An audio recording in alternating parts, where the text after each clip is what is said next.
collaborate instead of competing with each other. And that is something that must guide our action.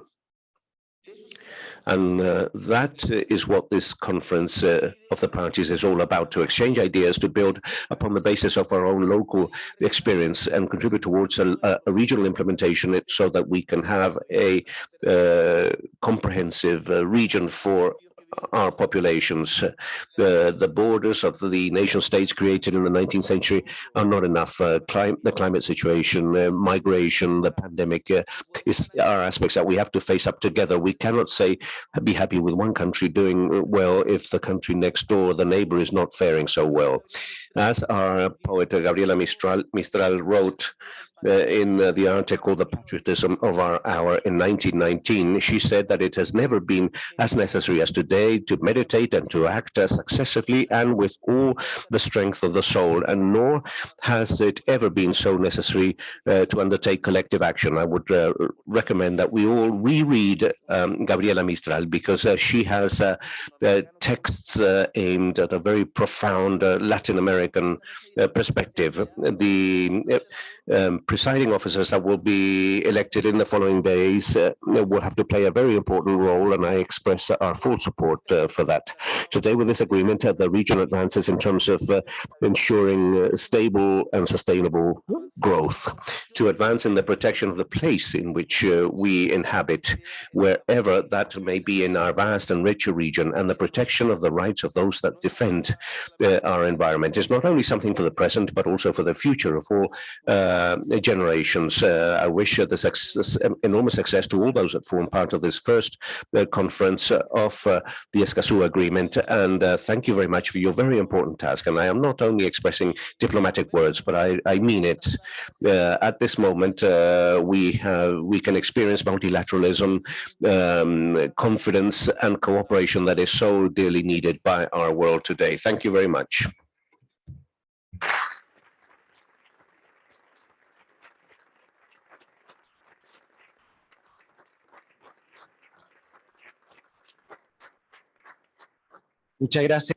Thank you very much, President. As you know, Chile led the process that brought us here, but did not do so alone.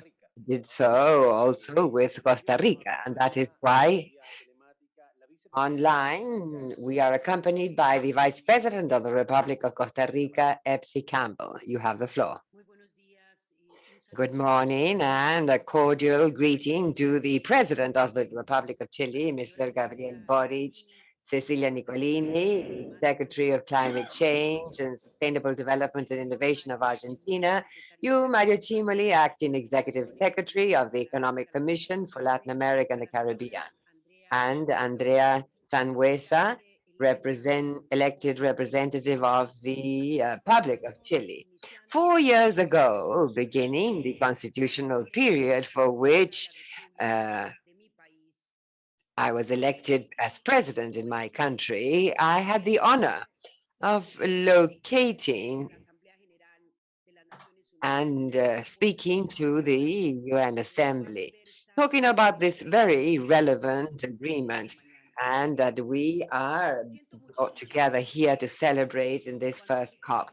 I feel a certain nostalgia for that time when Latin America and the Caribbean sent a very powerful message to the world regarding what our region is capable of. And we resorted to a very appreciated value of all Latin Americans, love, yes, love for nature.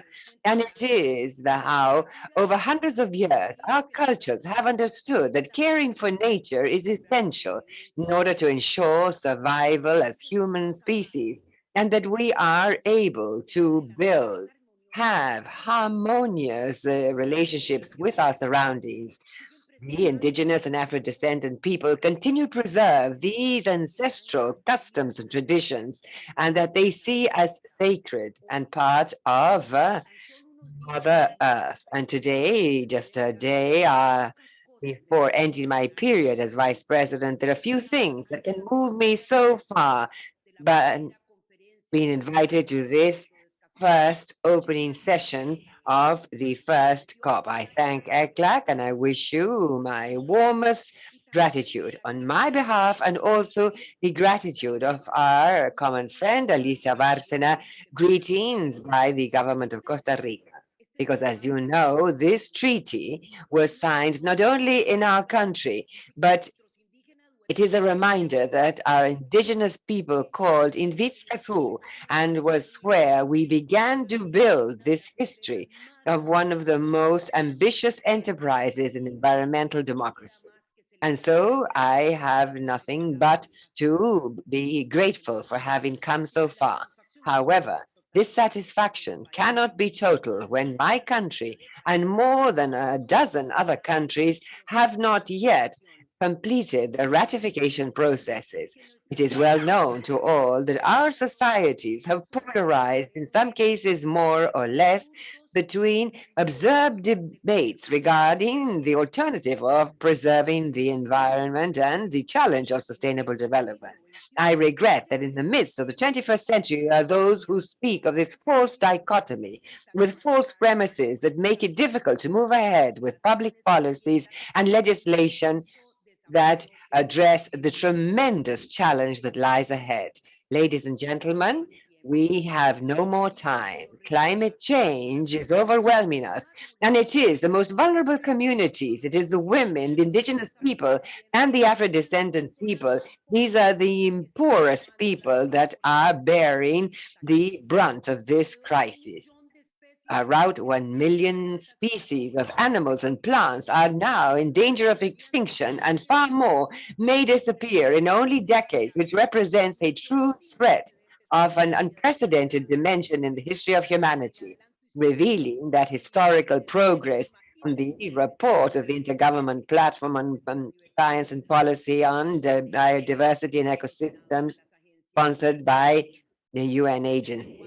The global rate of extinct species is already from 10 to hundreds of times greater than the average rate of the last 10 million years and is speeding up.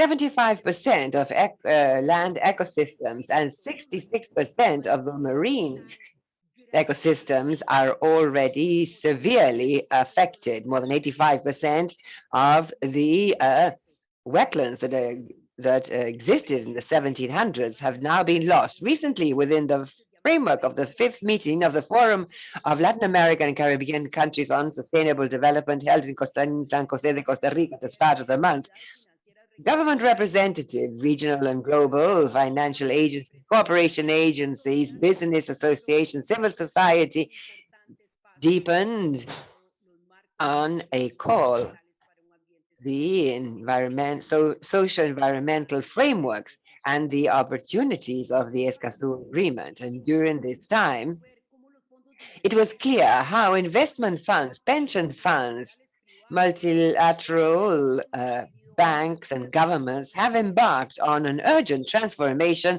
of their portfolios, moving towards a green economy, towards investment in nature, decarbonization, and presuppose not only a lower risk, but a financial return much higher and long term. There are already trillions, and I say trillions of dollars that have been mobilized, and far more are all already included in government plans and in the most advanced enterprises. Within this context, Escazú Agreement is an instrument, a framework for very high standards in Latin America and the Caribbean in order to foster responsible investment and provide the various players with tools in order to improve transparency and safeguarding the environment. During the second meeting of the signatory countries, Rodolfo Lacey, director for the environment of the OECD, said that the OECD had agreed that the Escazú Agreement is an agreement at the forefront, practices and principles with which we not only agree, but are also incorporated in environmental governance of the countries that are part of the OECD. And we share that integral approach to provide information to the people and get them to engage in decisions made by governments. This is a fundamental right of the population. And this means that any public policy or business policy that considers the principles of the Escazú framework will be guaranteed up front a tremendous dose of backing and confidence, and greatly increasing their chances of success. This is a very sound treaty without any type of voice, and that was subject to a very rigorous legal revision by experts in international law, and also enjoys the legal flexibility in order to operate perfectly well within any of the legal systems in our continent. Its legal validity is unquestionable and also affected by another aspect of even greater importance, the legitimacy given to it by the negotiation process, and that for the first time was based on we sat around the same table, the states and the players of the civil society. Without them, all this effort lacks meaning. We as a region have been able to be a pioneer in this sense. Democracy, justice, citizen participation in environmental matters is essential. Developing Principle 10 of the Rio Declaration on the Environment and Development in 1992. That is 28 years ago. This second milestone is precisely on the application of Principle 10 of the Rio Declaration on the Environment and Development, and within the framework of the UN conference held in Rio 28 years ago. The last key milestone is a process covered 6 years back in Chile, when 24 countries signed the Santiago Declaration, and it gave rise to the negotiation process and ended in 2014 in Escazú, Costa Rica, with the adoption of this agreement. Today, we are gathered to give life to this very important agreement. Ahead, we have the challenge of very quickly adding on those countries who have not yet ratified it for development. And with this greatest challenge, we have whatever capacities we have to implement the treaty in the best way possible, providing true tools to the environmental defenders in order to defend the earth, our planet. And it rests on us, this expectant glaze of younger generations, and that we have already failed with regard to the environment. We cannot allow ourselves to continue along this path. And it is, and we are responsible for this situation. Let's have a strategic alliance. Let's walk ahead. The Escazú Agreement is an essential tool to care for our planet and our earth. Thank you.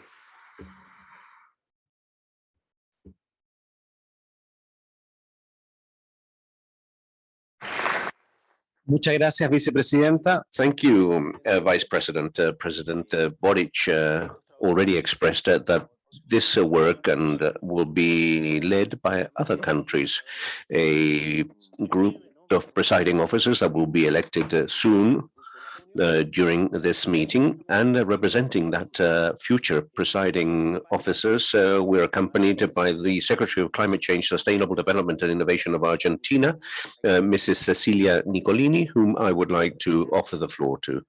Thank you very much. It's great to be with you all here this morning. Dear President of Chile, Vice President of Costa Rica, acting Executive Secretary, but soon Executive Secretary of ECLAC, representatives of the public, dear brothers and sisters of Latin America and the Caribbean. For me, it is truly an honor to be able to accompany you during this first conference of the parties of the Escazú Agreement that we're here today.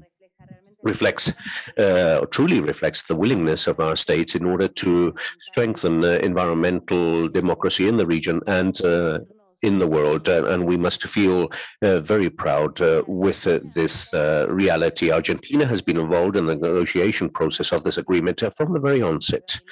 I see authorities from Chile, Mexico, Costa Rica, representatives from Uruguay, Trinidad and Tobago, so many countries that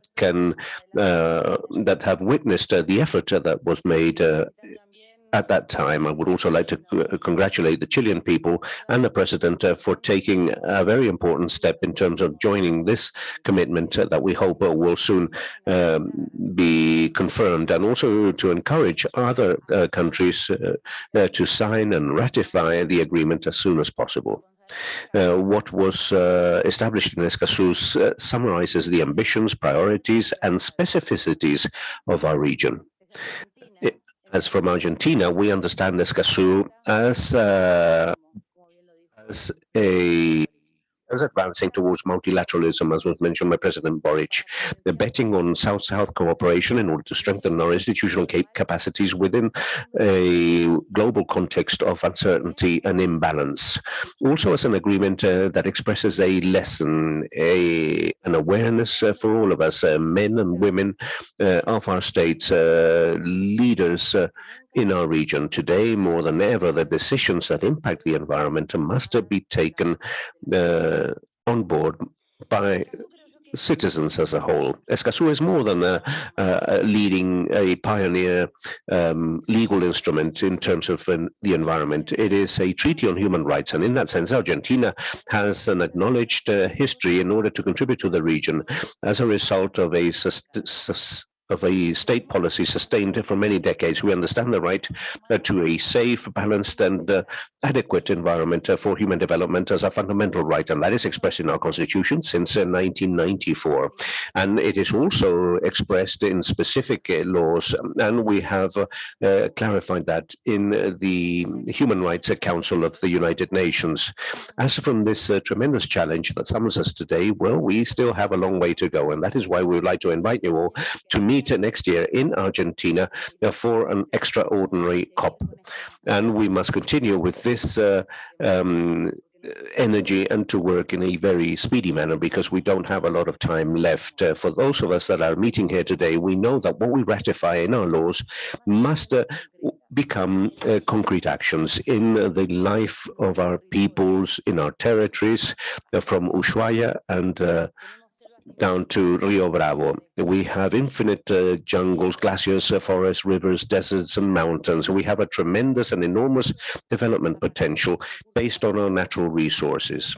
All this was a result of the natural order, but the same thing does not happen with the inequalities that our region suffers from, and that become so acute with the impacts of the climate crisis. And we have many problems and aspects that we have to resolve, and we must resolve that now. Our interventions about the environment must be guided by a transforming vision of reality that caters for the urgencies of our dear continent, and that guarantees and expands the rights, and that in turn leads us to a sustainable development. And we're also aware that this is not a simple objective. Our transitions begin with a scenario of profound vulnerability.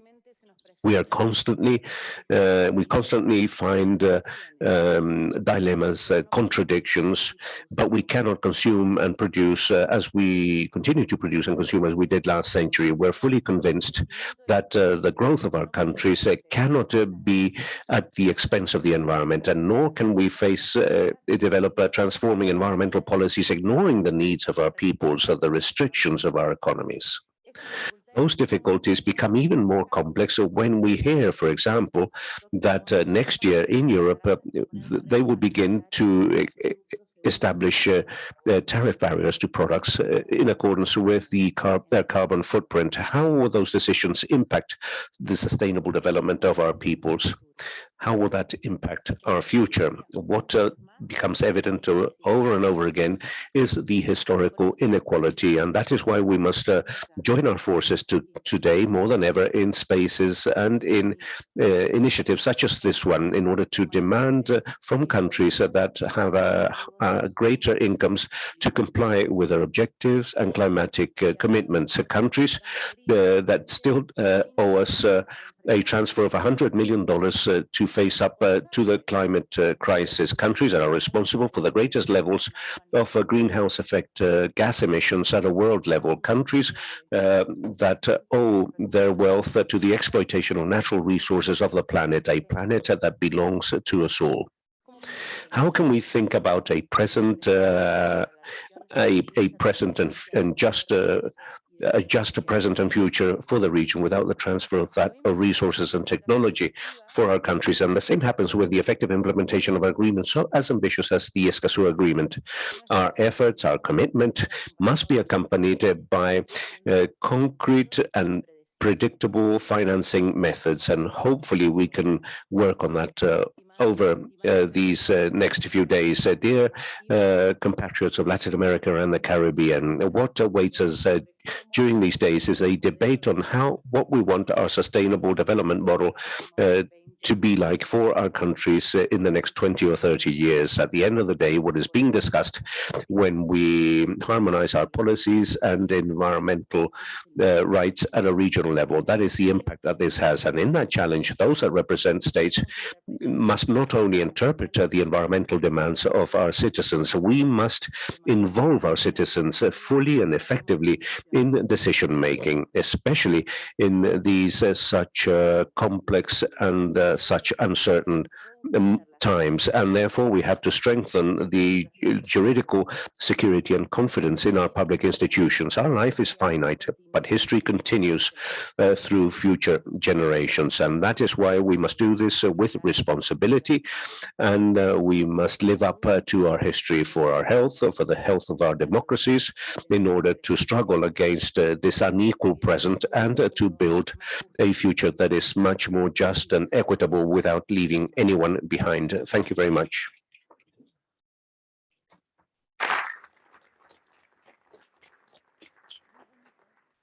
Muchas gracias a la representante de Argentina. Señalar que hace años atrás, Years back, when this time came, we had to give many explanations in order to explain why the civil society was going to take the floor at an intergovernment meeting. But today, as it is said, in full right and institutionalized under this agreement, it is an honor to recognize the elected representatives of the public, first Andreas Anguesa and then Careta Crox, who are now part of this. Thank you and good morning, everyone. As representative of the public, I welcome you to the first COP on the Escazú Agreement on the access to information, public participation, and justice in environmental matters. First, I would like to thank President Boric for his political commitment to the Escazú Agreement and add my deep gratitude to Maisa Rojas, our minister, Antonio Rejola as well, and of course our star negotiator, Constance Nalgat, for her commitment.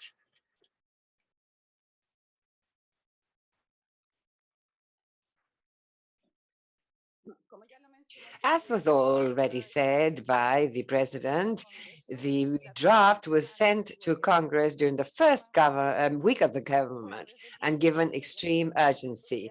The following day, organizations of the Chilean civil society and the FEMA NGO have been talking to members of Congress to achieve a very quick adhesion by Chile. We have found a very good disposition among members of parliament, and which proves that this treaty is not a matter neither of the right nor the left, but of all benches committed to democracy and the environment. Also, it is very relevant that we greet the 12 party states of the Escazú Agreement. It is thanks to them that we are today celebrating this first COP.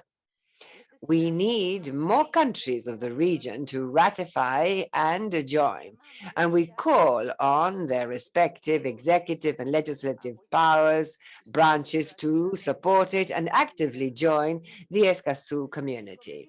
The Escazú Agreement should be understood as a strategic tool to be implemented by states so that indigenous people, social, political players, academy, science, the private sector, and citizens in general will be convened to make decisions on any environmental matter and its subsequent implementation. Second, I would now like to highlight that at this meeting, we were to define very important aspects. On the one hand, the rules of procedures those that the states will have to implement this at regional level and that consider the significant participation by the public. We appreciate that party states should include our proposals under these rules. And in this way, a representative of the public will be part of the presiding officers with a right to voice, and the presiding officers will have a continuous discussion with these representatives in regard to other provisions on transparency. Also, the rules, the operation of the Committee for Support on the Implementation and Compliance of Escazú, a subsidiary body of the COP, and the aim is precisely to support parties in implementing the agreement. A fundamental feature is to receive communications by the public on the non-compliance by a party state of one or more provisions of the convention. This, being able to receive communications from the public, is extremely important because it is people that are most affected by the decisions that affect the environment and must have a voice, especially the indigenous people and the groups who are living in vulnerable conditions. The committee will adopt measures to protect the identity of these people that may suffer reprisals on account of submitting cases to this committee. We know that in our region, environmental defenders suffer threats, harassment, and are even murdered. We cannot get used to nor resign ourselves to living in a region where violence, exclusion, the climate crisis, and environmental crisis are the bread of every day. The Escazú Agreement is not a magic wand, as no regulatory instrument is, but its implementation offers an institutional pathway to channel existing conflicts, protect the environmental defenders, providing an opportunity for greater governance and social peace. That is why it is so relevant. Third, I would like to give you some examples of how the implementation of this will help environmental regulations. In 2021, in Argentina, the law on integral environmental education was created, creating the national strategy for environmental education that poses a challenge of channeling and accessing different knowledge, knowings, values, and practices that contribute to citizen training and implementing the provisions of Escazú on information participation and capacity building will be crucial for this challenge. And in Panama, this year, a law 287 was passed recognizing the rights of nature and the obligations of the state related to these rights. In Article 1 states that for the various actors to respect the rights of nature, in addition to ensuring the legal framework, must promote participation by society and the private sector, as well as access to information and environmental justice. It is also interesting to highlight that the agreement has important synergies with other international instruments committed to environmental democracy, the climate crisis, and social peace.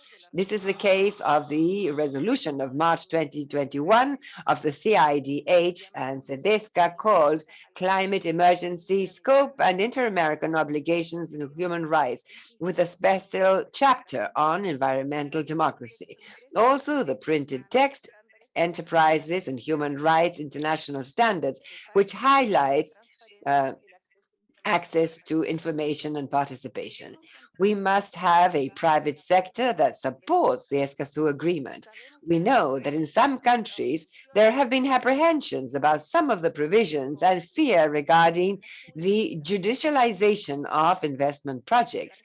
And the response is that by having initial instances for participation, it will really be an opportunity for enterprises to learn of the various interests in play, anticipate possible conflicts, strengthen management of the impact, and have support by the communities when these projects are framed within sustainable development. Also, thanks to the agreement, any other player may have participation to take part in standards that may be of their interest. As such, the Consejo Empresarial Mundial or the World Business Council for Sustainable Development since 1995 aims to precisely this, and in multilateral banking system has social and environmental safeguards that the states must meet in order to receive support and finances. And this has a synergy with Escazú.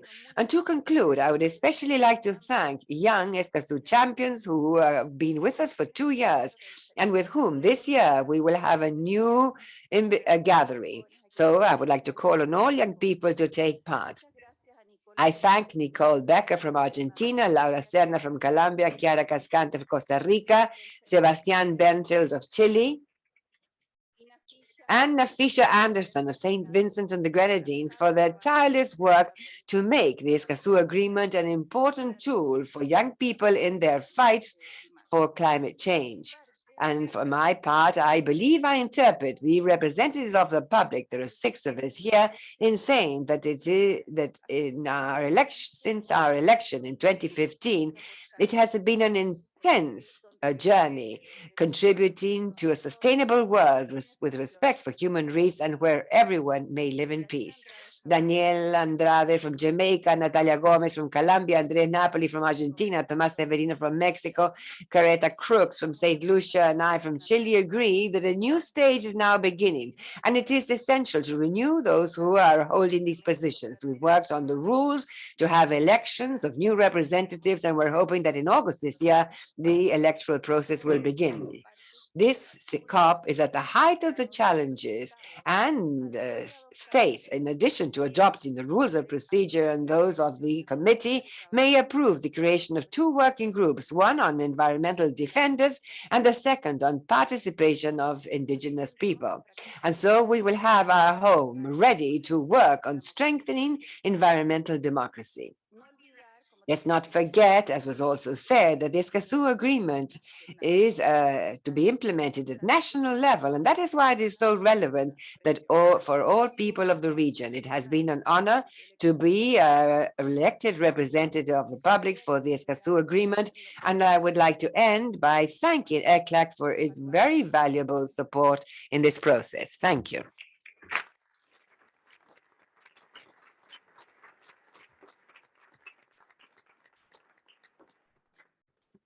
Carita.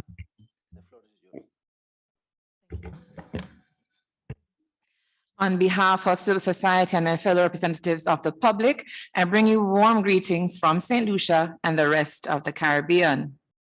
By now, the Escazú Agreement is known as an agreement created by the people and for the people of Latin America and the Caribbean, as we strive towards the creation of a healthy environment through the provision of access rights. Like protective parents, we have nurtured the Escazú Agreement over the years and have seen it through teething pains. And now we have a more mature agreement that all parties and citizens of Latin America and the Caribbean should be proud of as we enter this new phase. While we are proud of what has been accomplished thus far, we are fully aware that the work continues. At this first conference of the parties, or COP, of the Escazú Agreement, we commend the parties and members of the public for their work in putting together the revised proposal on the rules of procedure on the Conference of the Parties. The members of the public wholeheartedly support the proposal because it is in keeping with the modus operandi of ensuring the meaningful participation of the public in all aspects of shaping and implementing this agreement. Over the years, we have maintained continuous dialogue with the presiding officers through in-person or virtual meetings. These meetings have allowed the representatives of the public to channel important information to the wider public, as well as bring their concerns to the presiding officers for consideration. As such, we are delighted that the proposed rules of procedure for the COP makes provision for preparatory meetings and at least one face-to-face meeting at the beginning of each meeting of the COP. The holding of public meetings of subsidiary bodies, which ensures the significant participation of the public, is also commendable. The Sustainable Development Goals seek to advance gender equality and to ensure that no one is left behind. As such, the representatives of the public also appreciate that the parties ought to ensure adequate geographical representation and gender balance is facilitated at meetings of the subsidiary bodies. The Caribbean region is often underrepresented or unrepresented in international fora. As such, as a resident of a developing country, I applaud the efforts of the Escazú Agreement to ensure the continued inclusion of Caribbean delegates and members of the public in this process. Therefore, I take this opportunity to call on the public, especially from the Caribbean, to pay close attention to the Escazú Agreement, sign up to the regional public mechanism, and advocate for your countries to become parties to the agreement. For those who are already parties, advocate for the implementation of the agreement, because while we are fortunate not to have environmental defenders being killed in the Caribbean, Escazú is equally important to us because too often sensitive lands are threatened by mega development projects, which often negatively affect our biodiversity, as well as those who rely on the environment for their livelihood. Also noteworthy is that the proposed rules of procedure ensures that all public sessions shall be streamed live. This is particularly important considering that the ongoing pandemic has resulted in greater restrictions, which might prohibit the in-person participation of a large cross-section of the public. Also important is ensuring that meetings of the COP not only be open to the public, but that the public can make statements during meetings in an interactive and dynamic way, as they have been able to do during the negotiation phase. The Escazú Agreement has been known for ensuring that everyone is heard during the proceedings, regardless of whether they are representatives of a party, an observer, international agencies, elected representatives of the public or alternates, or members of the public. We hope that parties will ensure that this provision is upheld, as outlined in the proposal on the rules of procedure, as we enter this phase of the Conference of the Parties. Now shifting gears to the implementation. Without a functional compliance mechanism, the Escazú Agreement will not be able to operate effectively, thereby resulting in the improvement of access rights in our region. As such, the elected representatives of the public call on the parties of the first COP to adopt the revised proposal on the rules relating to the structure and functions of the committee to support the implementation and compliance. We are particularly pleased that the proposal ensures that the presiding officers shall invite the elected representatives of the public to participate in a meeting and consult them regarding the possible candidates prior to preparing the roster for consideration by the COP. Whilst the implementation and compliance mechanism is non-adversarial, non-judicial, and non-punitive, it is our hope that all parties will take heed of the observations provided by the Compliance Committee and adopt the necessary measures and recommendations to address any communications. For the Escazú Agreement to not be another treaty that gathers dust, it is integral for all parties involved to understand the importance of abiding by the compliance rules. If parties encounter difficulties implementing the rules, it must be highlighted that the Compliance Committee shall provide advice and support to the parties in the implementation and compliance with the agreement. So at no juncture, the parties should feel that they are alone on what may appear to be a daunting journey.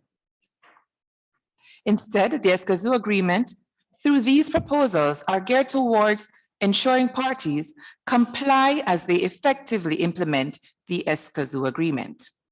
The most important aspect of this governance mechanism is giving the public the ability to make submissions before the Compliance Committee. The public are the ones most directly affected in the decision-making processes around the environment and should have a voice. We also strongly support the ability of the committee to recommend protective measures for the public and human rights defenders in environmental matters at risk. Another important tool we look forward to contributing to is the register of cases to be maintained by ECLAC. The collation of the register can serve as a learning instrument to guide parties on how they should proceed to avoid non-compliance with the agreement. In closing, we take this opportunity to commend ECLAC, the Technical Secretariat for the Escazú Agreement, for their stellar work over the years.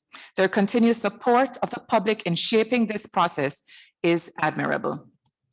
It has been our absolute honor and privilege to serve over the years and to work closely with ECLAC, the parties and members of the public in shaping this historic agreement.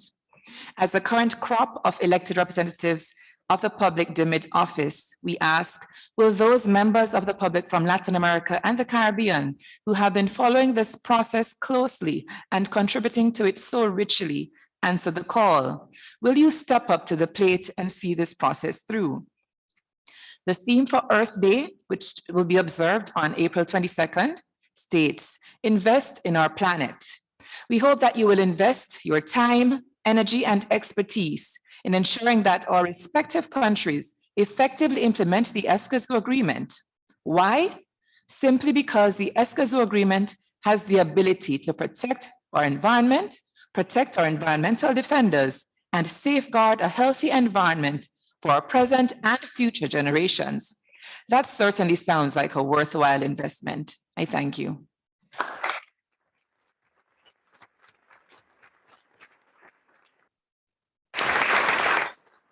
Muchas gracias a las representantes del. We thank the representatives of the public, and to close this opening session, we would like to offer the floor to the acting secretary of ECLAC, Mr. Mario Cimoli.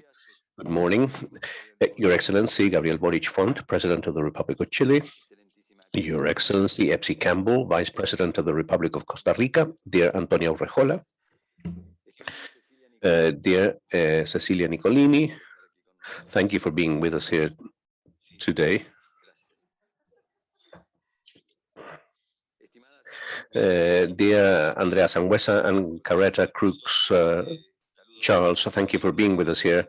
We greet and thank the public and all delegates, dear friends, and we welcome you to our office. And today we meet to celebrate the first meeting of the Conference of the Parties of the Regional Agreement on Access to Information, Public Participation and Access to Justice in Environmental Matters in Latin America and the Caribbean, our Escazú Agreement. President Boric, please allow me to express my profound gratitude to you and to Minister Antonio Urrejola and Maíz Rojas for your presence in this meeting.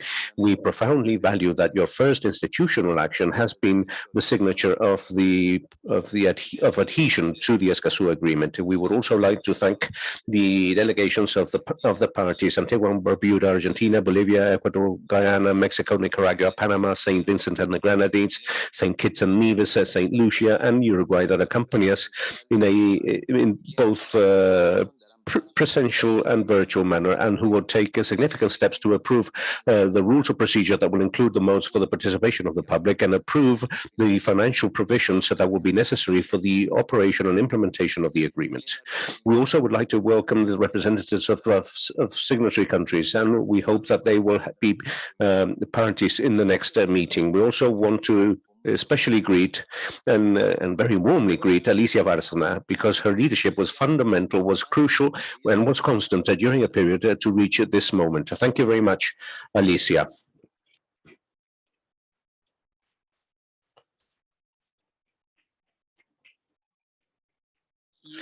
I would also like to greet the whole ECLAC team: José Luis Samaniego, Carlos de Miguel, Valeria Torres.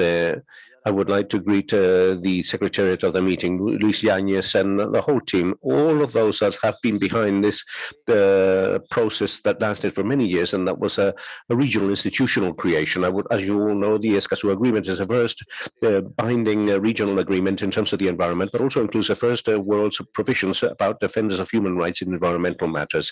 But not only that, by ensuring and facilitating access rights, information participation, and justice in environmental justice, this becomes an instrument for social transformation and for deepening democracy by promoting the significant participation of civil society and of the public in general in environmental decisions that impact them on a daily basis. Citizens will have a right to receive information in a timely, effective, and comprehensive manner on any environmental project, and the state shall guarantee mechanisms, means, and adequate formats in order to eliminate barriers to participation, and that this becomes a reality. In this way, to build access rights, and thus we will be building providing real instruments for transformation. And one asks oneself, in this context, in a world when one goes out of ECLAC, and this is our first presential, our first face-to-face meeting after 2 years, and we hold this face-to-face meeting with the whole ECLAC team and with the presence of the state of Chile, and to hold this around the issue of Escazú and to have you, President, in this meeting makes us very proud of a country that was a founding country, and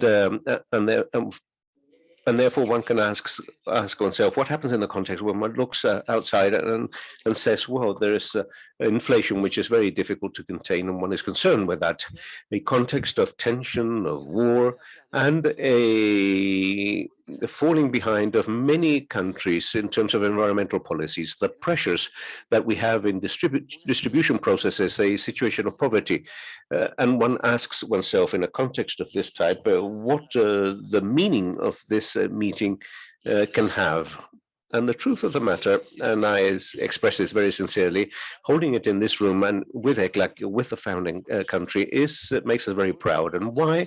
Well, because at a time when multilateralism suffers from such a great stress, where we don't find the threads in order to resolve many important issues that we face, and when a lot of important things are happening, war, hunger, death, and so on, a complex situation, that Latin America and the Caribbean meet here, and that makes us all sit down and discussing an agreement that begins, that deals with the environment and that provides rights to citizens is something that must make us very proud. If one was to say a few years ago what a situation of this type would look like, well, it would be impressive to be able to discuss this, so that as from Latin America and the Caribbean, we are saying, well, if we can't build multilateralism here in Latin America, we can give you an example of how this can be done. And that makes us very happy.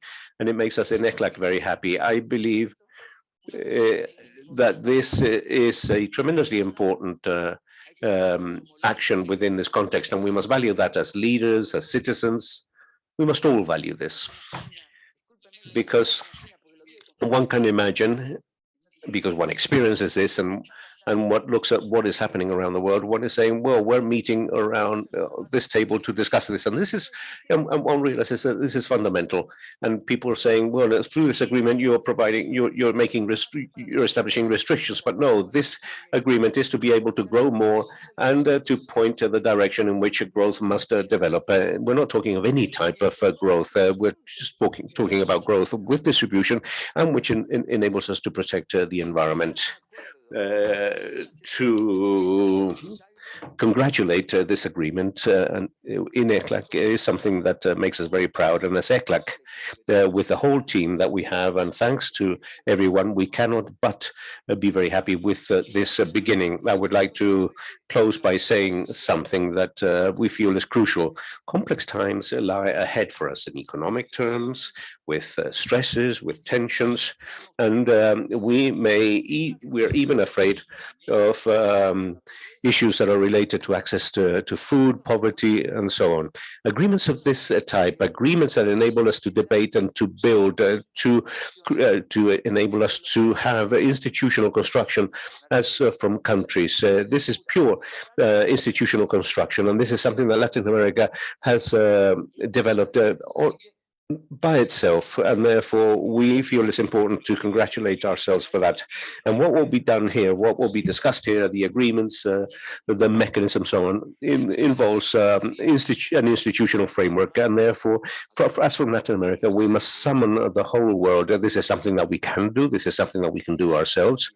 But please understand, and this is an important point, that Latin America has a difference with developed countries. There is historical debt that we cannot deny, that where we must have freedom of movement of technology, there must be access processes, discussion of financing, and so on.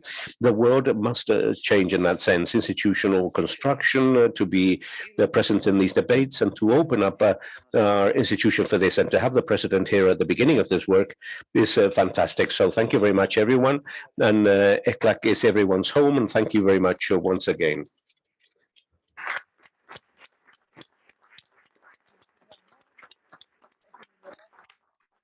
Muchas gracias Antes de concluir, Thank you very much. Before we conclude, we would like to say that the president has to leave right now. We would like you to remain in this room so that the president can leave, and after that, we will go to a coffee break next to this room. Thank you very much.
Están todos invitados a un servicio de café abajo al aire libre en el primer piso.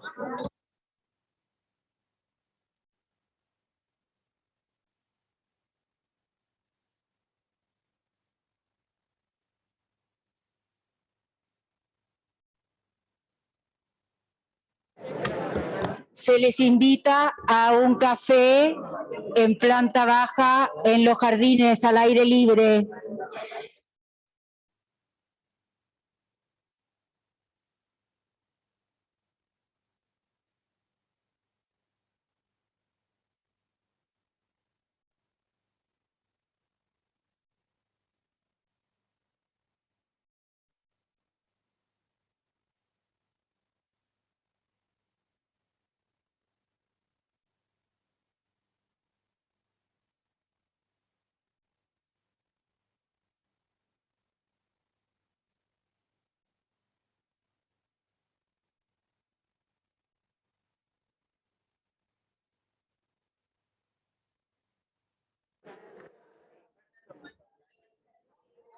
Se les invita a un servicio de café en planta baja al aire libre. Necesitamos, por favor, desocupar la sala. Gracias.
Hi, good morning. Janelle from St. Vincent and the Grenadines, can you hear us? Hello, hi.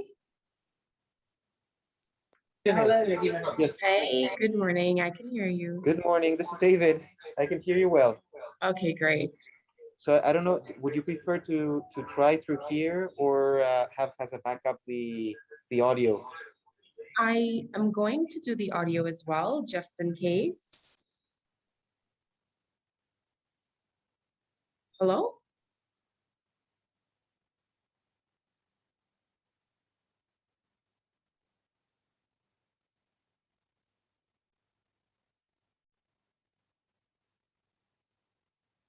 Hi, Janelle, can you hear us now?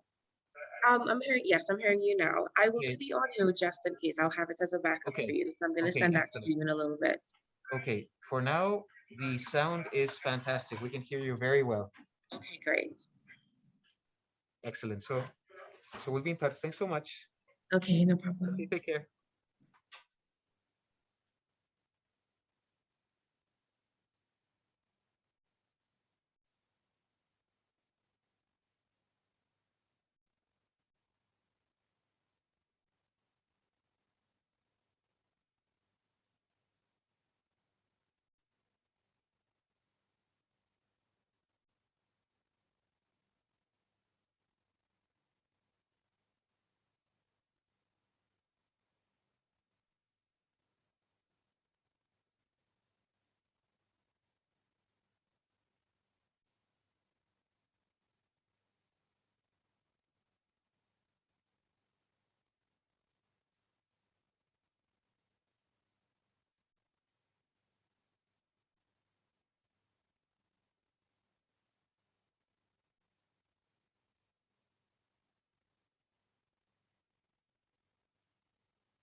Buenos días.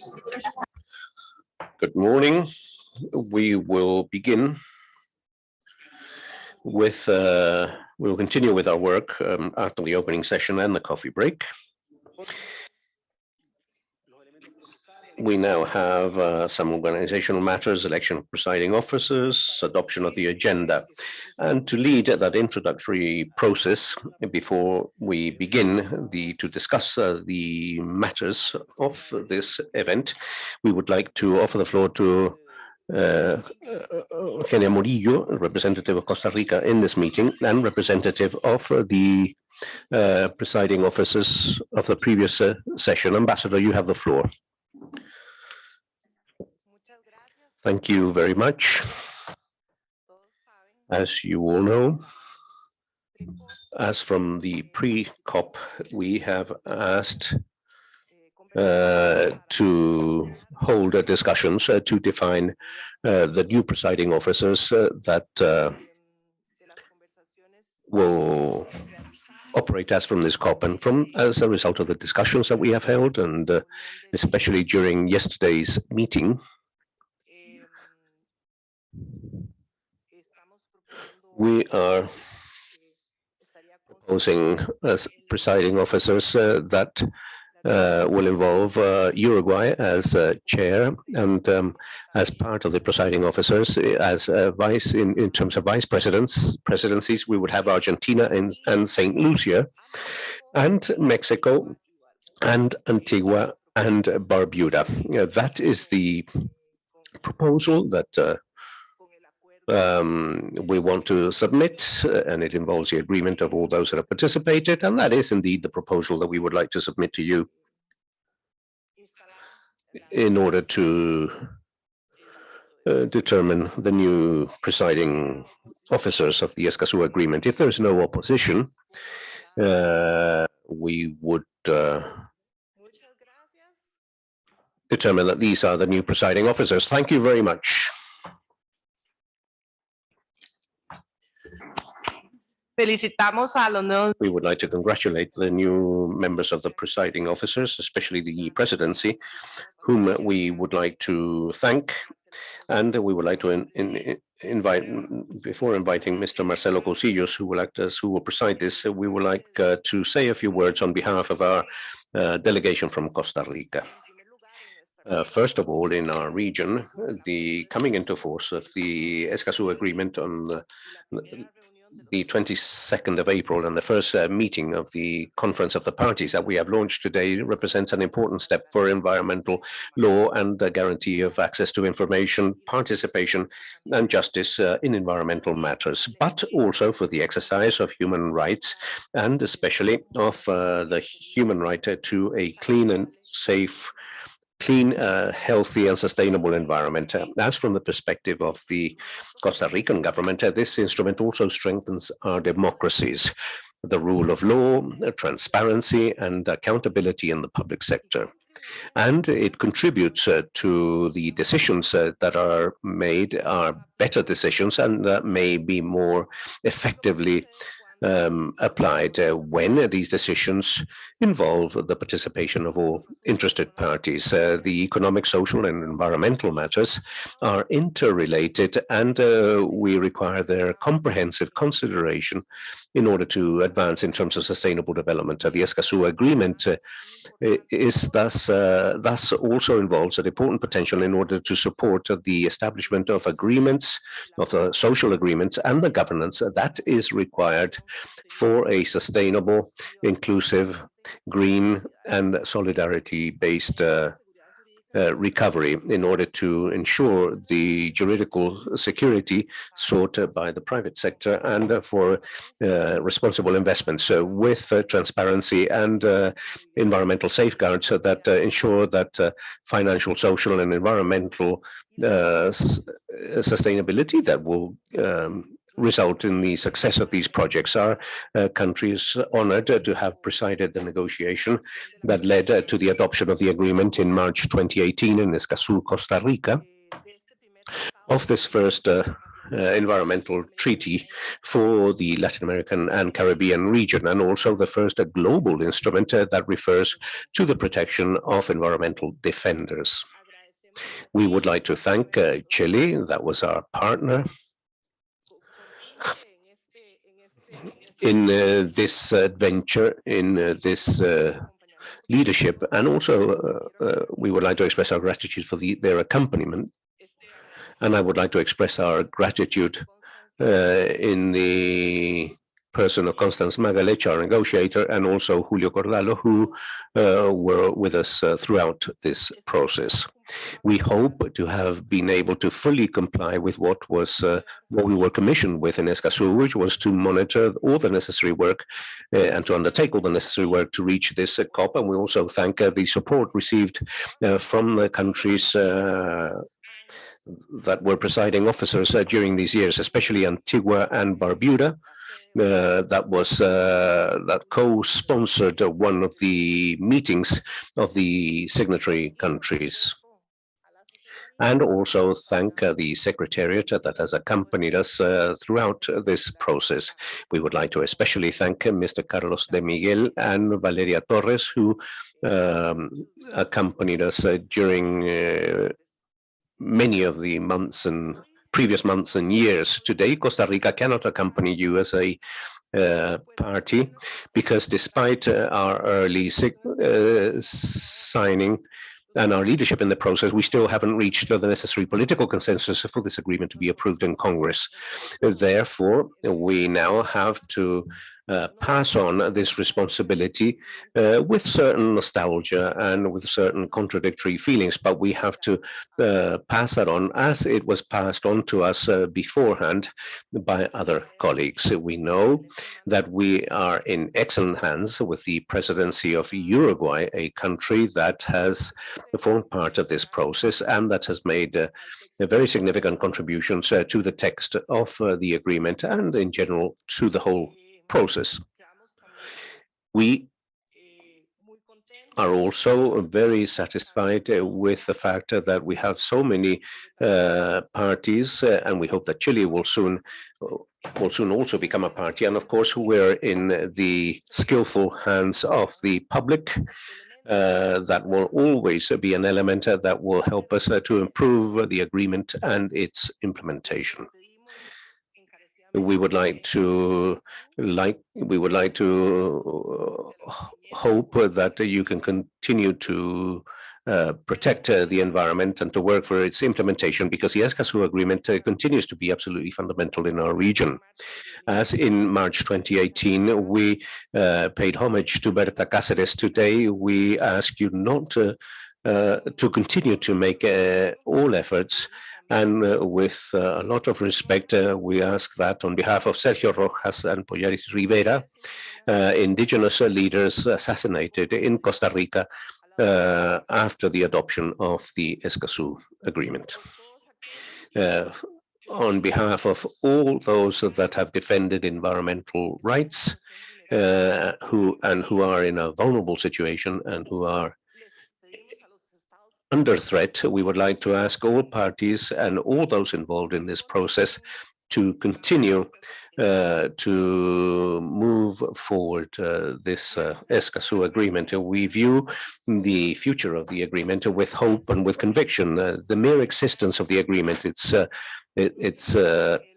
coming into force, shows that multilateralism in our region always seeks a way to reinvent itself, to innovate, and to produce results. The Escazú Agreement already has its own life. It is already quoted in some national jurisprudence as a source of law. There is nothing as strong as the power of an idea of this nature. And with the Escazú Agreement, we build, as from our region, an alternative vision about participation, the exercise of rights and democracy. A vision that has been able to generate a wide-ranging support among governments and citizens. We need to continue to support ratification processes that in the future. That may be different, but that will continue to occur because over time, the Escazú Agreement, the time of the Escazú Agreement is already with us, and the time has come for a healthy and sustainable environment has also come. Thank you very much, everyone. And with this, I would like to offer the floor to Marcelo Casillas of Uruguay.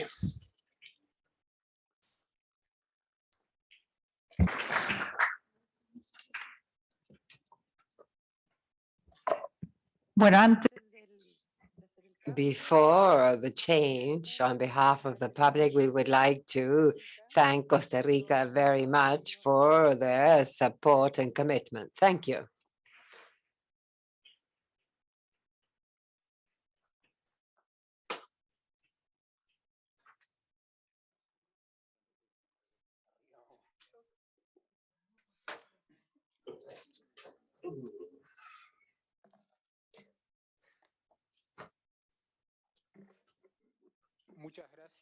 Thank you.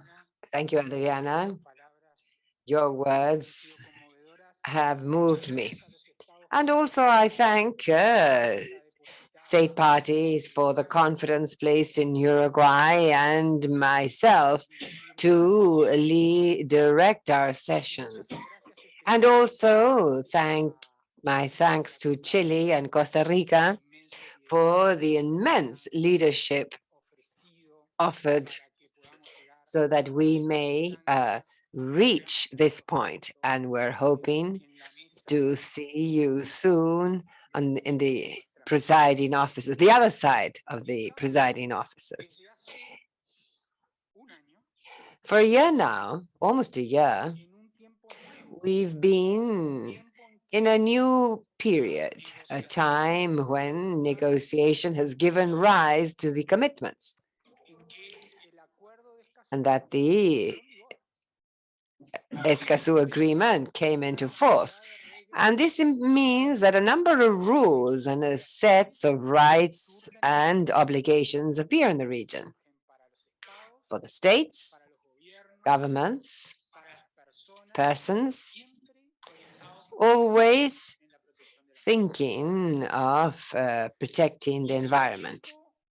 And this is a time that is coming. As we were saying yesterday with some of you, this is a history of success. We cannot always speak in this way of the past, but this is a story that since 2012 until 2018, and from 2018 until today, has shown constant progress in resolution and decided support for access to information and active participation. This first COP faces us with very relevant decisions, and that have to do with the effective enforcement of the agreement, its implementation, compliance, procedures for it to be effective and truly operational. Uruguay has the protection of the environment, the right to enjoy a healthy environment as a priority in its policies. Because life is running out. And there lies the relevance for each one of us, for our collectivities, but also for our economy and our development. Uruguay is a natural country that depends on and is directly related to the health of ecosystems. Our resources are the basis of our life. And so, from a multidimensional perspective, we see the environment as essential to us. And so then, we would like to have that here in this, at this forum. We would like is to help the parties to do things within or under the agreement based on cooperation. It is basically an agreement to facilitate things for state, to direct, to collaborate with states in implementing the 3 rights on access. I would like that from the presiding officers and the chair, we may help signatories to become a part of the agreement or party to the agreement. And especially, I would like to collaborate with the public, the public at large. That has always been an essential driver in this process. And we're hoping that it may continue to do so after this first COP. Allow me to end by once again recalling Chile and Costa Rica. And doing so, thinking in the way that a Uruguayan diplomat would have done, who's no longer among us, but that many of you met, because many of you surely knew Carlos Rodriguez Brianza, who at several moments led the negotiations on behalf of the Uruguayan delegation. And so I would like to, I suppose, but he was a very friendly person, very friendly. And I believe that at an occasion such as this, he would put aside his diplomatic criteria and surely would think of the people. And so surely he would mention Alicia Bárcena because she has been an essential leader. Her leadership at ECLAC was so relevant in us being here. But I would also like to mention, I do not know if he's in the room, I cannot see, Patricia Madrigali. Yes, over there, Patricia, who from Costa Rica has also been essential and has also been a figure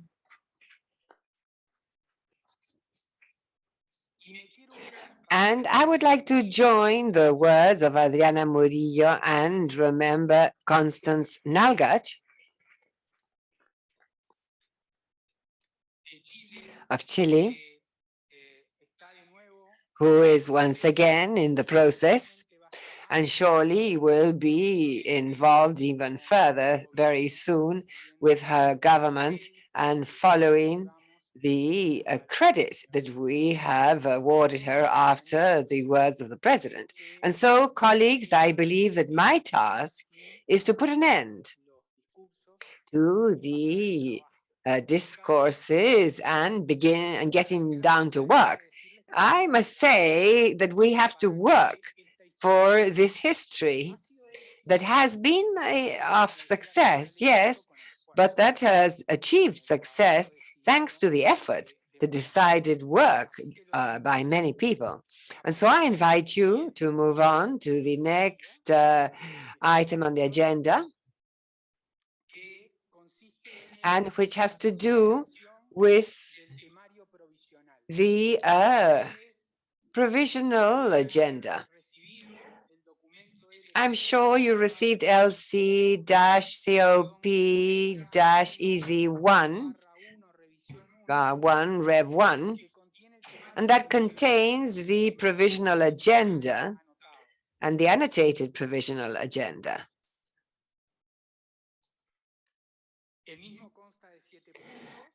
There are seven items, and after this first one, where we are now, we will now move on to the next one, which is national actions carried out by party states. 2, then the 3, the effective implementation of the Escazú Agreement. 4, discussion of the matters to be addressed at the first meeting of the COP. And 5, high-level event on occasion of the first anniversary of the entry into force of the Escazú Agreement, International Mother Earth Day. 6 would be reserved for other matters, and 7 we would see the decisions adopted and the closing session on April the 22nd. Well, if there are no observations and comments, I see there are no objections, and so we consider the agenda as adopted. And so now let's move on to item 2 of the agenda. And here, the states parties to the regional agreement and the observer countries that are part of Annex 1, if they consider this appropriate, they will have 3 minutes each to refer to the national actions carried out within the framework of the regional agreement. And then the Secretariat, ECLAC, will account for the activities carried out by the Secretariat and subsequently will ask an elected representative of the people to report from the viewpoint of the public with regard to what's been done in the region. And so I would invite the states party to the agreement in alphabetical order in Spanish to take the floor and refer to the national activities carried out within the framework of the process, beginning with Antigua and Barbuda. If you would like to do this now, I can now recognize you. The floor is yours, the representative of Antigua and Barbuda. Good morning to my fellow delegates. It's a pleasure to be here in person, and also good morning to those who are following us online. And of course, I have to give Antigua's profound thanks and appreciation for all the work that the ECLAC Secretariat have given us over the years and will continue to give us. As you know, Antigua is a small island, and as we all know, small islands are disproportionately affected by climate change and its impacts. In Antigua, we have been very busy informing people about Escazú. We have met with community groups, church groups, different societies, and we have explained to them that Escazú is for them. When we held the virtual meeting of the signatories, we had activities before the meeting and after the meeting. And we invited a cross-section of our community. We had governmental people from the Ministry of Health, Social Transformation, trade unions, we had churches, we had the EAG, everyone we thought would be interested, we invited. We even had a political activist there, and I must be honest, when I saw him, I thought, oh my, here comes trouble. But in fairness to him, because he supports the opposition, but in fairness to him, he did a wonderful write-up about Escazú. He was very enthusiastic about it, and I thought that was brilliant because Escazú is for everybody. And through his online newsletter, he explained everything so wonderfully. With the help of Miss Spencer here, who is very much in touch with the community, I have visited many community groups to explain what Escazú is. We have let them know that Escazú is for them, it's about them.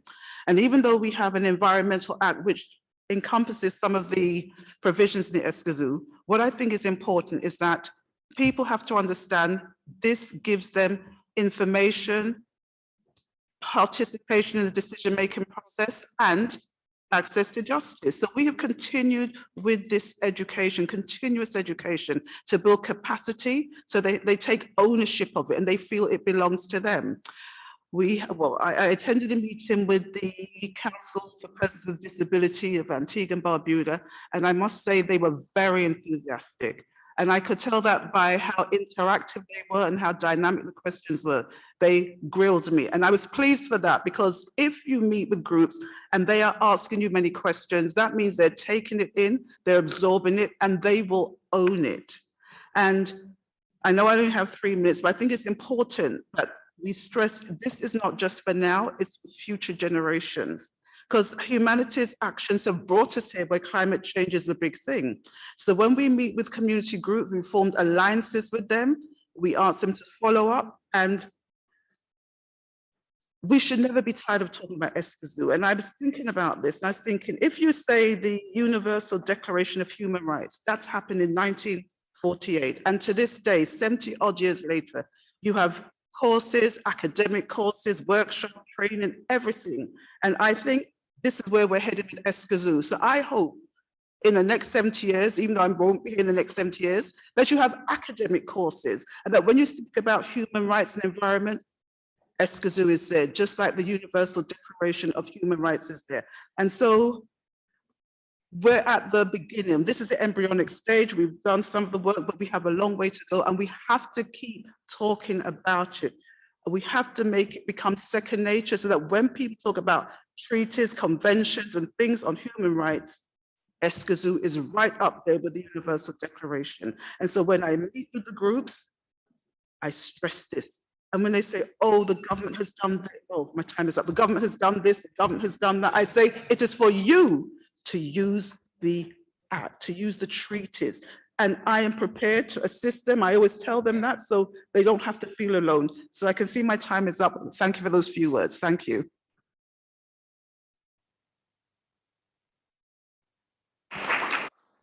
Gracias, Antigua. Thank you, Antigua and Barbuda. In fact, you did keep to the assigned time. Thank you. And now hand over to the delegation of Argentina. Yes, well, thank you all very much. I will try to keep to the script because I see that there is a bell. And first of all, thank you for the trust placed in Argentina to continue in the presiding officers and with a commitment to continue to elaborate on the agreement. And I believe that in the next few days, we will do just that. Argentina considers the Escazú Agreement as a key instrument to ensure the right of everyone to a healthy, balanced, and environment appropriate for human development. And this is what is included in our constitution and affects each decision and action carried out for the access to information be timely and appropriate. And also in the decision-making and access to justice when the rights have been violated. And so within the National Cabinet for Climate Change has been created involving participation by the civil society in the design of environmental policies and take part in the plan for the 2030 adaptation of the long-term strategy and the aim and the plan until 2050, which is what Argentina has to meet its climate commitments. And also, as mentioned at the start by the representative of the elected representative of the public, we have an integral policy so that girls and boys throughout the country may learn knowledge for sustainable development. And we sanctioned the Yolanda law on account of Yolanda Tiff, who was the first Secretary of Natural Resources in Argentina and Latin America, and appointed in the third mandate of President Perón, and that focuses on the integral training on the environment for those of us who have the responsibility to design, implement policies, and we should adopt them for once and for all, the environmental condition as something that is indispensable for development. We cannot grow sustainably if we do not do so, caring for our natural resources, our earth. And at the same time, we have platforms for public consultation, spaces for access to digital tools in order to strengthen citizen participation in the process for environmental assessment, which have to do with our commitments as an open government. And today, more than ever before, these commitments for the evaluation of environmental impact, to do so with the full information and open to citizens and with their participation in decision making. We have various rules that protect the right to access to environmental information with transparency, and we actively share the data from our Environmental Information Center and the National Inventory on Greenhouse Gases. We're also working on identifying the climate component within the national budget, something that we already did for gender policies, and that will provide greater knowledge to citizens on how we assign and invest our resources. And lastly, in terms of access to justice, since 94, our constitution recognizes the action of collective protection in situations that violate the right to a healthy environment. As you can see, all of these policies go far beyond the efforts of just one government or one ministry of the environment, but express a state policy, and that added to the cooperation initiatives that we're working on with many countries, crystallize Argentina's will to meet the effective implementation of the agreement. And so we did for many generations, and so we will continue to do so. We must feel proud of what we've achieved so far. As the chairman said, this is not only an example worldwide, but the first multilateral agreement on environmental matters in our region. And in these difficult times, we must continue to work more than ever before to strengthen this. Our people showing the way. We must make sure their voice is heard in every decision that affects the planet. Thank you. Muchas gracias. Thank you very much, Argentina. Very kind of you. Now we'll offer the floor to the representation of Bolivia that will deliver its intervention via internet. I believe that the Vice Minister of Foreign Affairs is connected. Thank you very much. The plurinational state of Bolivia, within the framework of our political constitution, works in the paradigm of living well in balance with our Mother Earth. And this involves a change of our public policies towards an approach based on respect for the satisfaction of the demands of the Bolivian people, the need for the comprehensive development of our country, and caring for our Mother Earth. The Escazú Agreement forms part of our internal domestic legislation and will be geared towards the national priorities of living well and the Economic and Social Plan 2021-2025, reconstructing the economy to live well towards the industrialization with the substitution of imports. In addition to that, we already have this Law 71 of the laws of the rights of Mother Earth and the law on Mother Earth and comprehensive development of the law on participation and social control. In addition to that, we already also established the environmental jurisdiction and the agro-environmental jurisdiction with the implementation of a law that was passed in the year 2000. These legal frameworks are important and will help to implement the Escazú Agreement. The plurinational state of Bolivia, as a member of the Escazú Agreement, has developed actions related to the implementation of this agreement, which for us is tremendously important. And in that sense, over the past few years, we have launched a whole series of systems for environmental information. Among them, the National System of Environmental Information, the Center for the Documentation of Environmental Quality, the National Registry of Environmental Consultants, the Red Monica involving information about quality of air, the system to monitor forests, among many other issues developed as planning instruments in our country. We also have a web portal that includes a geographic information system about works and projects. Our country also has regulations and a virtual library that facilitates access to laws, decrees, resolutions of our competent environmental authorities. As mentioned beforehand, the agro-environmental jurisdiction of the country has agro-environmental judges distributed throughout our country, and also environmental defenders and virtual platforms for the dissemination of jurisprudence of cases that have been dealt with. And we have concluded with a proposal of an environmental procedural law in order to regulate the procedures and competencies of environmental law. One of the important elements is the public participation in environmental process regulated by the environmental law dating back to 1992, the regulation on consultation and participation of carbon-related activities, the regulation on protected areas, among other issues. And what are the challenges then that lie ahead for us?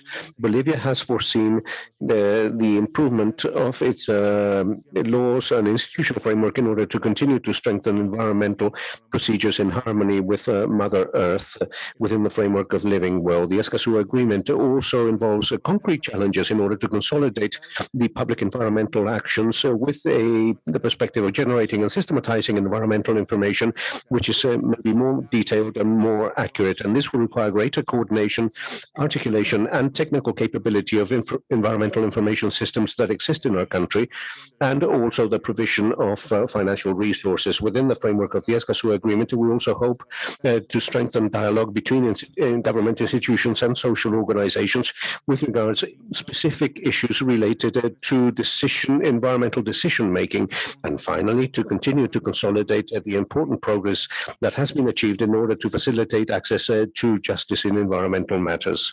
It is also important to conclude with documents that contain the procedures of the Conference of the Parties of the Escazú Agreement, and also the Committee to support compliance with the Escazú Agreement.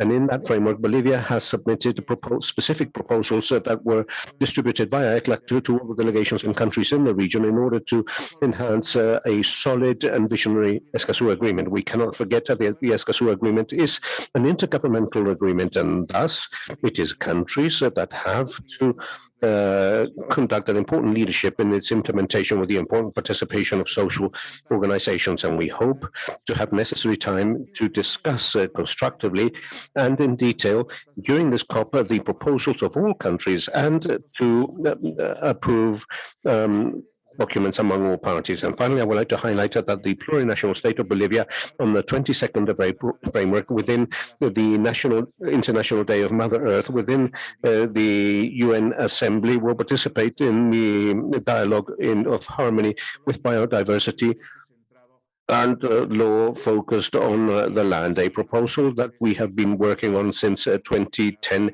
in the General Assembly of the United Nations within in the Day of Mother Earth on the 22nd of April. Thank you very much.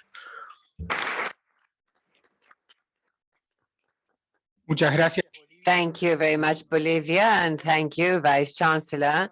And now it is Ecuador's turn. I understand that we also have a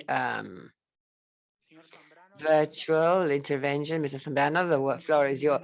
Thank you, Mr. Chairman, and good morning. Cordial greetings to everyone, and especially the delegates of the states parties to the agreement and civil society of Latin America and the Caribbean and the world, and everyone connected online.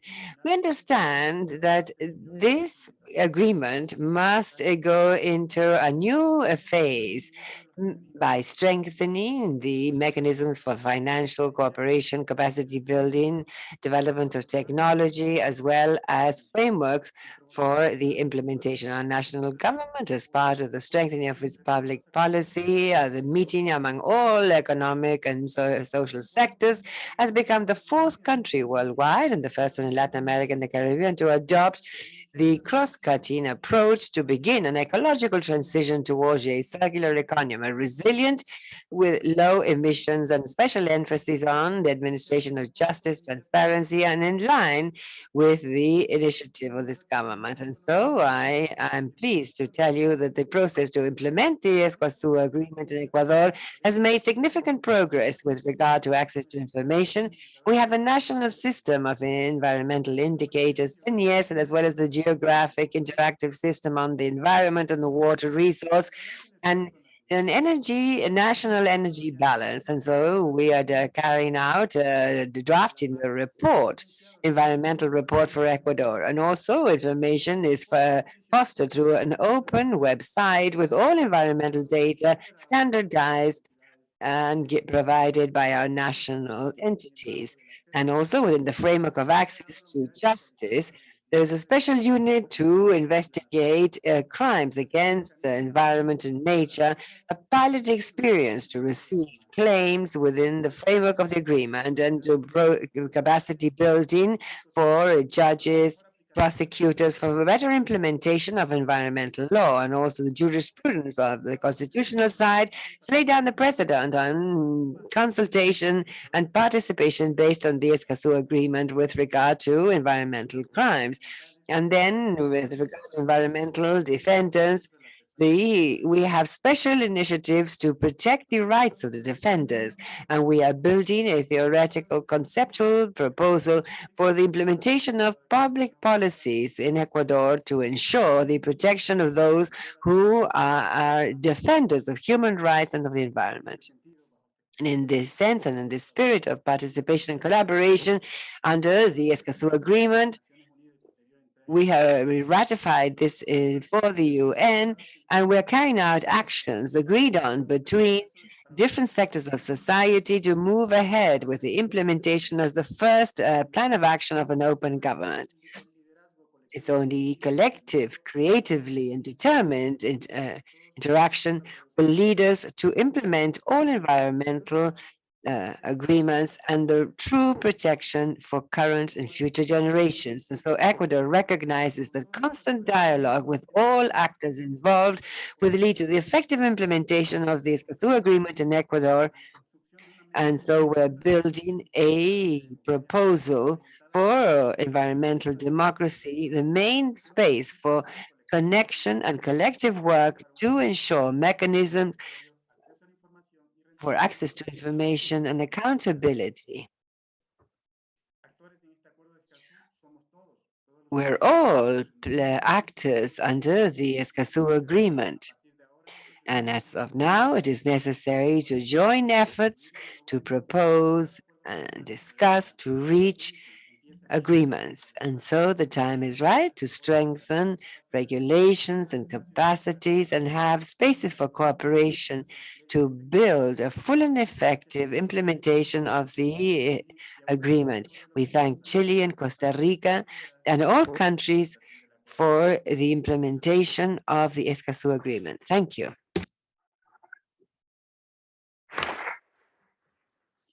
Muchas gracias, Ecuador. Thank you very much, Ecuador. Now we'll offer the floor to the representation of Mexico. I would like to offer the floor to the Vice Minister of Foreign Affairs, Marta Delgado, who is also connected to us via internet, if I'm not mistaken. México, ¿puede escucharnos? Mexico, can you hear us? Dear representatives of the parties of the Escazú Agreement, representatives, elected representatives of the public, and people in general that accompany us in the presential and virtual fashion in this event. On behalf of the Minister of Foreign Affairs of Mexico, I would like to convey a very warm and respectful greeting to you. Mexico is very happy to participate in the first conference of the parties of the regional agreement on access to information, public participation, and justice in environmental matters in Latin America and the Caribbean. This regional instrument is the result of the joint work undertaken by civil society, by governments, and is a milestone for Latin America and the Caribbean because it promotes and strengthens the link between environmental rights and human rights. The Escazú Agreement represents a tremendous opportunity to provide well-being, security, and eradicate inequalities in society, especially in communities that live in vulnerable conditions, and to provide international environmental law with a legacy. I would like to share some of the multi-sectorial work that we have promoted so that we can generate strategies enabling us to an effective implementation at a national level of the agreement, and also mention our action proposals to guarantee that everyone enjoys a safe environment. First of all, Mexico promoted the creation of an institutional group to monitor the implementation of the Escazú Agreement, where we agreed to involve 3 working groups in order to establish a roadmap of action for each one of the rights of access. We have developed a diagnosis about opportunities, strengths, and the weaknesses that we also face in order to ensure full access to environmental rights, enabling the development of key strategies for its implementation. We would like to mention that among the priorities of these subgroups, we have sought to promote primarily training in terms of transparency, access to information, and the creation or updating of the databases containing environmental information, the production of dissemination material for its distribution in physical or digital formats, the improvement of mechanisms for citizens' participation, and the development of monitoring and assessment tools for full access to the rights presented in the agreement. In more specific terms, when it comes to access to information, we are working in terms of guaranteeing the inclusion of groups that live in vulnerable conditions, ensuring equality and equal opportunities. In this sense, we have translated the agreement into 3 indigenous languages. We have also disseminated information about the agreement in the indigenous radios in the languages in which it broadcasts its programs. In terms of access to participation, well, we conduct an analysis of the needs of the participation mechanisms and its adjustment or transformation, and also we strengthen the digital registry of participants in the consultation process, and in terms of drafting the agreements in a digital platform administered by the Mexican government. And finally, when it comes to access to justice, Mexico recognizes that the most important challenges involve the construction of capacity building in the institutions in charge of justice, and where we also conduct legislative initiatives, and therefore it's important to acknowledge that people are not aware of the regulations and to strengthen all the different legal instruments in order to comply with guarantees when it comes to human rights and the environment. Now, based on this outlook, each subgroup developed a diagnosis about the strengths and the legislative vacuums or gaps in terms of justice and access to justice. For Mexico, this is a tremendously important instrument that will enable us to cater for environmental problems with a perspective of social justice, and this in turn will provide us with the possibility of continuing to struggle against corruption and poverty in Latin America. And that is why we are very pleased to announce that Mexico will be making a contribution to the voluntary contribution fund in order to support the work of COP in future editions and the effective implementation of the agreement in our region. We also know that it's fundamental to ensure the involvement of all stakeholders involved and interested in the preservation of the environment and in the defense of human rights. Because when we listen to the testimonies that we have heard, it's important to take into consideration the great effort that is made and the needs that have been mentioned in order to conduct a multi-sectoral work, which is very important.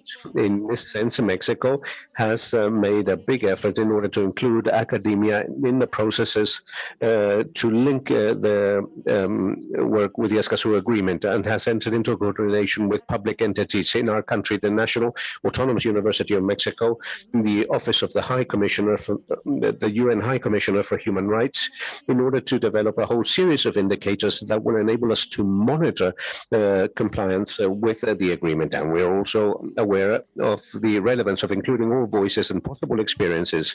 And that is why we have promoted the participation of government institutions in dialogues with civil society in order to report on the progress that has been made and tackle and deal with collaboration possibilities with the commitment of complying with the Escazú Agreement and its spirit. And in this sense, Mexico is a pioneer in the inclusion of civil society and for multilateral entities, and thus strengthening its online dynamics in align with Article 11 of the agreement. We work with agencies, especially with French Cooperation Agency, in the construction of a dialogue with state, municipal and local governments and with subnational authorities so that we can also take into consideration the needs of these government entities as actors and implementers of the agreement. Simultaneously, we're developing governance, multi-stakeholder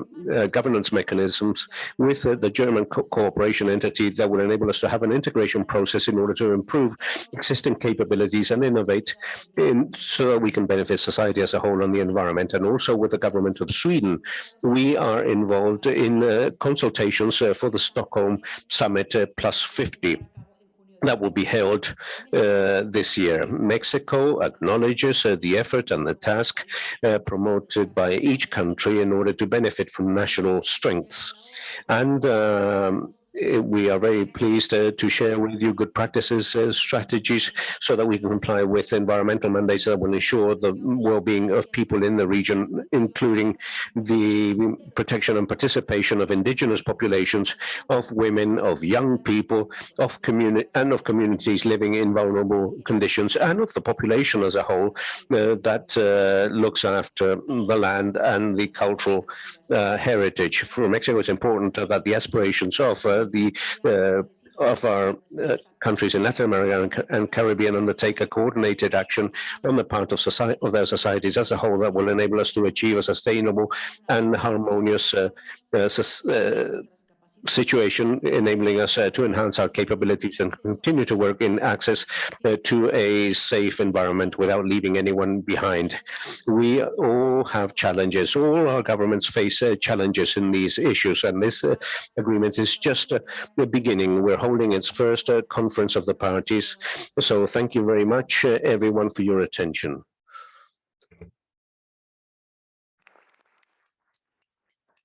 Muchas gracias, México.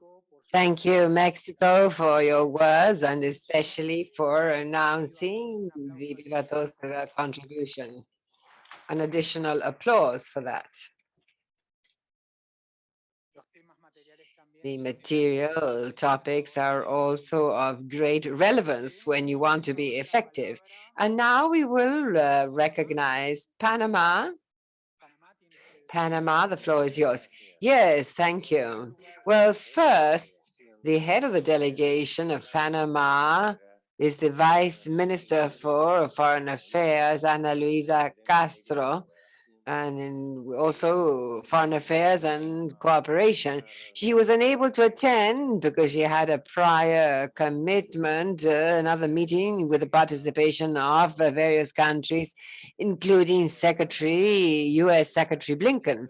But Panama is attending, and I have here the lawyer of the Ministry of the Environment, who is our focal point for the Escazú Agreement in Panama.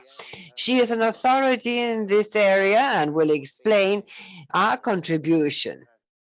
Francis. Thank you, Ambassador. Good morning, everyone.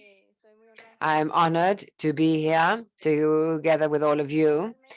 And mainly, I would like to highlight the role by Panama in implementing the Escazú Agreement that is currently in force in our country since February 2020. We should point out that with regard to citizen participation and access to information, Panama had since 1998 determined within general law on the environment mechanisms for citizen participation, access to information, and access to justice. The law also considered the National Environmental Information System.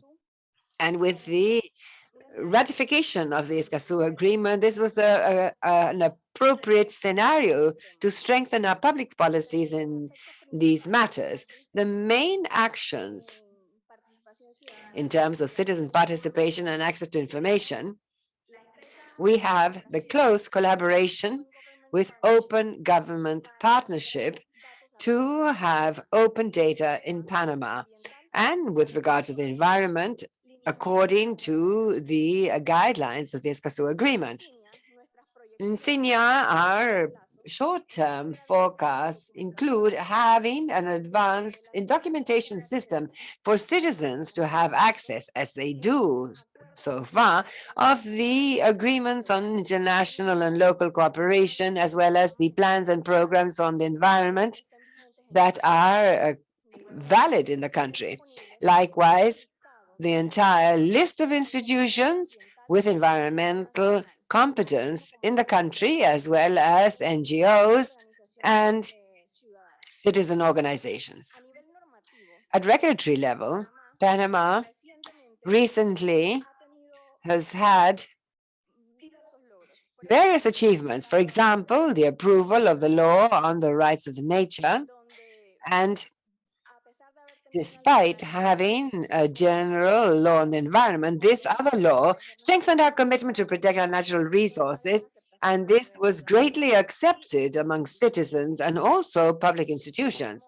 Likewise, with regard to climate change, and within the program called Reduce Your Footprint, the legal instruments since the Climate Action Plan, Gender Action, and Climate Action that is still to be signed by the president for it to come into force. This among the guidelines of our commitments as a country with our international agreements and the Sustainable Development Goals. Then with regard to citizen participation, in all the instruments mentioned, there have been workshops held to communicate the information and have close collaboration with communities. And so the Ministry of the Environment has, among its aims, included participating and working together with grassroots organizations that we have given a legal and recognition to make them more effective. And also we work very closely with the hydrographic basin committees that were created to monitor and work very closely at community level implementing the various management instruments. These organizations and workshops have been held basically with regard to water security, climate change, and on sensitive topics such as the creation of protected areas or district plans, specific ones in various areas of Panama.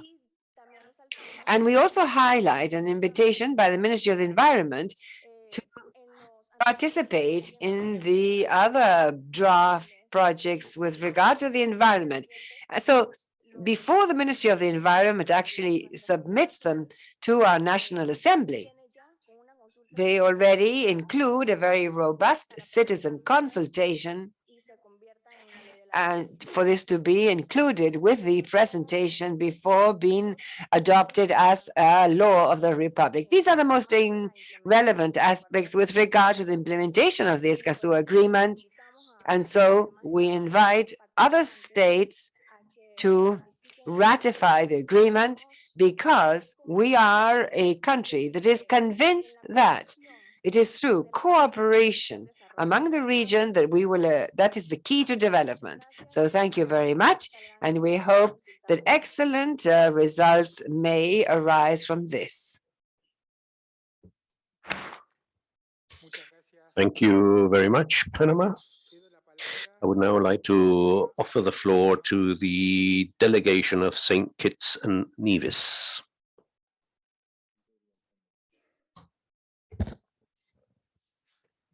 Good morning to everyone, face-to-face or virtually. Mr. President, St. Kitts and Nevis will first like to thank Carlos, David, and the entire ECLAC team for making it possible for us to be a part of this agreement and to have a seat at the table with so many countries to form such an environmental alliance. Since St. Kitts and Nevis signed and became a party to this agreement, we have been very active in carrying out activities to raise awareness of the benefits that this agreement will have, not only in our country, but also to the region. Today, we are happy to be one of the 12 party states to have currently ratified the Escazú Agreement and to be here today at COP1. We all deserve an applause. I think we all should be applauded for the work that has been done. This indeed speaks to the commitment and dedication not only by the government of St. Kitts and Nevis, but also to the countries that are represented here today, that the environment plays a critical part and is at heart, and pledge our patronage to the continued support under this historic agreement. As a small island developing state, we are aware of the environmental challenges. Like many of our colleagues sitting at the table, we all share many of the same issues, and only together we'll be able to mitigate these environmental setbacks. St. Kitts and Nevis remain devoted to do our part to ensure that the environment remains a critical fragment in our decision-making processes. Like many of our countries, St. Kitts and Nevis has also had its share of setbacks as it relates to face-to-face activities. But we continue to execute and stress the importance of the Escazú Agreement to our stakeholders and their events, especially those who represent the public. A lot of work has been spearheaded by non-government organizations who are key stakeholders and are the true champions and defenders of the environment. That is why St. Kitts and Nevis strongly believe that the public should always have a voice at the table in the decisions that affect the matters of the environment. Over the next few months, we will be actively engaging stakeholders to ensure that the Escazú Agreement over the next few months, we'll be actively engaging stakeholders to ensure that they know what the Escazú Agreement is and how this tool can help to protect their surrounding environment as it relates to our resources and their rights. Elements of the Escazú Agreement will also be included in our new Environmental Act.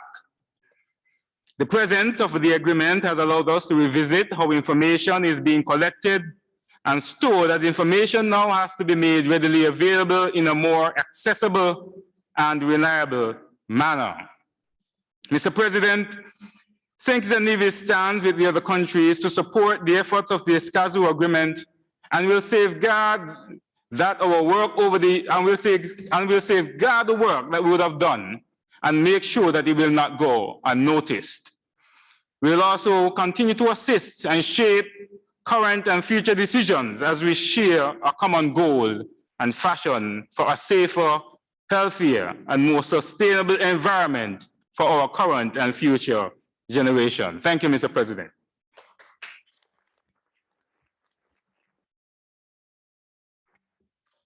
Muchas gracias. Thank you. Now we would like to offer the floor to St. Vincent and the Grenadines. And it seems that that will be we will have a virtual connection for that. Good morning to my fellow delegates.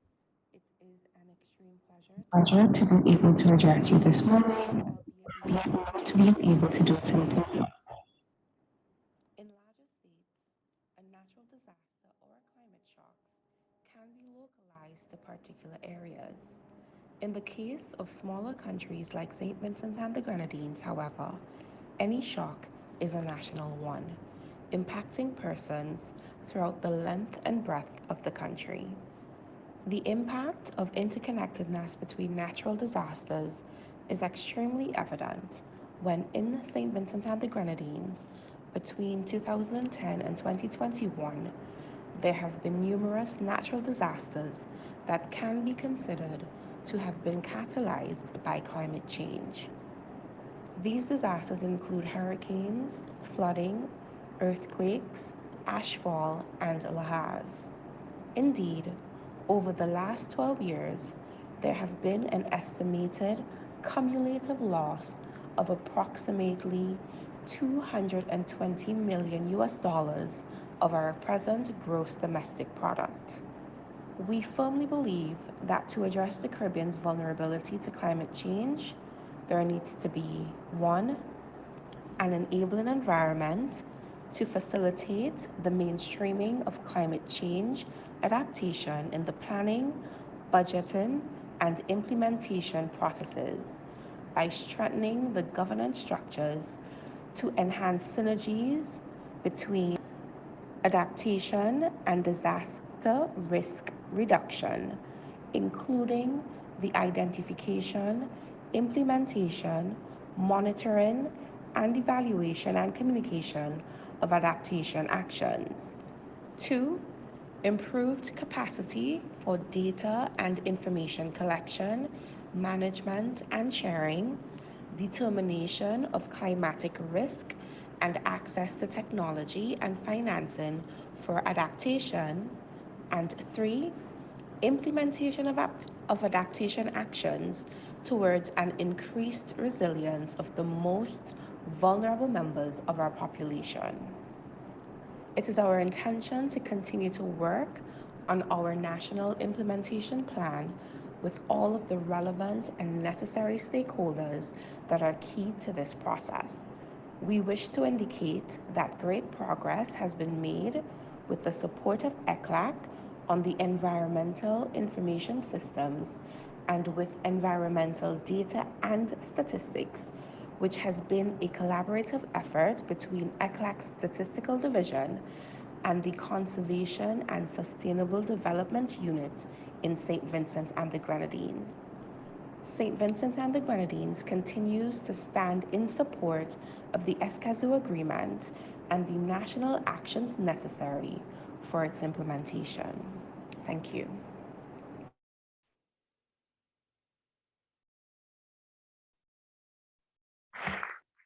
Gracias. Thank you, St. Vincent and the Grenadines. We are aware that you would like to be physically present with us here, but we are also aware of the difficulties that you have faced in terms of making the trip. So we thank you for your words. And we now offer the floor to the delegation of St. Lucia. Thank you very much, Mr. Chairman. Distinguished delegates, ladies and gentlemen, good morning for those who are here in person. We want to say good afternoon and good evening for those joining us virtually. We want to first and foremost welcome our new chairperson in the person of Mr. Marcelo Cosillas, Dr. Cosillas, and we look forward to working with him. We want to thank the outgoing presiding officers, and we look forward to the new ones coming and to resolve that St. Lucia will work together to ensure the ideals of the Escazú Agreement are achieved. I want to recognize with me my permanent secretary in the person of Mrs. Anita Montut, who heads our delegation, and to bring you warm greetings from the government and people of St. Lucia, and in particular our Department of Sustainable Development, which is headed by our Minister, the Honorable Sean Edward. Mr. Chairman, at the national level, we have done a lot of things. I am so ecstatic to report that our Cabinet of Ministers have now approved and adopted our concept note. And what is our concept note? The blueprint for implementation for the Escazú Agreement in St. Lucia. And so that concept note has all the things that we are required to do for the 3 tiers of the Escazú Agreement: access to information, the establishment of the National Environmental Information Systems, which we have already done. We are now ready to feed into that with our adaptation plans, our state of the environment reports, and we have already started reaching out to the different agencies to feed into that information. You'd recall last year and the years before, we had a very robust and successful public awareness campaign. We had health capacity building initiatives in collaboration with the Escazú Secretariat to meet with the judiciary, very well attended, the Bar Association, as well as our National Workers Union. So we will continue with that, meeting with the other stakeholders, but now with an implementation focus. Mr. Chairman, in terms of legislation, we are now reviewing our Freedom of Information Bill, which has been around, but we are ensuring now that it has explicit provisions to deal with access rights. We are now looking at the legislation that is already in place, like our physical planning laws, our environmental laws, to see that we have very express provisions. We have also made a representation to our minister in terms of constitutional reform to ensure that we have access rights very prominent in our constitution. And so, Mr. Chairman, we have also moved from a national level, and we at a regional level have teamed up with Antigua and Barbuda. You know, they've been very instrumental with us, working with us, and to raise public awareness across the region. And as mandated by Articles 10 and 11 of the Escazú Agreement, Capacity Building and Inter-Island Cooperation 11.4, we have reached out to Dominica and Grenada. So just last week, Ruth Spencer and myself came back from Antigua and Barbuda to head a mission where we will assist in Dominica and Grenada in mobilizing efforts towards ratification, because both Dominica and Grenada, whilst they have been very instrumental in the negotiations, have not yet ratified. So we want to thank Mr. Chamberlain Emmanuel, who's right here with us, because when I approached him for assistance to go into that mission, he was very, very receptive. He put us on to his colleagues, Mrs. Joan John Novell and her Biospace project, which gave us the financial assistance to go into Grenada to assist them. At the regional and global level, we, and again with in partnership with Antigua and Barbuda, Ms. Spencer and myself, we have been asked to serve as mentors to a number of regional fora. We were asked to share our experiences at the Conference on the Status of Women, CSW 66, which just ended, sharing on Escazú Agreement. We also were asked to share our experiences on the Forum on Sustainable for Countries of Latin America and Caribbean, which was recently held in Costa Rica, a side event on that on SDG 14. We were also asked to assist in that. So St. Lucia has been called, together with Antigua, have been called upon at both the regional and international level to assist in mobilizing. And that mission that I spoke to about Grenada and Dominica, the other islands like Belize have also tried to partner with us in Trinidad and Tobago, and I think even Bahamas will be partnering with us in terms of moving towards ratification efforts. And so we have secured the assistance of the Open Foundation. Mr. Oro Fraser has asked us to submit proposals for assistance to help us in that quest. And Mr. Fraser has also given his commitment to assist us with our continued robust public awareness campaign and capacity building in St. Lucia, where we'll be doing some billboards, some facial masks. We are going back into the schools and into the communities, the local communities, working with identifying the areas that we need help and to show how the Escazú Agreement can affect the people on the ground. So these are the sorts of things that we are doing, Mr. Chairman. We want to say that we are very pleased to work with the indigenous peoples and the representatives of the public.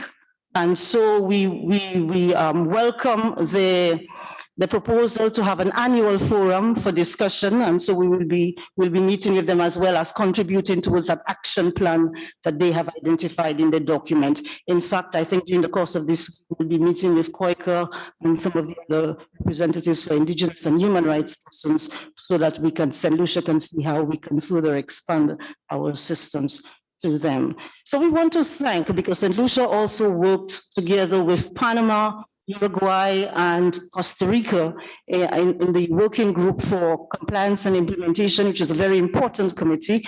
And we hope that today, during the course of this week, that we will get your approval for the rules. We want to thank Mr.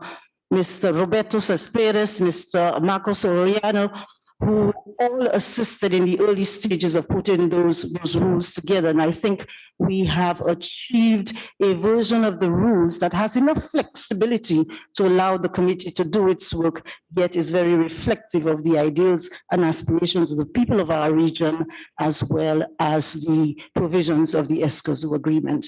So, Mr. Chairman, I want to stop here and to thank all those who have worked behind the scenes. I want to thank ECLAC, Carlos de Miguel, Ms. Alonso, Mr. David Barrio, Namash, Mr. Jose Luis Samaniego, who has agreed, because today we did the cost, I think it's tomorrow, we are hosting a side event with a very high-powered panel, so I hope you will all register and participate and ask us questions. So, we are also partnering with Ms. the UNDP, Mrs. Andrea Brusco and her team during the noon hour from 1 to 2:30 p.m. So I hope you will also join that as well. We also want to thank Ms. Yvonne Good from the UNDP, who has showcased all of St. Lucia's work on their website in terms of all what we've done in terms of public awareness. So we want to really, really thank them for giving us that platform and for continuing to support the efforts towards implementation. So again, we want to thank all of you who have helped us along the way. Ms. Spencer, I cannot continue to tell you how much of your a blessing you have been to St. Lucia in terms of our partnership. So thank you again, Mr. Chairman, and we will resolve to continue to work towards achieving the ideals of the Escazú Agreement as well as the people of our region. Thank you.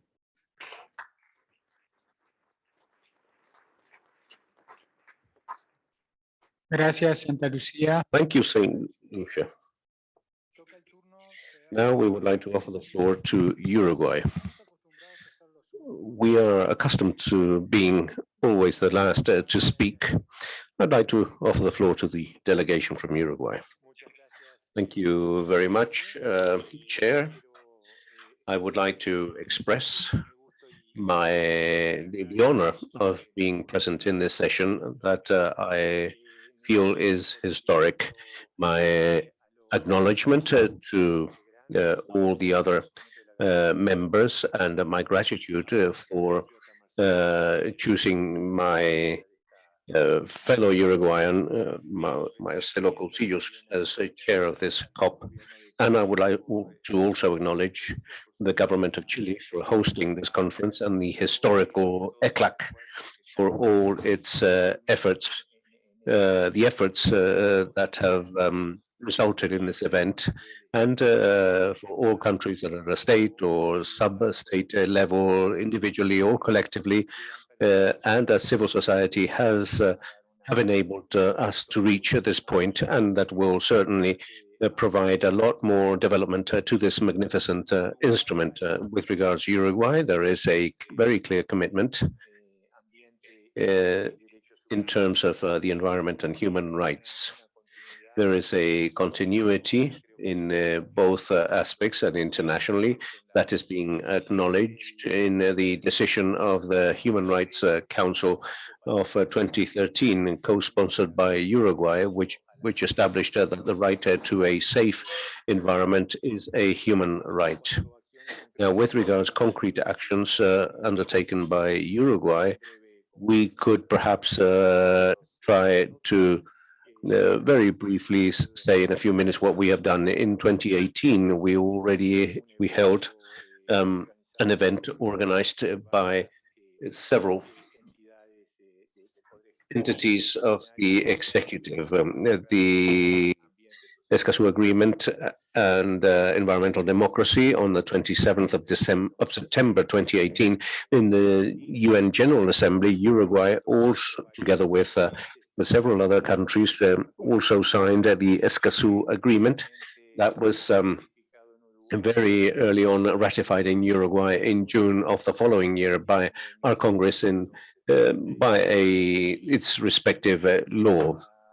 Subsequently, the National Institute of Human Rights, together with the then Ministry of Housing and Territorial Planning, promoted the publication rights of access to information, public participation and justice in environmental matters related to the Escazú Agreement in March 2020. As from that point onwards, as we well know, that the great obstacle, which was the pandemic, hindered or slowed down our activities in this sense, but We faced that challenge and continue to make progress. In August 2020, we created the Ministry of the Environment, and that, I believe, reinforced our country's capabilities in these matters and the possibility of meeting the targets and the commitments of the Escazú Agreement. I would not like to forget that soon after the approval by the Uruguayan Parliament of the agreement, a couple of sentences in the judiciary referred to the Escazú Agreement, which means that they're already including the Uruguayan jurisprudence. And this, in July of last year, we held a side event during the high-level political forum of ECOSOC in the UN, sponsored by Uruguay, Costa Rica, and ECLAC, also promoted the dissemination of this issue among for a global audience. And so as from now, we have to continue with the implementation actions of the Escazú Agreement. Uruguay already has an interesting wealth in terms of access to justice related to human rights and access to information in general. And this can also be applicable to human rights and the environment. However, we understand that the Escazú Agreement will reinforce those possibilities and will enable a more in-depth implementation of these general objectives in our country. Thank you very much.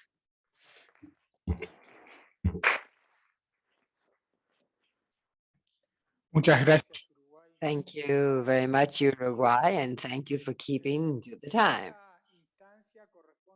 And now we should offer the floor to our delegations, Annex 1 countries, signatory countries that are in the room and would like to ask for the floor. I recognize the delegation of Chile. Chile, the floor is yours. Thank you very much, Chairman, and greetings to everyone. First of all, highlight that we would like to have come to this first COP as a state party to the agreement, but it was not possible. But well, I would like to reiterate our commitment and hope that next year we may cross the Andes range as a country party to the agreement. I address everyone with this at this historical meeting, the first part of the COP. Such a very emotional inaugural ceremony, and we welcome the words by the president of Chile, Boric, and Escazú Agreement. This will be our responsibility that this commitment may translate into concrete measures for the full and effective implementation of the right to information, public participation, and justice in environmental matters. And we take on this duty aware that a better governance and decision-making is indispensable in order to address the environmental and climate crisis and a fair socio-ecological transition that inspires this administration. And in fact, as government, we're facing a no minor challenge. You understand that in coordination with the various ministries in a decentralized and participatory manner, we may move towards a new model of development that equitably gives well-being to people, protecting ecosystems. And for this, we've identified as priorities cross-cuttingly the environmental matters in everything done by the government and implement the framework law on climate change that gives us effective tools to achieve the carbon neutrality goal by the year 2050 at the very, very latest, as well as other measures for the mitigation and adaptation. In Chile today, we have territories that are devastated by the water crisis and the expansion of contaminating industries. And so a main pillar of our government is to begin a process for fair socio-ecological transition that integrally addresses, first of all, the social impact of the decarbonization and defossilization of the energy matrix may have, and to which we are committed. This is going to have labor as well as social impact, but also addresses the ecological impact and the affectation of citizens. We believe that these processes must be addressed in a multidimensional fashion, multisectorally, and using the various levels of the state machinery in order to find definitory solutions in the short, medium, and long term. And we believe that it's only in that way that we may find definitive solutions to these issues. The government has decided to deepen environmental democracy in the country, and in relation to actions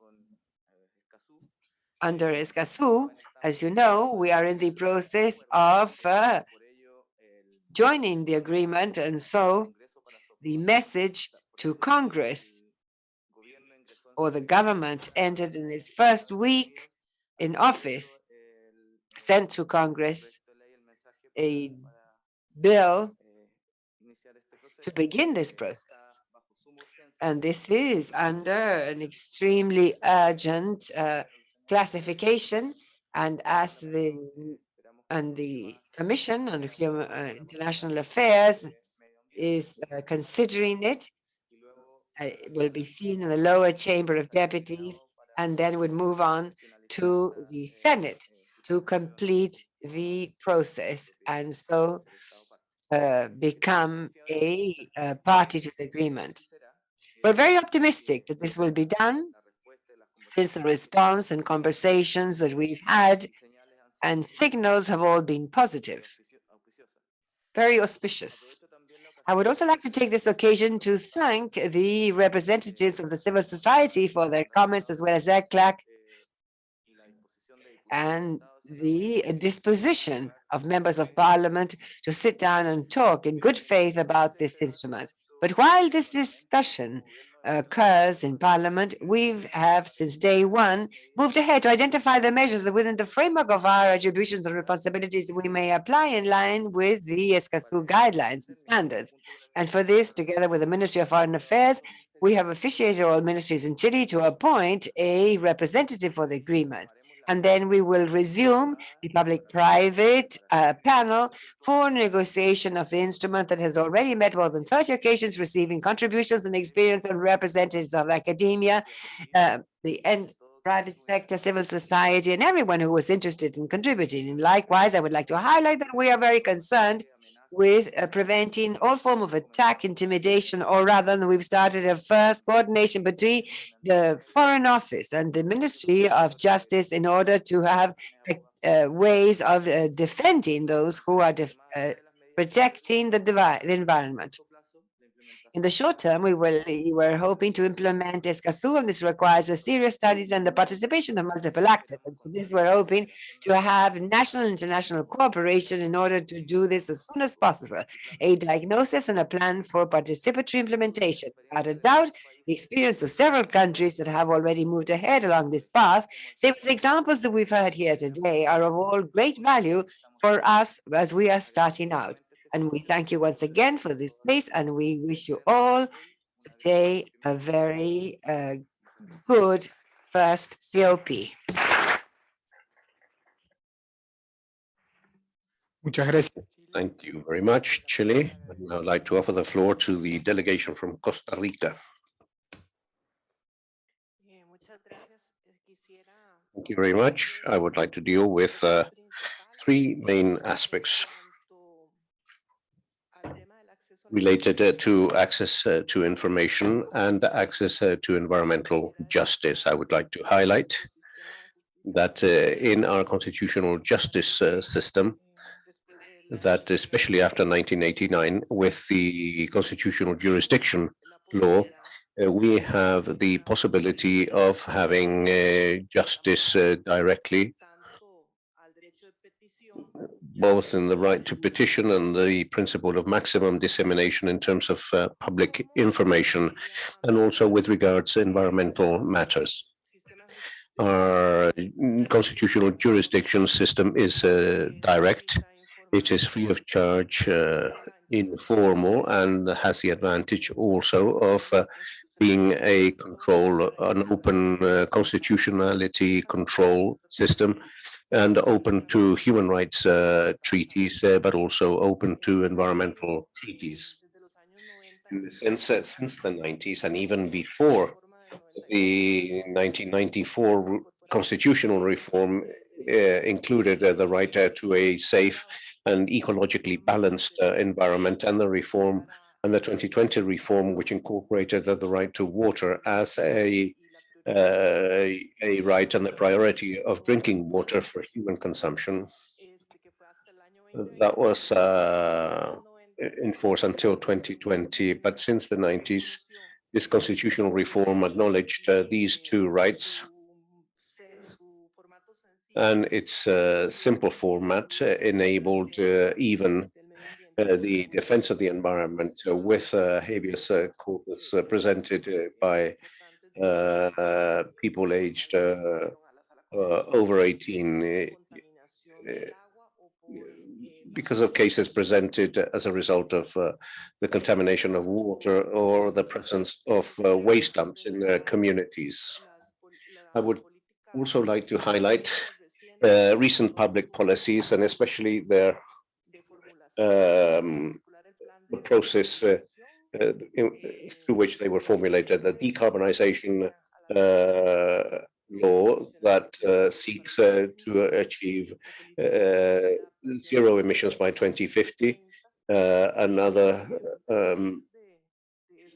law that, as a result of these policies established in 2017, a citizens consultative council for climate change, which we call the 5C Council, which is a consultative and deliberative and discussion type of platform to contribute to the design and enforcement of climate change policies at a national level. I would also like to mention that recently the Supreme Court of Justice established an environmental policy, and the idea is to continue to make progress towards the establishment of a specialized environmental justice. I would also like to mention the recent resolution of the Human Rights Council in session number 48, which was proposed by the group that has been working on human rights and the environment for many years, and which involves Costa Rica, and which was co-sponsored by many of the countries present in this meeting. And it finally achieved the acknowledgement of the right of the environment, as the right to a safe environment as a human right, approved in October 2021.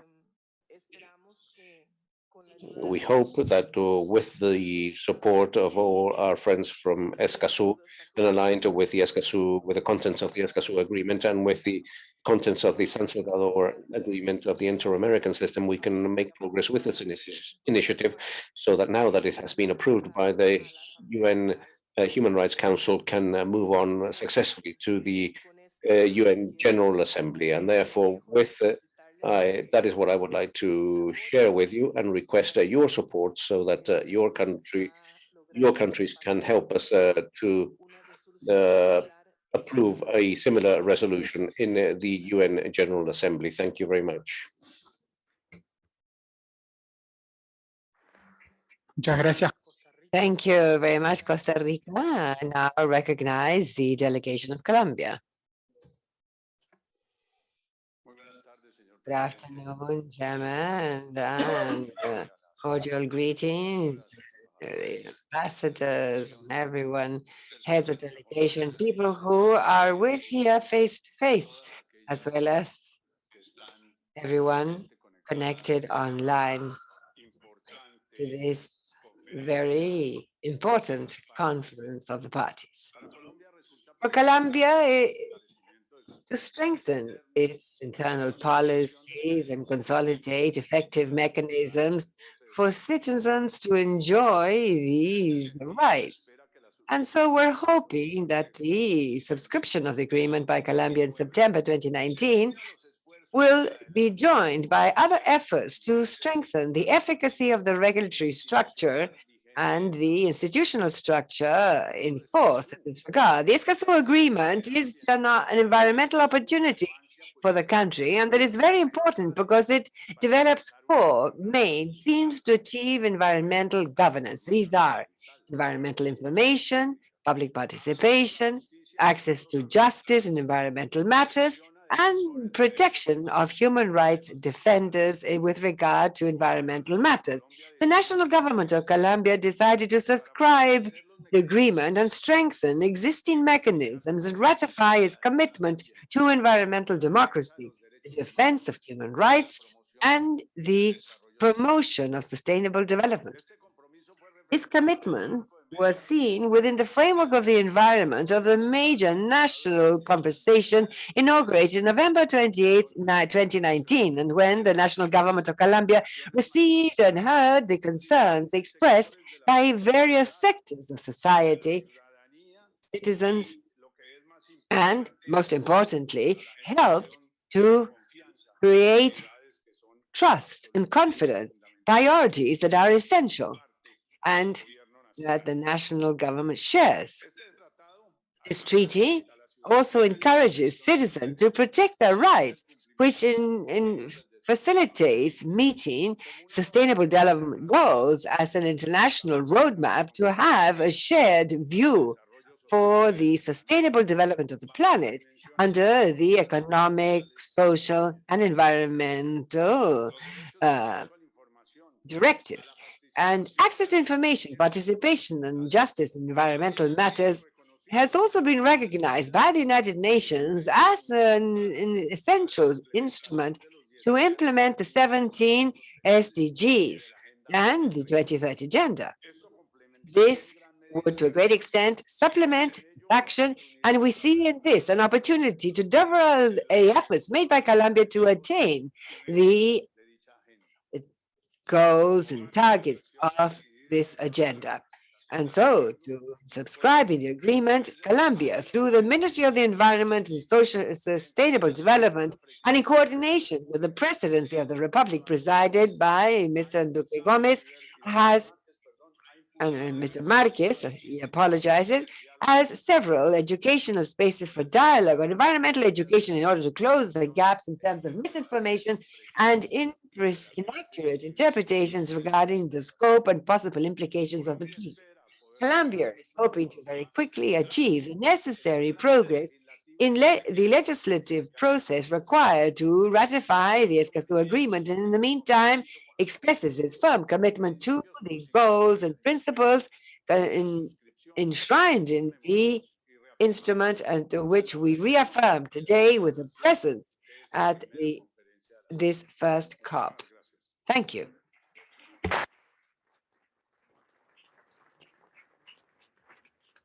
Muchas gracias. Thank you very much, Colombia. Peru has asked for the floor. Good afternoon, Chair. Good afternoon, delegations. I would like to say that Peru, on behalf of Peru, the Vice Minister of Environmental Affairs will be linked virtually. Good morning. Thank you very much, dear authorities of member countries and signatories of the Escazú Agreement, representatives of ECAC, representatives of the public, and all participants. From Peru, we salute this important event, which is a milestone in the implementation of access rights based on this agreement. As from the Ministry of the Environment, we would like to express a warm greeting, hoping that in these days we will achieve a consensus with regards to the texts be analyzed. The pandemic has meant a reproduction of illicit activities on impacting the environment, generating insecurity for environmental defenders. As occurs in Costa Rica, we have also had this situation in Peru. And on the other hand, environmental management needs to have mechanisms for public articulation and also a systematized scientific production, so that it can provide timely and efficient response to the various challenges that we face in order to cater for the needs of citizens and their right to enjoy a safe environment. As from this administration, we have decisively promoted the articulation of science and public policies.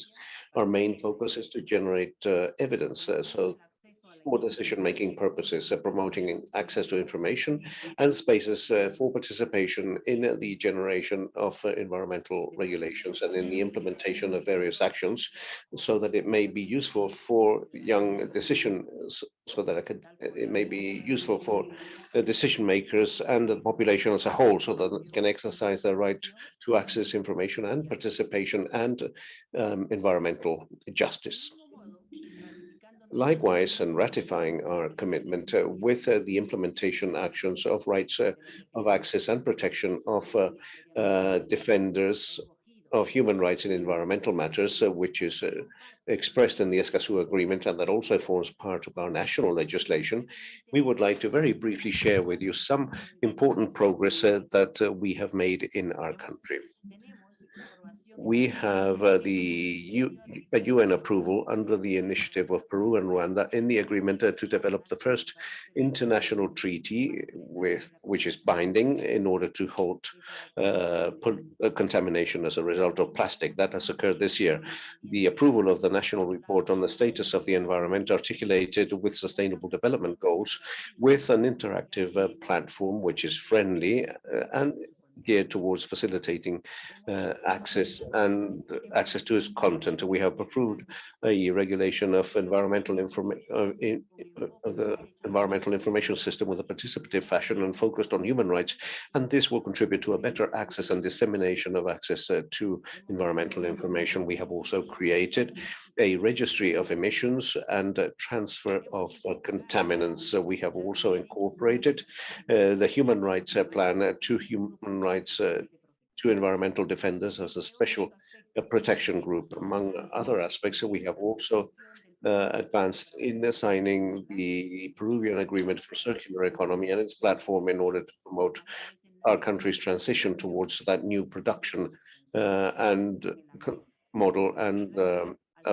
production, a consumption process which is friendly with the environment, involving academia, the private sector, the public sector into this initiative. We're also building an environmental perspective for our country, promoting citizen science, considering that the social appropriation of knowledge generated by participative science, incorporating traditional knowledge and citizens' participation, leads to a higher evaluation of both science and technology, and this can have an impact upon decision makers and be translated into an increase of investment in environmental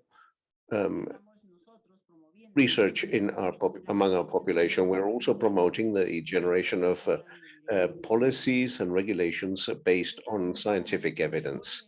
We express our best wishes so that we are able to comply with the objectives of the agreement. And as from the Peruvian government, we will continue to work to ensure the implementation of rights of access to information, participation, environmental justice, and protection of defenders of human rights in environmental matters. Thank you very much, and we hope that you will reach a consensus with the agreements. You have a very good morning. Thank you, Peru. I have on my list Dominican Republic. Would you like to take the floor now or subsequently? Yes, the floor is yours.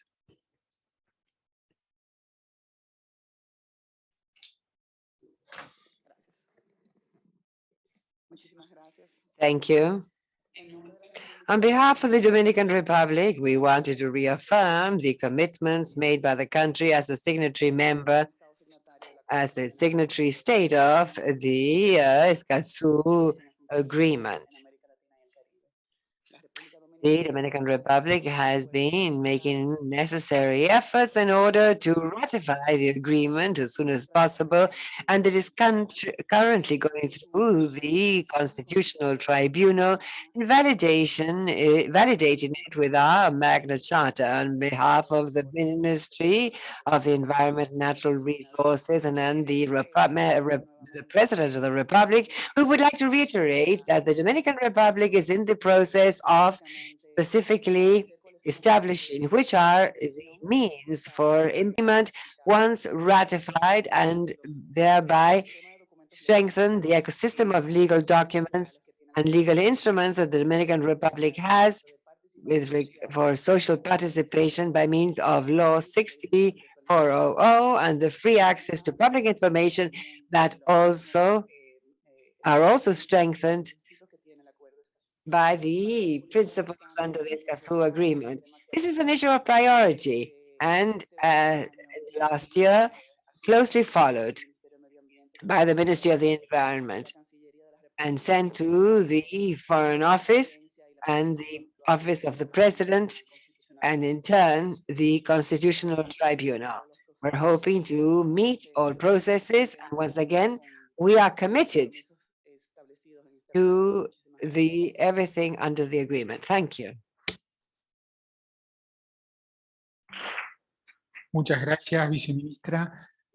Thank you, Vice Minister. And now I am pleased to invite the representatives of the public. If you would like to address the plenary, go ahead. Thank you. I believe there's a PowerPoint presentation to accompany this. So in the meantime, this is by no means an exhaustive list of activities from the civil society of Latin America and the Caribbean, and a more comprehensive one will be shared on our social media platforms. So I'm just going to go ahead in the interest of time. In Mexico, they had multiple meetings held with various audiences, and the virtual space in that country has helped them to reach many people at different events, whether it be workshops, courses, discussions, and webinars, as well as through publications. This was led, a lot of these activities were led by Access Initiative in Mexico. Oh, there we are. Okay, thank you. Am I pointing in the right direction? There we go. Yes, so I just discussed Mexico.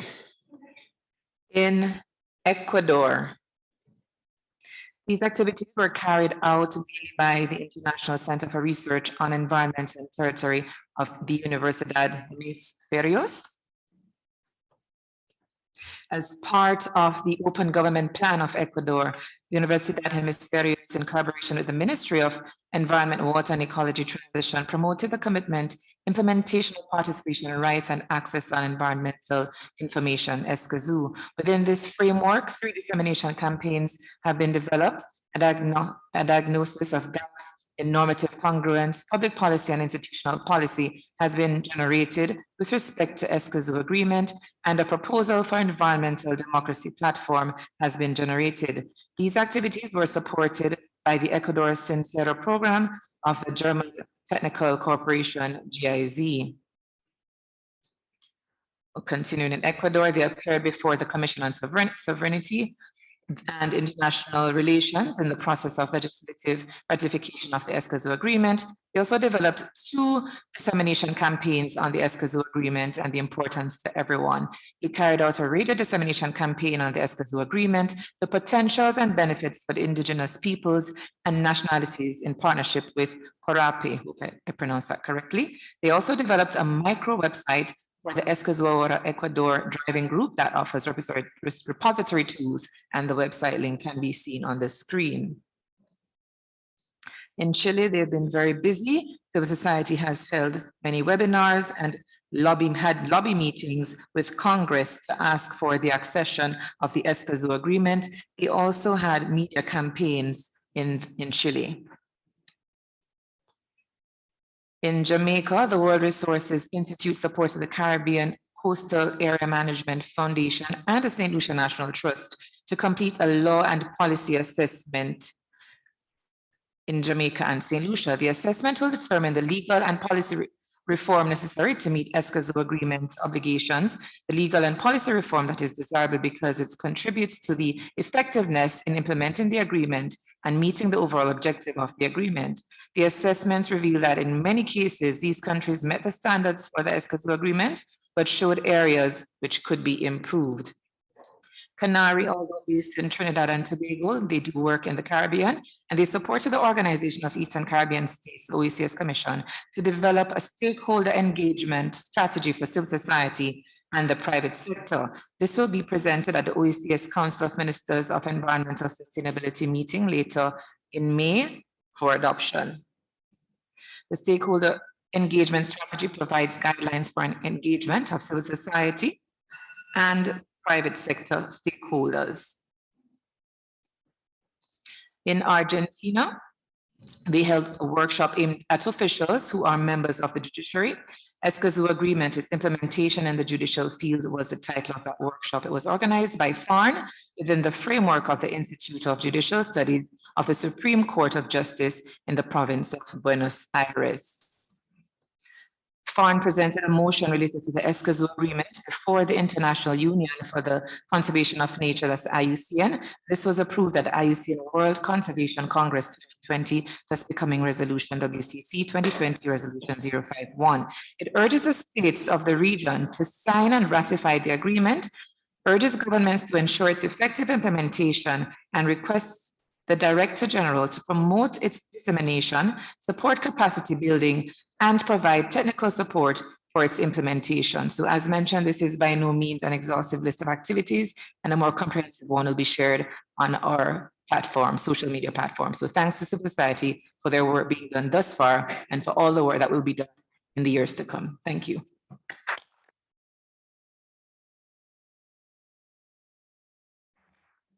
Muchas gracias. We thank the representative of the public. Finally, then, I would like to offer the floor to the Secretariat of the Escazú Agreement to report on the activities. Thank you, Chair. We have a brief presentation. The Secretariat has held a number of activities focused, first of all, in facilitating the processes to sign and confirm their membership in different countries, and we have concluded the signing process. The rest of the countries can ratify or adhere, and the consequences for a state party are exactly the same, and we are facilitating in several of the countries these processes to the extent that countries request that. So please let me see the presentation. There is a report that will be in the presentation. And there you can see the status of reports and activities. 12 have ratified. The repository is the General Secretary, and both the Spanish and English texts are the authentic text and of the treaty. And you can also see the list in the ECLAC webpage. The other element that ECLAC has worked on systematically over the past few years since the adoption of the agreement is to facilitate the results of the state parties of the signatory of the meeting of signatory countries. If you remember, as from when we adopted the meeting, we have held two meetings of signatory countries. The first one was in Costa Rica, back to back with the Conference of the Parties on Climate Change Agreement, and we held the second one in 2020 in December in St. John's with the support of Antigua and Barbuda in a format that was going to be face-to-face, but we faced a pandemic, and therefore we held a virtual meeting. Let's have a look at some of the slides. The other major event that the Secretariat organized, of course, with the countries that are parties, had to do with the ceremony of the entry into force of the Escazú Agreement. Well, something does not seem to be working well. Could someone please change the slides? So as you can remember, on April 22nd of last year, the Escazú Agreement came into force, and this was a joint event triggered by the Republic of Argentina and the Republic of Mexico. And the agreement was placed in January, and so that this could coincide with the International Mother Earth Day. The previous one, there. So there we held a ceremony of the entry into force involving distinguished stakeholders, which was also done virtually because of the pandemic. And finally, we have held a pre-COP on March 4th, where we discussed the issues that had to be discussed during this conference of the parties. But we have also held 8 meetings of the presiding officers, 2 of the presiding officers with the public, 6 virtual meetings. And in addition to that, we have held 3 working groups working precisely on the issues that we will be discussing today. One headed by Costa Rica as chair. These groups had an open composition, and we held meetings with the participation of all signatory states and the public in an open fashion, both on April 15 and 25th of June before the pre-COP.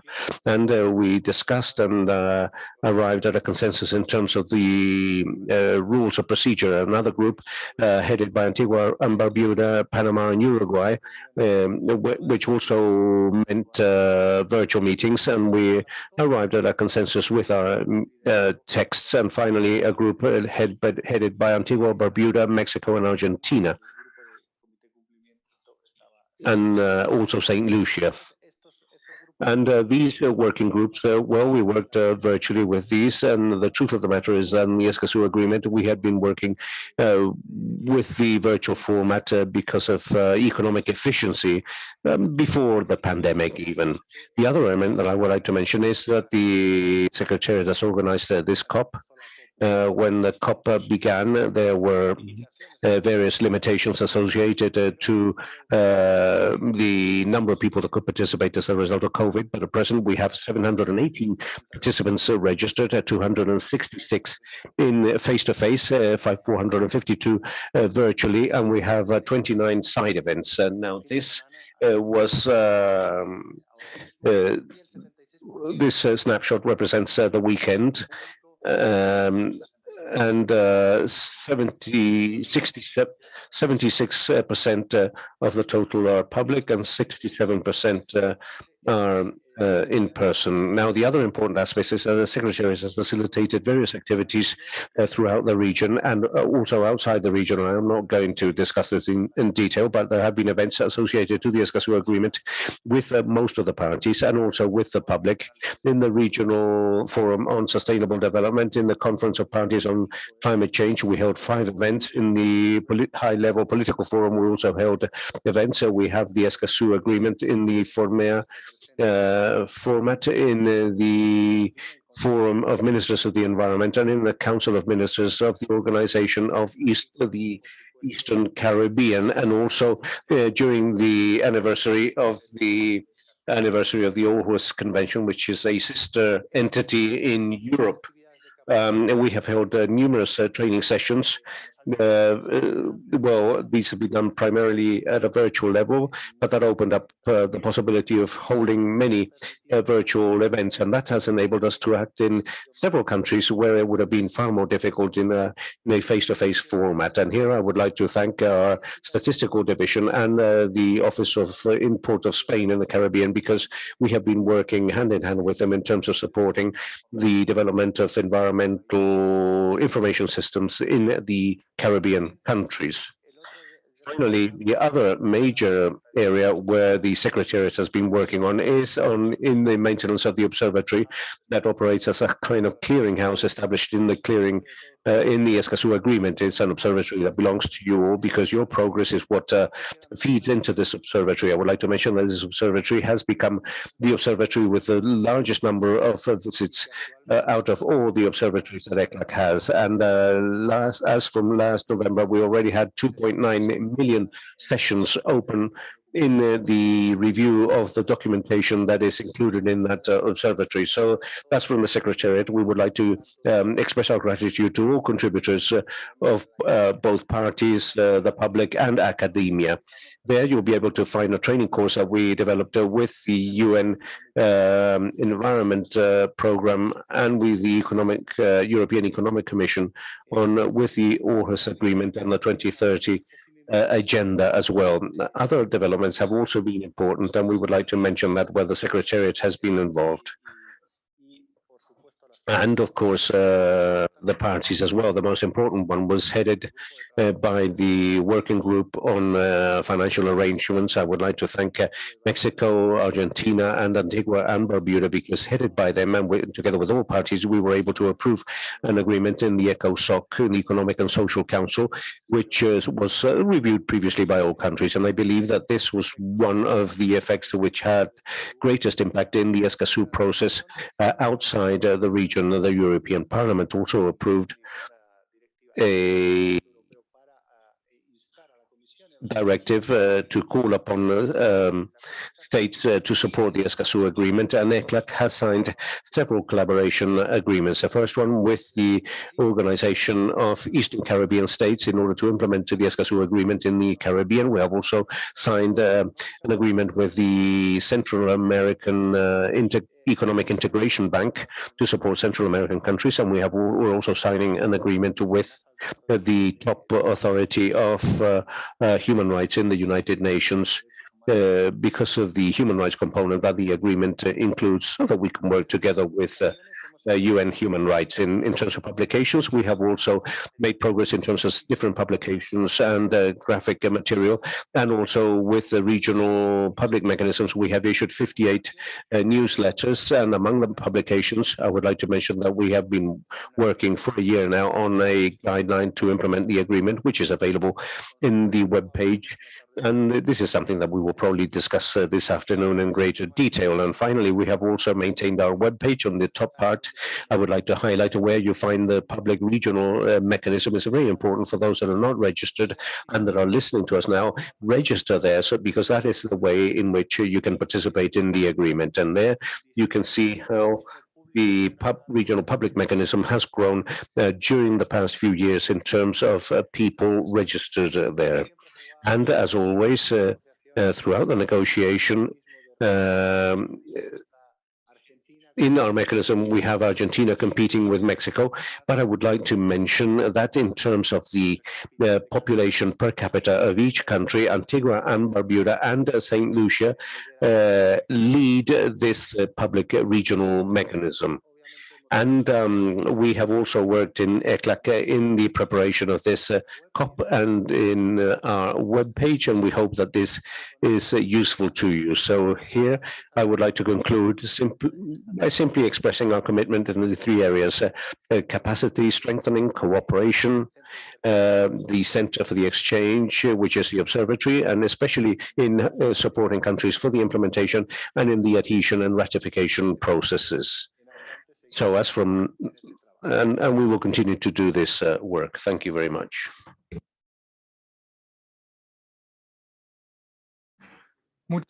Thank you very much, Secretariat. After lunch, we will have a special session receiving comments and ideas on the effective implementation of the agreement. But then after that, we will address each topic that are directly related to the agreement. So we would like to end this morning's session by calling your attention to the 6 decision projects that are already up for your consideration. The one on the rules of procedure, and that appears in the reference document bar 1, and 2, the presiding officers that we have just adopted and that somehow we still need to record, and 3 on I think there is a problem of the interpretation.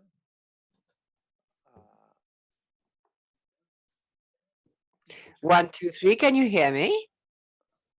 1, 2, 3. Can you hear me?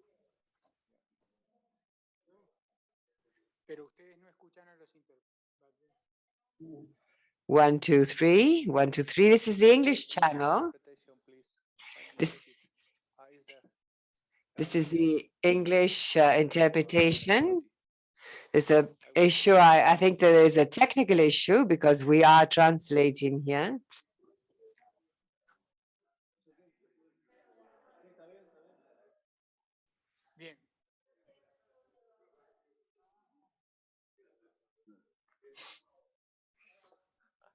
There is no power of that. Okay.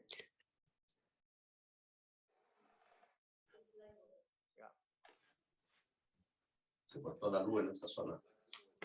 Yes. No hay conexión.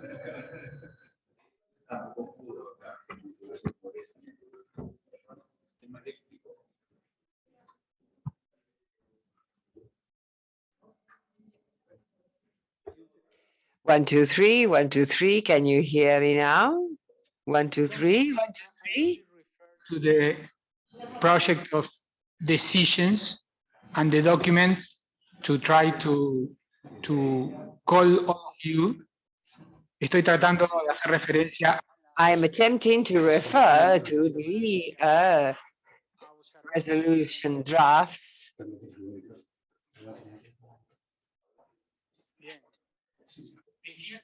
Well, I was saying that I was referring before breaking for lunch, I was referring to the drafts for decision that are already available to the delegations for their consideration, so that you may analyze them when decision is to be made, which will be the next item in the agenda.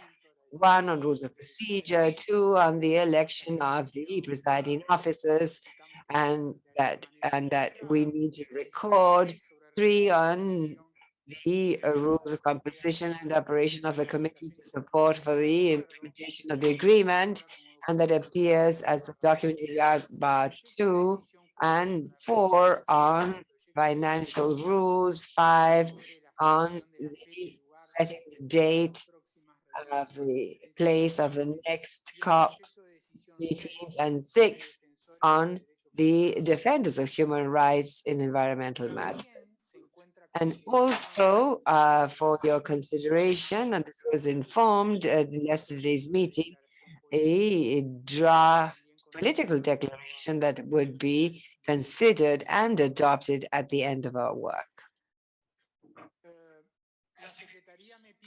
The Secretariat has asked me to remind you that there is a significant number of parallel events, many of which carried out before the beginning of these sessions or over lunch. And so let's all diet for the next few days and take part in these activities. And so if there is no further request or announcement by the Secretariat, we will conclude this morning's session and will resume at 2 p.m. Chilean time. That is, we will have a short period for lunch. So see you back here at 2 p.m. Thank you. Okay, baby.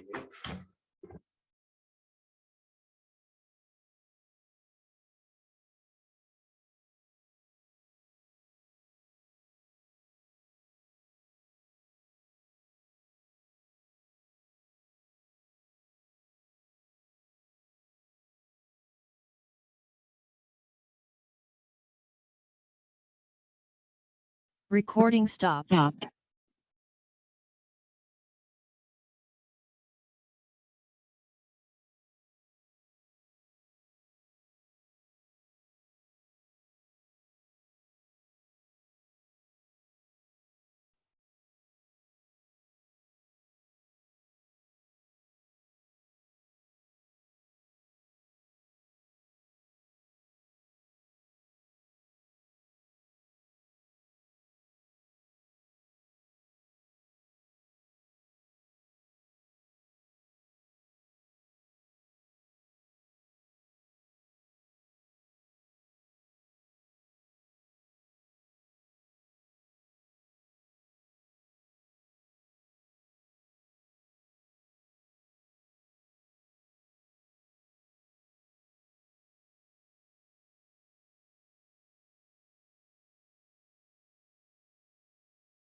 Recording in progress.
Vayan tomando asiento, por favor. Please be seated.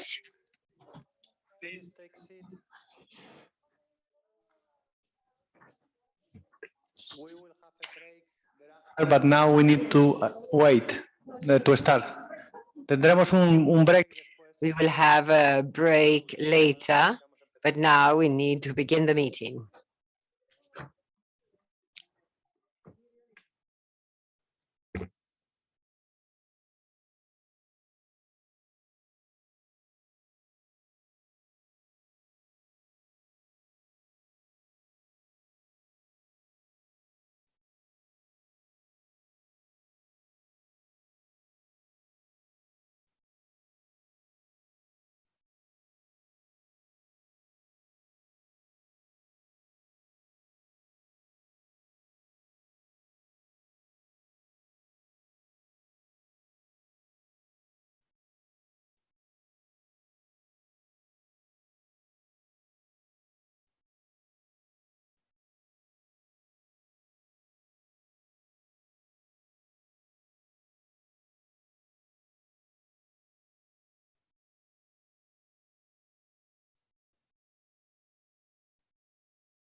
Buenas tardes.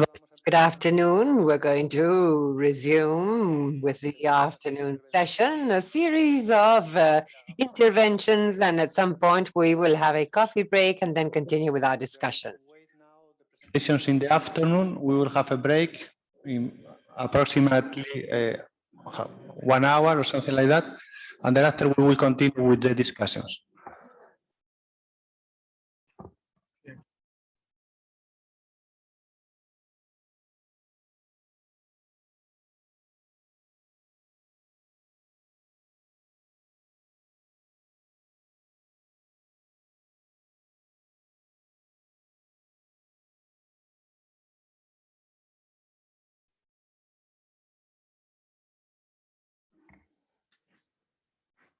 Buenas tardes. Good afternoon and welcome back. We will begin the second part of the day, this afternoon session, continuing with the agenda. We will have a special session on the effective implementation of the Escazú Agreement and how to achieve a greater cooperation. For this, we have a series of experts and representatives of various international organizations, both regional and national, and who will analyze strategies, compared experiences, opportunities for cooperation in order to move ahead with the agreement. And that will give us some tips on how to better implement the Escazú Agreement. Then, this afternoon, later, we will have a coffee break, approximately halfway through this list. And then later, probably, you've all heard that we have invited you to a reception offered by the government of Chile. And so, I would now recognize the first of the speakers, Zal Lomtadze, Deputy Director of the Environment Division of the Economic Commission for Europe, ECE, Secretariat of the Convention on the European Agreement on Access to Information, Public Participation in Decision-Making and Access to Justice, that we all know as the Aarhus Convention. I believe he is online. You have the floor, sir. Thank you very much, Mr. President. I hope the sound is good. Thank you very much again, Mr. President, Excellencies, distinguished delegates, ladies and gentlemen. It gives me great pleasure to take part in today's event on the occasion of the first conference of the parties of the Escazú Agreement. My organization, Economic Commission for Europe of the UN, through the Secretariat of the Aarhus Convention, was privileged to cooperate with its sister organization, ECLAC, on the Escazú Agreement, and we stand ready to continue this fruitful cooperation. We believe that the most effective way for such partnership would be sharing our lessons learned based on more than 20 years of experience in implementing the Aarhus Convention. These lessons learned may assist you in shaping your future work. The key lesson is that we would like to pass to governments and stakeholders of your region is that with minimum costs, the Escazú Agreement has a potential to be both efficient and effective instrument. As the Aarhus Convention, it will drive the development of national legislation and practice, bringing about positive changes that would otherwise not occur. Being a party to such agreement will help your countries to ensure universal implementation of Principle 10 of the Rio Declaration and the Agenda 2030, in particular its Goal 16, to the common standards. From an economic perspective, the lesson learned is that it is cheaper and resource efficient to engage the public in decision-making from the outset, rather than pay to remedy the effects of unsustainable decisions. Public confidence in governmental decisions is also critical for promoting peace and security, which is relevant as well for your region and for all the world, where environmental problems have direct impact on people's life. Furthermore, during critical situations such as COVID-19 pandemics and post-crisis recovery, building trust among governmental authorities and people within and between countries is more relevant than ever. Another important lesson learned is that the agreement will be beneficial for both rich and not so rich economies.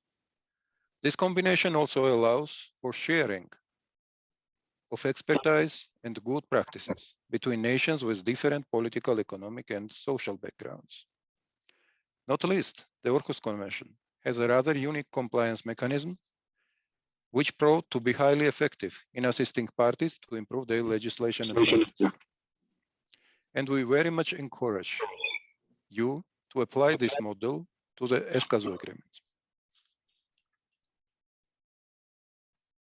The recent entry into force of the Escazú Agreement, with which I congratulate you with this occasion, came at a critical juncture for the world.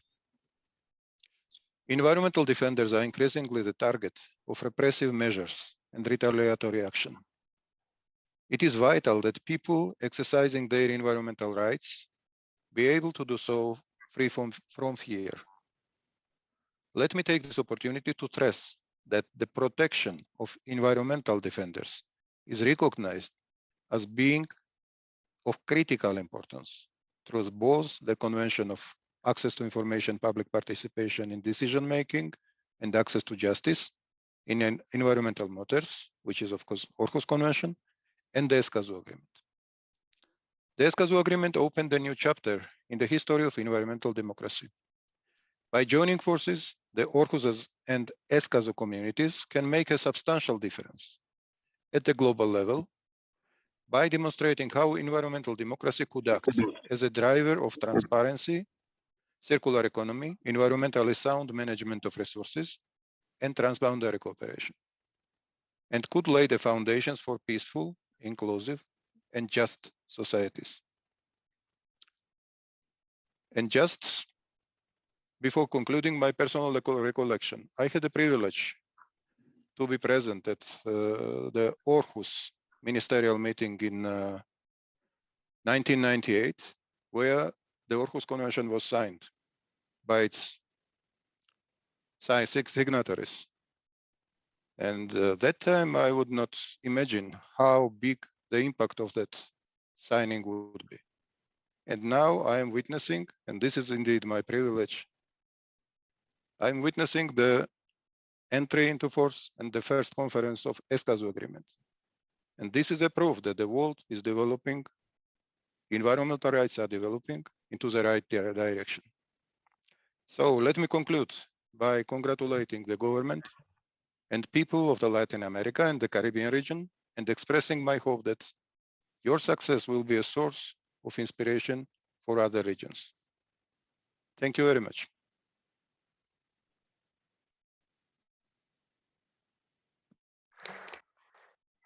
Agradecemos a la We thank the ECE and the Secretariat of the Aarhus Convention for this intervention, and now move on to Karine Javre, Director of the Division of Programs of the Interparliamentary Union, the IPU.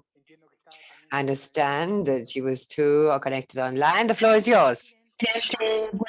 Thank you, Chairman, and good afternoon. Contribute on behalf of the Interparliamentary Union to the first meeting of the Conference of the Parties to the Escazú Agreement. The right to a clean, healthy, and sustainable environment is a human right, and the Escazú Agreement is a unique, forward-looking instrument which makes sure this right is fulfilled. This agreement aims to increase people's access to environmental information and strengthen their participation in environmental decision-making. And by ensuring people are well informed and bringing them to the table with decision makers, it paves the way for more inclusive and sustainable responses to pressing environmental issues. But as for all agreements, and this is the topic of our discussion today, the main challenge lies in implementation of rights and commitments made. It takes a whole of society approach and the involvement of all stakeholders to move from words to reality. And this is where I would like to put forward our first recommendation is regarding the role of parliaments. Parliaments with their core legislative, oversight, budgetary, and representative functions are key for making sure the objectives of the Escazú Agreement are translated into national action, and it is therefore important to engage them from the very beginning in this effort. We all know that parliaments can enact legislation that is in line with the agreement, ensure adequate budget is available for implementation. Parliaments also provide important and useful oversight of the government to make sure that they are meeting commitments made related to the agreement. And most importantly, parliaments also have the responsibility to bridge the gap between the government and constituents. Public engagement is at the heart of the Escazú Agreement. Recognizing the crucial role of parliaments and parliamentarians in environmental action, the Interparliamentary Union, with its global membership of 178 members, is actively working to build the capacity of parliamentarians to address environmental challenges, including by organizing trainings, workshops, and interparliamentary knowledge-sharing events to strengthen national legislation. The IPU also sees strong public engagement is an important factor for more effective action in response to sustainable development issues, especially environmental issues. Indeed, public engagement is key. People expect their elected representatives to listen and respond in ways that meet community aspirations. And the challenge for parliaments is how best to show that they have heard the demands of their constituents, considered them, and where possible, translated them into tangible outcomes that addresses their needs. To assist progress in that area, the IPU and UNDP recently launched the third Global Parliamentary Report, which focuses specifically on public engagement. The report not only analyzes diverse public engagement practices of parliaments across the world, including examples related to climate change, but it also provides practical guidance to parliaments and parliamentarians and people and stakeholders who work with them on how to achieve greater public participation in decision-making through more participatory and inclusive institutions that are responsive to public concerns and expectations. We hope that you will find this tool a valuable one in your efforts as well. The IPU stands ready to help parliaments across the globe better understand people's environmental demands and, where possible, translate them into tangible outcomes for their communities.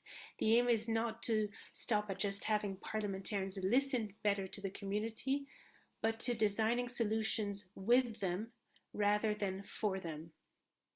By supporting parliaments and parliamentarians to strengthen legislation, budgeting, and oversight on environmental issues, and to wholeheartedly represent their constituents to ensure their environmental needs and concerns are addressed, the IPU hopes to also contribute to achieving the objectives of the Escazú Agreement.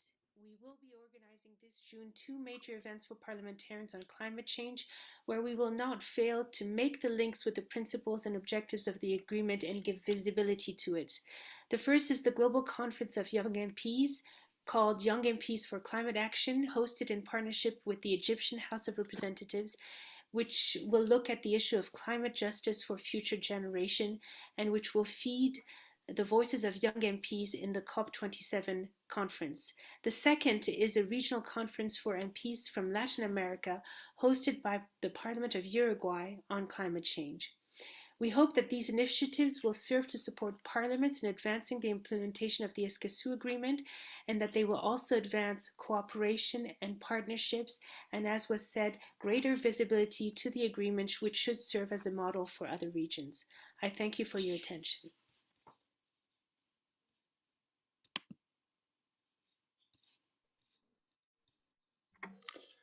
Muchas gracias. Thank you, Karen. I thank the Division of Programs of the Interparliamentary Union. And now we will continue with Andrew Seiner, Director General for International Cooperation and Development of the European Commission, and who will also intervene online. Andrew, please go ahead. Thank you. I've been promoted to Director General. It is very pleasing for us to be present at this meeting and this dialogue between Latin America and Europe. I am here representing Euroclima Plus, the flagship program of the EU on environmental sustainability and climate change with Latin America. We are promoting the mitigation and adaptation to climate change, resilience, and investment. The EU and its member states, a party to the Aarhus Convention, have welcomed the important milestone of the entry into force of the Escazú Agreement and the celebration of its first COP.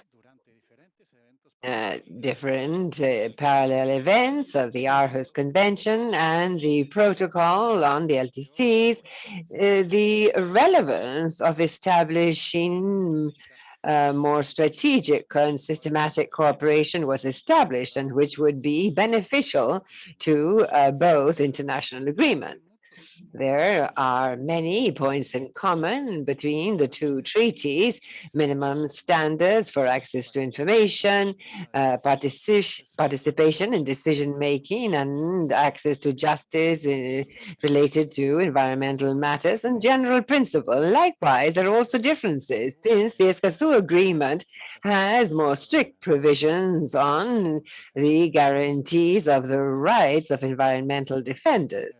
And also, we know that the European Parliament adopted resolution on the impacts of climate change on human rights, and asked the European Commission to set in motion a program to support the Escazú Agreement in order to, among other things, second, the states parties in the implementation of the agreement, helping the civil society to engage in its implementation, and support the fund for voluntary contributions created under the agreement. Our sister program, the Compact on Safety or Security in Latin America, the EU is working and will continue to work in future issues linked to environmental crimes that underscore the agreement among countries that have signed the Escazú Agreement. To date, the Euroclima Plus program carries out and implements some activities related to key topics pursued by the Escazú Agreement. And first of these, the creation of a regional platform, an Amazon platform of indigenous people to improve understanding on the role of knowledge, technology, and indigenous practices in climate management in order to strengthen their inclusion in the design of public policy. And second, in regional meeting on climate change, gender equality during the presidency of Chile of COP25, was able to exchange good practices, challenges, and opportunities for countries of Latin America and the Caribbean and Europe with regard to the integration of the gender approach to strategies, plans, and national policies for the mitigation and adaptation to climate change, and also contributed to strengthen capacities of decision makers in order to implement the work program and the gender action plan for the CMNCC and facilitate the creation and strengthening of a network of focal points on climate change and gender equality before that same convention. And third, in the Euroclima and during the COP26 in Glasgow, a parliamentary observatory on climate change was launched with an important dialogue interparliamentary between Latin America and Europe with regard to environmental matters and climate change. And through a joint declaration, members of parliament of the two regions agreed to continue working to strengthen the environmental legislation standards and contributing to global climate action from an inclusive and sustainable viewpoint.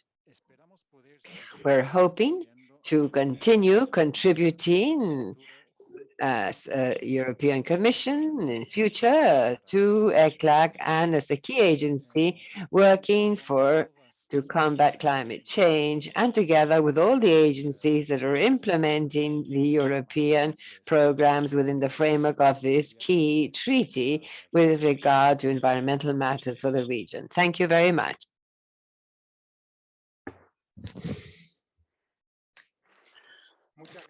Thank you very much, Andrew.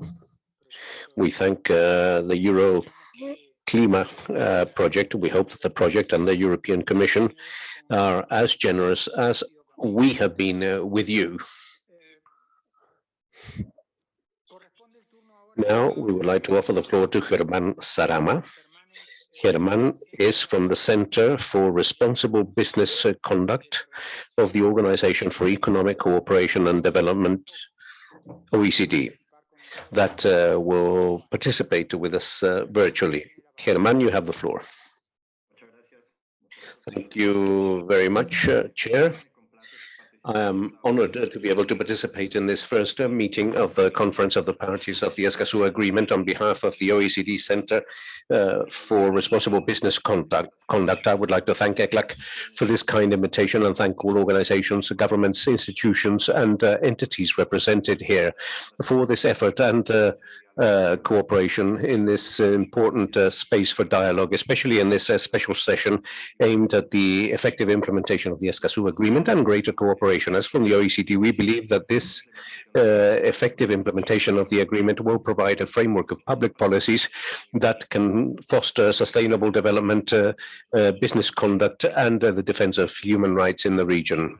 What I would like to mention, first of all, is that the Escazú Agreement helps us to reinforce a discussion about the need to align existing standards in environmental aspects with regards responsible business conduct. And this is very relevant because the Escazú Agreement is aligned with other suggestions to regulate responsible business conduct, such as that which was implemented by the European Union for enterprises in terms of sustainable development.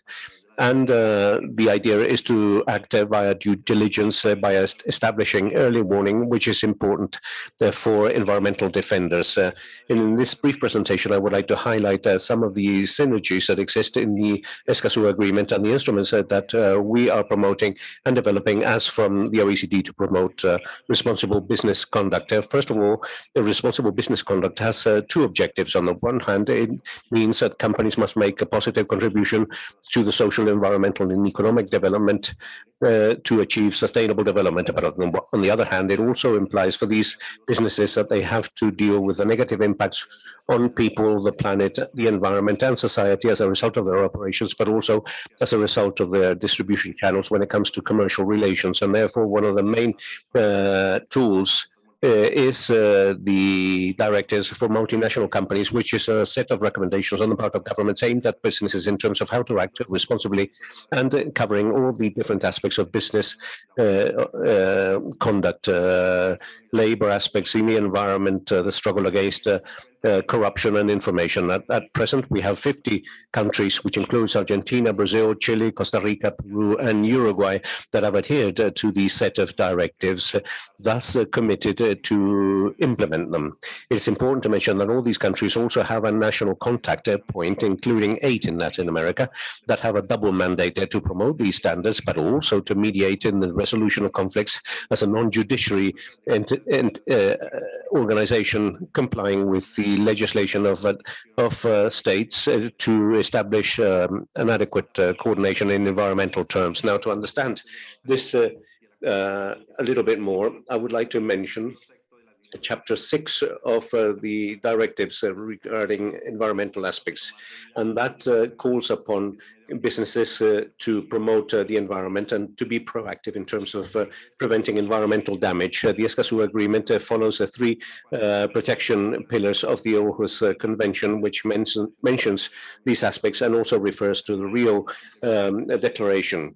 And so these instruments are complementary. Despite the fact that these directives do not explicitly refer to the Escazú Agreement, it is very probable that this will be corrected in an update of this. And we also find coincidence between the OECD and with regards to due diligence that are very relevant when it comes to the Escazú Agreement. For example, a due diligence, an improved due diligence or reinforced due diligence, where what is key is consultation with interested parties, including supply chains, focusing on the more vulnerable groups, for example, environmental defenders or the communities that are most hardly impacted by this. Over the past few years, we have reinforced those OECD actions with governments and businesses, and we have established specific training programs in key aspects such as mining, agriculture, textiles, and the financial sector.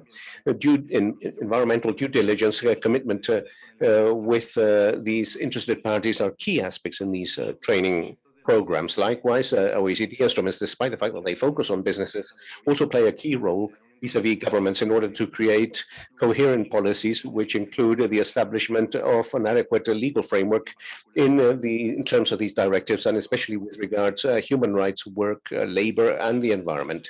In conclusion, as from the OECD, we continue to be committed to working with the different stakeholders in the region to promote sustainable development and to adequately tackle the environmental dimension when it comes to responsible business conduct, and to have adequate information, environmental impact, strengthen public action, and strengthen environmental justice. These are the most urgent aspects, and thus ratification of the Escazú Agreement represents a major step in order to achieve this objective, and we're fully convinced that the collective effort, as is mentioned in this event, is adequate to foster responsible business conduct. And please receive all our support so that we can continue to work along these lines. Thank you very much. Muchas gracias, Germán. Thank you, Germán. Now we would like to offer the floor to Jacqueline Alvarez. She is Director for Latin America and the Caribbean of the United Nations Environment Program, UNEP, with offices in Panama. But she is accompanying us today face-to-face in this meeting. So may you be very welcome, Jacqueline. Thank you very much. Good afternoon, everyone. It's an honor to be with you here in a face-to-face fashion. I am very proud to be formed part of this region, where an agreement of the magnitude of the Escazú Agreement was thought, designed, and now we have 12 countries that are parties, but we have much more than that. We have countries that are committed. We have many stakeholders that pursue this agenda and that contributed to the design of this agenda. And despite the fact that our region is diverse, the shared view that in terms of the fact that we have to strengthen access to environmental information, participation in decision-making, access to environmental justice as basic tools, means that we are a unique region. And as from the UNEP, we express our tremendous pride in terms of forming part of this history. And we have a clear commitment in terms of making headway so that the objectives of the agreement may be translated into concrete objectives. I would like to thank the chair. I would like to congratulate you and the government of Uruguay for this possibility of chairing this work. We are certain that with your leadership and with the leadership of the presiding officers, we will not only make substantive progress during this meeting, but also during the intercession period. I would like to also acknowledge the citizens of Latin America and the Caribbean, not only the 12 countries that have already ratified and that inaugurated this new chapter aimed at the strengthening of environmental democracy and sustainable development, but also the representatives of the public. We have heard them with tremendous pride and emotion this morning. You have led the dialogue, the creation of consensus during the negotiation, and you have brought the voices of environmental defenders to our table, who are the main stakeholders in the implementation of this agreement. A special gratitude to the government headed by President Boric, the government of Chile, for its rapid action aimed at the ratification, aimed at the rights which is fundamental. And that is a clear indication that we can make speedy progress. I would like to very quickly congratulate ECLAC as well. It is a great pleasure for me to be today as a director of the UNEP here at ECLAC for the first time. And I would also like to profoundly thank the Secretariat for the example of regional multilateralism that they have provided us with. And making a brief I would like to briefly mention that you have to be a little patient. I will try to be very concrete, but I hope but it's not going to be all that short. In present times, science is conclusive. We have all heard the data, the information, the statistics, the trends. We have to take immediate, rapid, and solid decisions in order to face up to what in the UNEP we define as the triple planetary crisis: the climate crisis, the loss of biodiversity, and pollution. But in order to do that, what is essential is that we have better and better information. But it is also essential that citizens be listened to and that we be respected, and that environmental justice becomes a reality, especially for those populations, for those groups that find themselves in more vulnerable situations. The Escazú Agreement, as you well know, has been present in political debates in different areas. And I would like to perhaps very quickly mention the Forum of Environmental Ministers of the region that has worked in an extraordinary fashion since January with the presidency of Costa Rica, which involved participation of young people with civil society organizations. We have capitalized in the UNEP all the regional dialogue, sub-regional, national dialogues in order to continue to promote and encouraging the ratification of the Escazú Agreement. But, however, we cannot stop actions right now. We must continue to advance towards the implementation stage. And as a very quick note of the actions and the activities that we have undertaken, our work is being strengthened through regional parliaments such as Paralatino, with sub-regional entities, with the country teams in the United Nations. via judges, via NGOs. And the list continues, and you will see this later on during the presentation. The essence itself of the agreement refers not only, as you know, about human rights, social rights, and environmental rights, but is a clear way to advance and to have great impact, always responding to the needs, priorities expressed by the region. This reveals a clear governance and a clear cooperation, South-South cooperation, capacity building, coordination, and political dialogue. I would like to highlight that at present, the major cooperation with the High Commissioner of the United Nations for Human Rights, with ECLAC and with other actors. As you well know, the three pillars of the Escazú Agreement respond directly or are rooted with the mandate of the UN program on the environment. The creation of environmental information has always been at the basis of informed decision making, and our work focuses on that. We have publications such as the GEO, which is the Global Environment Outlook, intergovernmental assessment programs led by experts, by scientists, and basically by those who are telling us this story from a different perspective. The promotion and the work with the scientific communities is fundamental.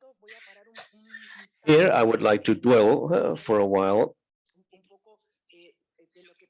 on what happened in February and March of this year in the UN Assembly. We created a working group, a panel, to establish the third pillar in science, which we were lacking, the planetary crisis that we were mentioning, climate, biodiversity, and pollution. For climate, we have the IPCC. For biodiversity, we have the IPs, and UNEA decided to establish one for pollution, chemicals, and waste. And this is a moment to generate qualified information, conclusive information about aspects that have to do with environmental impacts. The second aspect has to do with environmental decision-making. The global forum of the main groups meet before the UNEA, and the documents and conclusions form part of official assembly documents. We have worked tremendously over the past few years with young people and with children, both at a global and regional level. And these groups are summoned. I would like to benefit from this occasion, from this meeting, to encourage young people to participate in this session, and all of us who are not so young perhaps, but are linked to these voices, so that we can encourage them to participate in these actions. In terms of environmental justice, the Montevideo program that you know has been designed in many of its areas and aspects by Latin America and the Caribbean with a strong impact, and is present in the juridical tools, the legal tools that we have today in terms of environmental defenders. And this is my last point, and I thank you for your patience. As from 2018, the UNEP implements an organizational policy in order to promote greater protection of environmental defenders in all regions. And this not only encompasses Latin America and the Caribbean. This is a mechanism, a response mechanism, that means that our UN program for the environment can face threats and attacks on environmental defenders. Up until 2021, more than 280 defenders in all 5 regions have received support with the implementation of this policy. I thank you enormously for your attention. As you see, it is an immense source of pride for us to continue to work with you, and we're able to do that, and we'll pay a lot of attention to the results of this meeting, and so that we can make further progress in the implementation of the Escazú Agreement. Thank you very much. Thank you, Jacqueline. I thank the UNEP. And now, Maria Jose Torres, Resident Coordinator of the United Nations System in Chile. And she is here in person. Yes, please go ahead.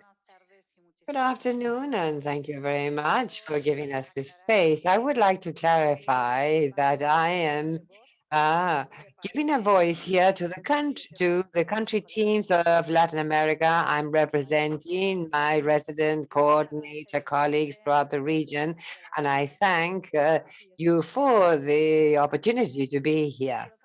And I would like to greet everyone who is here as the resident coordinator in Chile, greet you all and welcome everyone who's traveled from abroad and say how proud we are, as Mario Chimile was saying this morning, to have welcomed you to this first in-person meeting. And I think that it is quite symbolic that we are here sitting around the table, and especially greet all the governments represented here, the representatives of the legislative branches of Austria and Mexico who were also with us, and all my colleagues of the UN system, and the Escazú champions, whom I believe are part of those who are really making history. I would simply like to refer to what in particular these country teams can do or are already doing under this very important agenda that my colleague Jacqueline from UNEP was pointing out. Escazú for Latin America has raised the bar, and I think that in this sense, this call for multilateralism, and where we realize that in Latin America there is a partnership to be made, and that the sustainable development agenda may materialize in this way, this is essential, a very important message. And in this sense, I would like to refer to what the Secretary General said when he spoke of Escazú, when he said it is a very valuable instrument to find solutions centered on people and based on nature. So the Escazú can be summed up in these two things. It is centered on people, rights, and nature.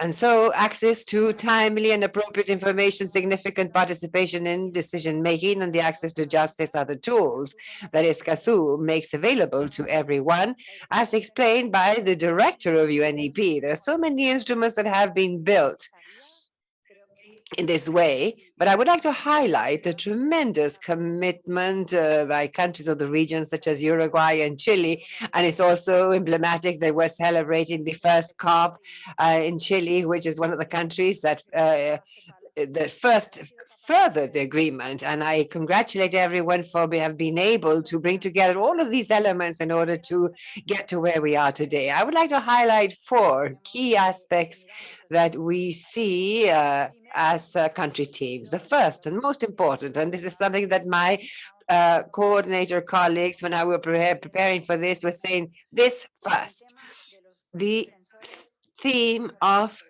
human rights defenders. This is something that Escazú is placing on the table very strongly, and not only on the table, the role played, but sometimes the fact that they're putting their lives at risk because they're convinced that sustainability and the future of the planet depends on them having this sort of work for their countries, for the communities, and for the planet. And second, the Secretary General was systematically speaking of the triple world crisis. And Escazú brings us to think about how to prevent conflicts. So the theme of the environment could be something that convenes, but it also divides and leads to conflict and death, unfortunately. Escazú attempts to work on partnerships, alliances that are necessary in order to produce a constructive approach to dispute settlement, and so the civil society, private sector, it's very important to have this strategic approach based on citizen participation. And we believe that this is essential in response to this analysis of the triple world crisis. The other thing is that Escazú is an international binding treaty in environmental matters, and so the role played by parliaments, the role of the civil society in discussing with their members of parliament on the relevance of the agreements among governments. This is of key relevance to think that economic recovery after COVID, the recovery and the economic development needs to be based on sustainability. And this is also the entry point to Escazú. And then the engagement of the civil society, as the previous speakers have pointed out, this is key and has accompanied Escazú right from the start, but there is a reflection that the civil society is part of the presiding officers is not only symbolic, but also points to this change. What can you ask the country teams in your countries? And here I would like to say that as country teams, we're already working on the basis of what we already have. There are very relevant institutionalities and countries that have stood out, as we said, in terms of leadership to get to where we are today, and very good practices. I would like to highlight, for example, the work being done by my colleagues in Uruguay, and where they've worked very closely with the government and the civil society in order to create a baseline and creating or building capacities on what it means to implement Escazú. This is a roadmap of strategic actions that serve to bring forward the work of the UN. In the case of Belize, my colleagues in the UN country teams worked very closely with the government in order to connect, and led to the signing and clearly making visible the benefits of the agreement. I think that Belize was one of the countries that did so with tremendous commitment and enthusiasm. In the case of Honduras, they're doing a great work from the viewpoint of the country team, together with the private sector and regular conversations, as well as with the civil society. And we would like to say that in the case of Chile, and that recently have put forward the signing of the ratification, and we're hoping this will come through quickly from Congress. As a country team, we decided to focus on how we could accompany the implementation agenda. Fortunately, Clark is also a member of our team, and so therefore I would like to give you some examples of the type of thing that we could do with you, together with you, as country teams. Dissemination on the content of the agreements will be one thing, and its implications, the multiplicity of tools, seminars, webinars, and second, quite a few documents in terms of information. As Jacqueline was saying, the baseline here is key in order to make informed decisions on how to move ahead in identifying obstacles and opportunities, and also determine strategies. Third, the issue of the liaison with the civil society, that depending on the context is easier or more difficult. The UN as a rule is a very good platform because there are many contacts with the civil society. And here what I'd like to particularly mention the role of women defenders of the environment, a role sometimes made invisible. We do know how important it is within the context of defending the environmental rights in communities. And the issue of advocacy with regard to ratification, the UN can be a major partner in doing this and implementing the treaty and opening up in as necessary spaces for dialogue and discussion. As the UN coordinator on behalf of my colleagues in the region, I would like to congratulate ECLAC for having brought this political will in the region of Latin America to become a treaty that you are ratifying, and for having been able to join up wills of both governments and the civil society, and placing the UN as part of this multilateral effort that definitely aims towards the future. Thank you very much.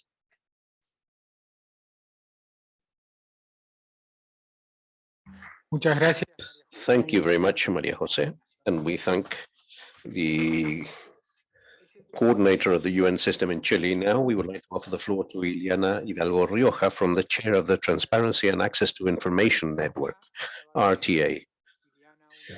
Ileana will deliver a virtual presentation. Ileana, you have the floor. Thank you very much. Good afternoon to everyone who follow us on this panel about an effective implementation of the Escazú Agreement. I would also like to warmly greet the various personalities that accompany us in this discussion. Now, with regards representing the commissioners that represent the chair of the Transparency and Access to Information Network in Mexico of RTA, it is an honor for me to be able to present some directives that can help us to create synergies and actions to facilitate the effective implementation of the Escazú Agreement. RTA is an organization comprised of authorities in the Americas for guaranteeing access to public information, and is responsible for a permanent and formal space for dialogue and cooperation, and also for the exchange of knowledge and experiences among its members. The RTA was established in 2011 with 5 pioneer institutions, and following a decade of joint actions and efforts, now involves 39 member institutions that belong to 18 Ibero-American countries.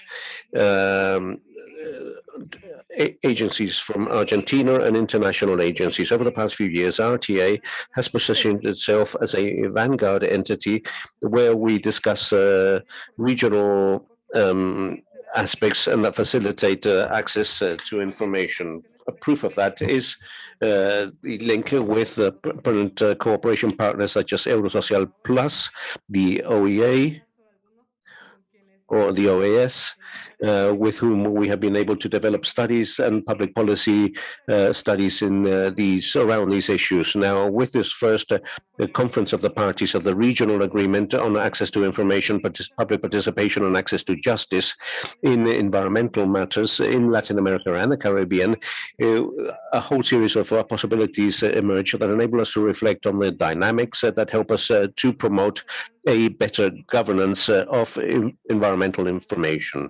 The need to articulate processes of convergence processes that bring together local activities, national legislations, and the provisions established in the Escazú Agreement must promote new alliances capable of leading to change processes that facilitate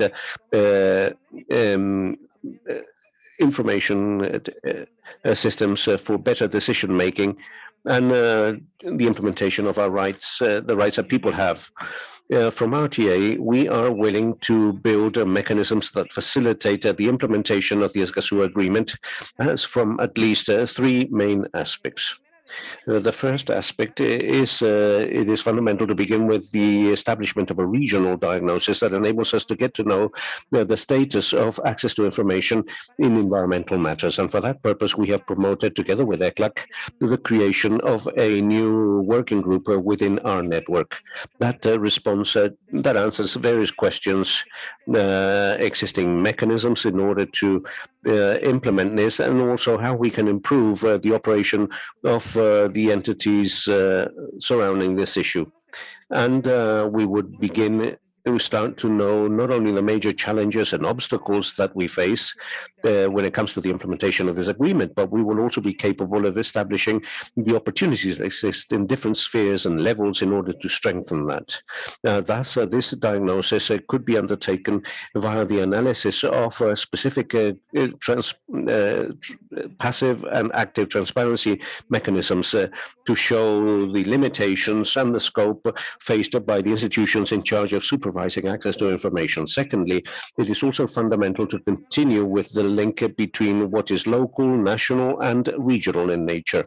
And in this point, as RTA, and with the accumulated experience during these years, we are able to act as a communication bridge between the entities that are in charge of access to information and ECLAC as technical secretariat in order to strengthen institutional capacities via workshops, seminars, and training sessions aimed at different authorities. The exchange of knowledge and practices also play a fundamental role in the construction of these efforts, because on the one hand, these entities have the competencies and the understanding of how access to information operates within their own countries, so that they will be able to facilitate the instruments that support the implementation of the conditions stipulated in the agreement. And on the other hand, ECLAC has tools that can provide us with the necessary inputs that will enable the strengthening of our actions, and also the crystallization of an effective protection of the right and protection of access to information in environmental matters. And then thirdly, via the organization of events for seminars, we can also begin to create wider ranging awareness of the importance of access to information of ecosystems, both for public officials and also for civil society organizations, academic institutions, and citizens, with the presence of specialists and authorities in an open, frank, and a dialogue which leads to proposals. And we will also be able to promote new understandings that put at the very center of the debate the usefulness of information for everyone, for all citizens. The effective implementation of the Escazú Agreement implies a solidarity and local cooperation and regional cooperation aimed at promoting the development, the coherence of policies, coordination, and integrated approaches at all levels. We also require that the Latin American community acts jointly with unity and with multilateralism, with renewed multilateralism, in order to create an effective environment free of structural obstacles, whereby all peoples, persons, and nations can have opportunities in order to gain access to timely, reliable, and relevant information on environmental matters. As from RTA, we are absolutely certain that we must mobilize the necessary means in order to implement this agreement via bringing to renewed coordination based on solidarity and collaboration that focuses on the specificities of the different groups that face vulnerable conditions. The challenges that we face are enormous. The changes that are produced in terms of the preservation of ecosystems is very important, and these changes involve uncertainties, but they also represent opportunities, such as the networks and international organizations, and we must benefit from that. And we must also be capable of acting with one single voice in the regional agenda of access to information on environmental matters. And during this transition period, we have to establish the foundations for this so that environmental information is made available to the citizens as a whole, and especially for environmental defenders. So thank you very much.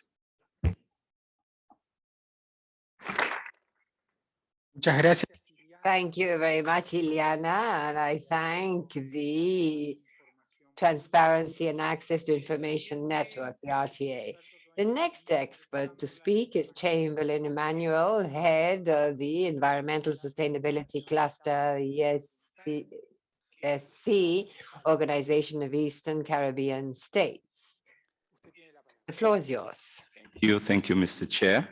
And it is certainly a privilege to be here at this very historic occasion. I bring you greetings from the OECS Commission, including our Director General, His Excellency Dr. Didicus Jules, also from a Council of Ministers of Environmental Sustainability from around the OECS member states. The Organization of Eastern Caribbean States is dedicated to economic harmonization and integration, protection of human and legal rights, and the encouragement of good governance among the 11 independent and non-independent member states in the Eastern Caribbean archipelago. OECS member states have long acknowledged that their development must be predicated on individual efforts pursued within the context of regional unity, solidarity, and cooperation in wide-ranging areas, including environmental protection and sustainable development. In July 2018, at the 5th meeting of the OECS Council of Ministers on Environmental Sustainability held in Montserrat, ministers, after considering the relevance of the Escazú Agreement, encouraged member states to support and ratify the agreement. We are therefore pleased to report that of the 6 member states who are eligible for ratification, all 6 have signed and 4 have ratified, making up 1/3 of the 12 party states here today. Since 2001, the St. George's Declaration of Principles for Environmental Sustainability in the Eastern Caribbean has been a pioneering framework for common articulation and pursuit of goals and aspirations for environmental management and broader sustainable development. In reviewing the St. George's Declaration in 2020, the Escazú Agreement and Principle 9 of the Rio Declaration have now been embedded in the revised St. George's Declaration. Our new agenda, captioned SGD 2040, recognizes that sustainable development in the Eastern Caribbean is based on transparent, inclusive, and responsible decision-making, which considers not only the economic benefits of development, but also the importance of pursuing the balance with social well-being and the health of the environment. It affirms that sustainable development in the Eastern Caribbean can be achieved only through a broad alliance and engagement of people, governments, civil society, the private sector, and international development partners, all working together. And it enshrines stakeholder participation in environmental management, including partnerships with civil society, private sector, and academia to guide national and regional development and decision-making. OECS member states are at the forefront of participating in the Escazú Agreement and promoting its core principles. The OECS Commission has been integrally involved in related advocacy and visibility, and in May 2020, formalized an agreement with the United Nations Economic Commission for Latin America and the Caribbean, ECLAC, for an enhanced program of action in support of implementation of the Escazú Agreement and the St. George's Declaration in the Eastern Caribbean. Through this partnership, the OECS Commission and ECLAC are collaborating on facilitating policy formulation, technical cooperation, training and capacity building, strategic advocacy and awareness, joint studies, analytical work and publications, and promoting a green recovery from COVID-19. Access to information is key to ensuring transparent and inclusive public participation for environmental stewardship. Stakeholders need to be adequately educated, informed, empowered, and engaged to participate meaningfully in environmental decision-making, advocacy, and aligned practices. Therefore, as a catalyst for action, the partnership between the OECS and ECLAC is seeking to enhance the generation, collection, and systemization of environmental information in the Caribbean through a proposed regional environmental information system that will seek to overcome the hurdles to environmental data, statistics, and reporting compliance in the region. The vision of this system is to help countries ensure that the environmental trends and performance are reliable, consistent, and comprehensive, thus providing transparency to citizenry, donors, and stakeholders. The system intends to serve as a one-stop shop and searchable portal for information that can be used to track areas and of interest and develop strategies to minimize or mitigate negative trends, allow integrated planning, impact assessments, and risk analysis for national and regional development, and support policy and decision-making, dialogues, and facilitate public and special interest group validation. I also want, Mr. Chair, to indicate that, as mentioned earlier by Ms. Charles, we have also developed a regional civil society or stakeholder engagement strategy with cooperation with the Caribbean Natural Resources Institute, Canary, which we will be tabling at the 9th Council of Ministers meeting in St. Vincent and the Grenadines at the end of May. Also, finally, want to indicate that through our recent OECS Assembly, which is a coming together of parliamentarians from both sides of the aisle, the Assembly approved the formation of the Regional Conservation Caucus, which is another model of regional cooperation with the assistance from the International Conservation Caucus Foundation, which will ensure that while governments may change in our member state, but the momentum will continue because we are helping to mobilize both sides of the aisle. And so as I conclude, a heartfelt thanks to UNECLAC's leadership for its vision, to Ms. Alicia Bassana, and the Sustainable Development and Statistics Divisions, in particular, Mr. Jose Luis and Mr. Carlos de Miguel, and I want to mention also Mr. David Barrio, for the invaluable support and commitment to the OECS region in this endeavor.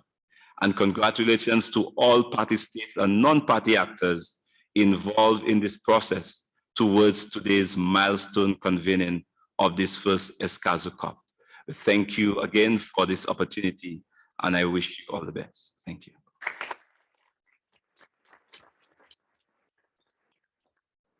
Thank you very much.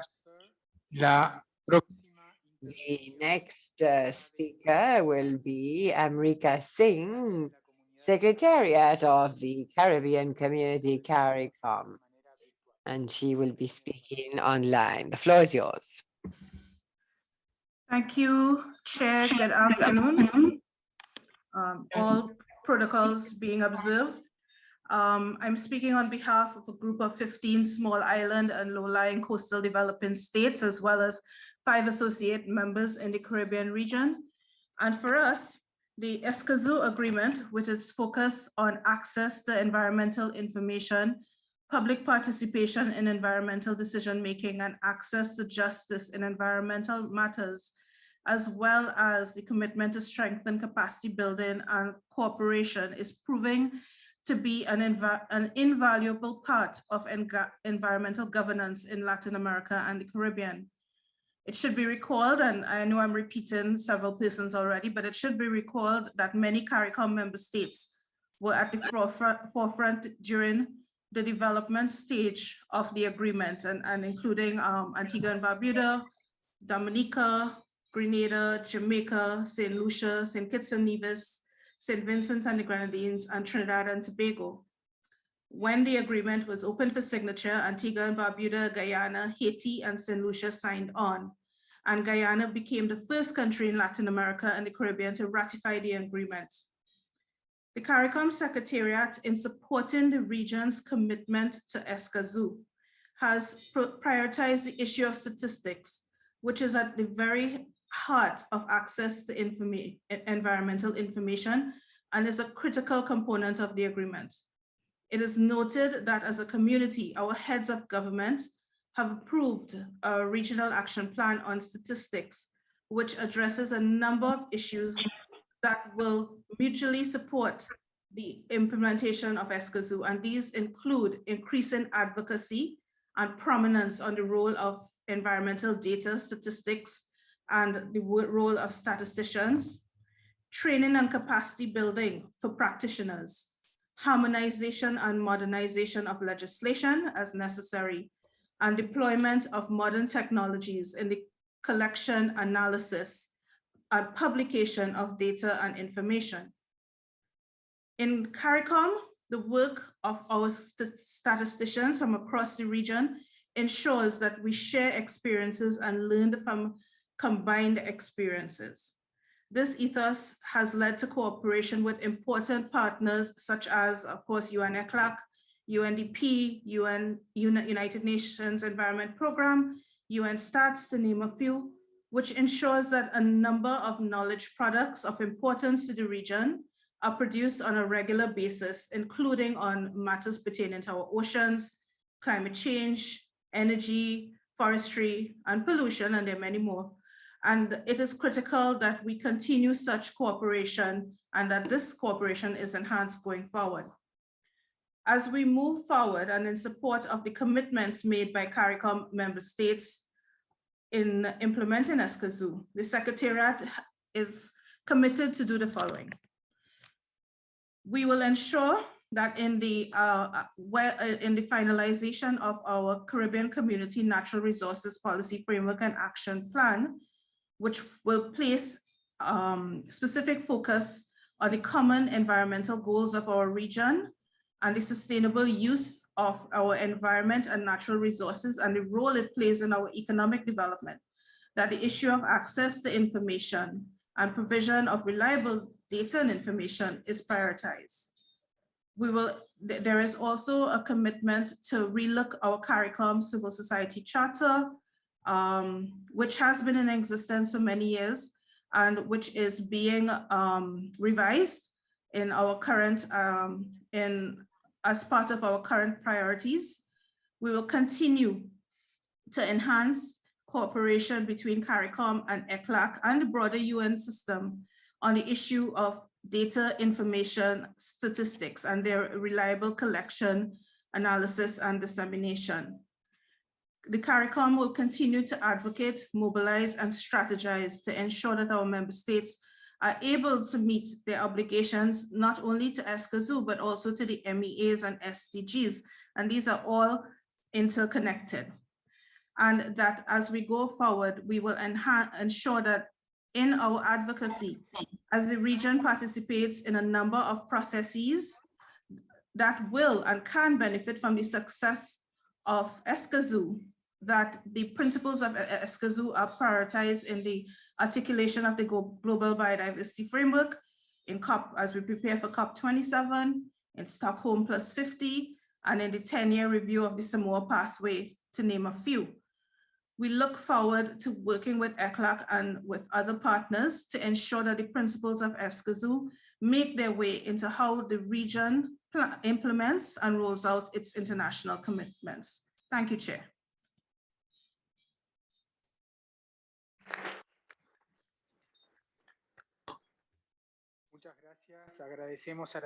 We thank the speaker,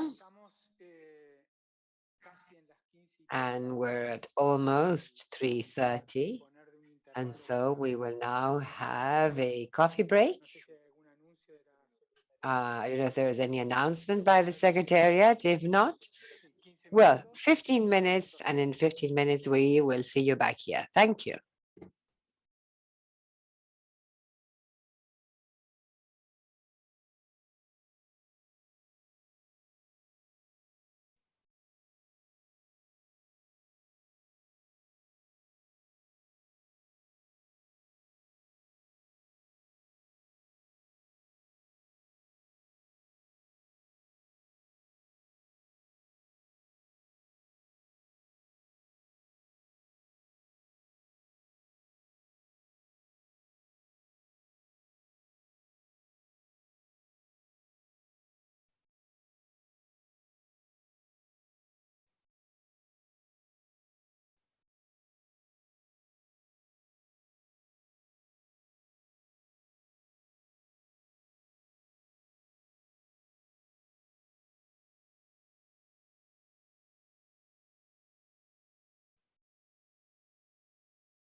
Vayan tomando asiento, por favor.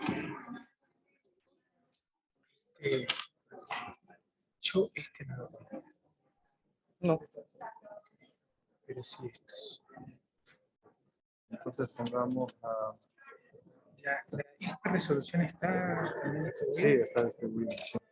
Porque estas están distribuidas y son conocidas. Necesito una carpeta para Bolivia. Es que los bolivianos son lo mismo. Cuando vienen a las reuniones aparecen al final con una guerra. Tengo mucha gente aquí. Disculpe, en la sala hay un micrófono abierto, por favor cerrarlo, muchas gracias.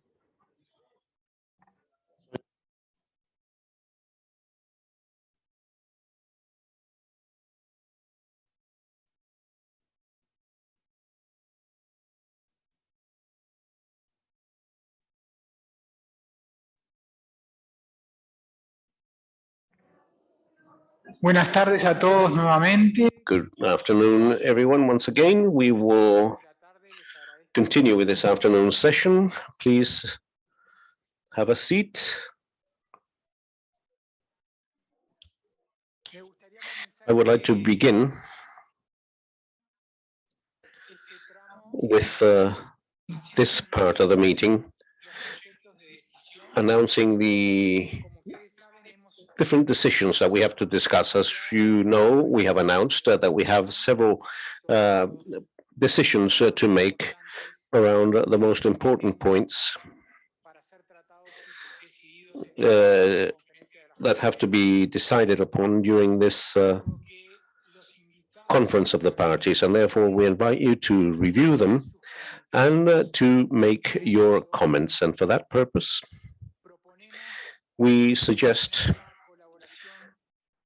that we obtain the collaboration of several of the delegations, and we would like to suggest that the comments about rules of procedure be directed to the delegation from Mexico, so that Mexico can bring together and consolidate those observations in that around that decision, and that comments and observations that might arise with regards the rules on the composition of the committee for implementation be directed at the delegation from St. Lucia or Uruguay that have worked in the preparation of these suggested decisions, so that comments or observations about the financial arrangements be directed to the delegation from Argentina that has led the group that has worked around that aspect, that comments on the issue related to environmental defenders and the political declaration that has been distributed to delegations be directed to the representatives of Mexico or of Argentina that have worked on both texts. In this manner, we believe that we could perhaps make this process much more dynamic to receive comments in advance and to reach certain agreements so that we can subsequently facilitate our work. We would like to very quickly then move on to the next presentation. I would like to ask everyone to alter the order and offer the floor to the representative from UNICEF, who has patiently been waiting, and he has other commitments this afternoon, and therefore I would like to offer the floor to Paolo Mefalopoulos, who is the United Nations Children Fund representative in Chile, to make use of the floor now. Thank you very much. It's an honor for me to participate in and deliver the presentation by UNICEF and in this first COP meeting of the Escazú Agreement, and I would like to greet all participants that are here in the room and others that are participating at a virtual level. I would like to thank ECLAC, the government of Chile, and all countries and organizations involved in this.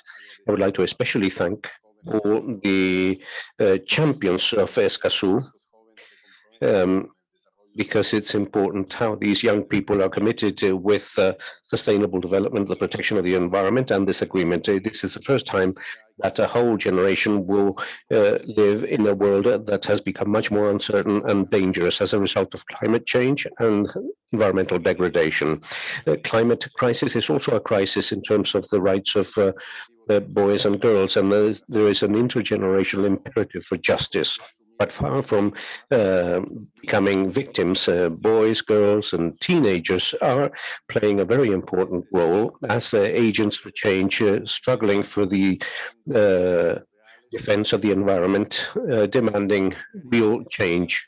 Latin America and the Caribbean is one of the regions with the largest amount of young people that are defending nature, but also is also a difficult place to become a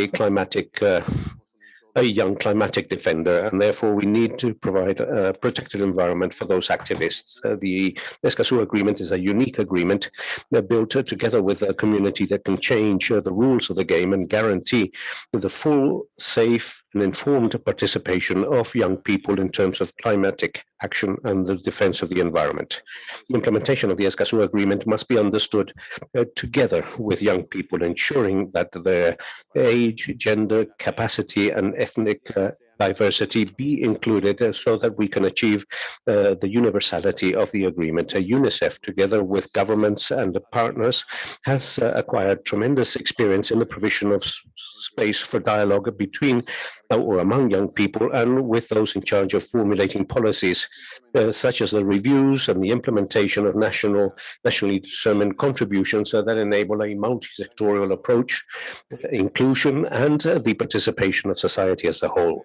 In December 2020, UNICEF launched a toolkit for young climatic activists that includes a specific leaflet on the Escazú Agreement so that we can enable access to climatic and environmental knowledge in a simple fashion. We hope that this will enable greater understanding and greater participation on the part of young people in terms of environmental and climatic action. We need to achieve a more wider-ranging actions without leaving anyone behind, beginning with universal environmental education, a key aspect to stop climatic change and the degradation of the environment. And knowledge helps young people to understand and to face up to the consequences of these crises. And it encourages them to develop appropriate skills and helps them to adapt to a global crisis. In conclusion, UNICEF encourages all members and stakeholders committed with Principle 10 to advocate in favor of an inclusive youth and ensure the participation and significant commitment on the part of young people with the implementation of the Escazú Agreement and the climatic action in general terms. UNICEF is fully convinced that dialogue and environmental education in schools are fundamental elements in order to achieve the desired change. The COVID-19 crisis provides us with a unique time span and an unprecedented moment in our lives to again imagine a new social and global contract. And it has shown that together we possess the tools and the experience in order to struggle against climate change. Together we can benefit from science, from evidence, and from the in order to build a more fertile and green world for everyone, for all children, boys and girls in our region, placing their rights at the very center. And UNICEF is willing to be able to continue to cooperate and help others whilst this is done. Thank you very much. Muchas gracias. Thank you very much, Paolo. I truly am grateful. The next presentation will be by Jan Jarab, Regional Representative for South America of the Office of the UN High Commissioner for Human Rights. And he is here in person, and I apologize for having altered the order of the presentations. Thank you, and honorable representatives of states, parties, and organizations present, all participants. It is an honor for me to be with you on this very important occasion. The human rights agenda and the protection of the environment are very closely linked. The interrelated crises, contamination, climate change, and biodiversity act as multipliers of challenges, intensifying structural inequalities. In addition to leaving people in each time more vulnerable situations, especially those groups that have traditionally been marginalized or forgotten, such as, for example, indigenous people and Afro-descendant communities. And therefore, cooperation, multilateralism, and international solidarity are necessary now more than ever before to address the environmental emergency. It is through the 2030 Agenda, the Paris Agreement, and other instruments, states have joined with regard to a transformative vision in favor of sustainable development focused on people and with a rights-based approach. Today, we have an opportunity to move towards the effective and timely implementation of the Escazú Agreement. The High Commissioner for Human Rights, UHCHR, is a partner for all players for this purpose and has a long history in supporting states, but also persons, defenders of human rights in several countries of the region, in particular, according to the mandate of UHCHR. I would like to underscore the relevance of civic spaces related to environmental matters and regarding which the agreement considers key provisions: access to information, public participation, access to justice, and protection of people defending human rights in environmental matters. And in all countries, the increasing activism and defense of the environment should be promoted, favored, and protected by states. For this purpose, according to the mandate of UHCHR, we highlight the relevance of measures such as including and working on topics related to the access of information, public participation, access to justice, and the protection of defenders in national plans on human rights and the plan on enterprises and human rights and other sectoral plans. Ensure the transparency of decision-making processes and significant participation by the civil society in these. Strengthen knowledge of justice operators with regard to the Escazú Agreement with a view to its implementation by the courts and thereby ensure access to justice with regard to environmental matters, harmonize domestic rights, and recognize legally the defenders of environmental human rights in their diversity of multiple characteristics, as well as implementing public policy for the protection of those who defend the environment and prevent attacks against them. As the OHCHR, we've also furthered the agenda for enterprises and human rights in the region, helping with the development of plans on this area and emphasizing the need to ensure that enterprises may meet their obligations, moving from the concept of social corporate responsibility towards a guiding principle on enterprises and human rights, and that enterprises should apply due diligence with regard to human rights, considering the impact of their activities on communities, and that they may adopt measures for prevention, protection, and mitigation, and may provide mechanisms for reparation in case the rights are being breached. From the viewpoint of not leaving anyone behind, we consider it is very important to especially support the work by women, young people, peasant communities, and indigenous people and Afro-descendants in defense of the environment. And in this regard, it is necessary to address the existing inequalities that they face in enjoying their rights, as well as multiple and intersectional discrimination against these groups, which means that it is necessary to have a comprehensive approach to the solutions, promoting their active participation in processes and the involvement in decision-making spheres. And in all of these areas, we reiterate our full readiness to cooperate with states and with the rights holders. The UN as a whole has a mandate in addition to the installed capacities in order to support states to make these transformative changes when required. The OHCHR has a priority and a special commitment to people, defenders of the human rights and of the environment, and that we can only protect the environment if we protect those that protect the environment. And I reaffirm the commitment of OHCHR to support all of your efforts and technically cooperate with these matters, promoting the exchange of compared experiences and contacting experts. Thank you very much for your attention.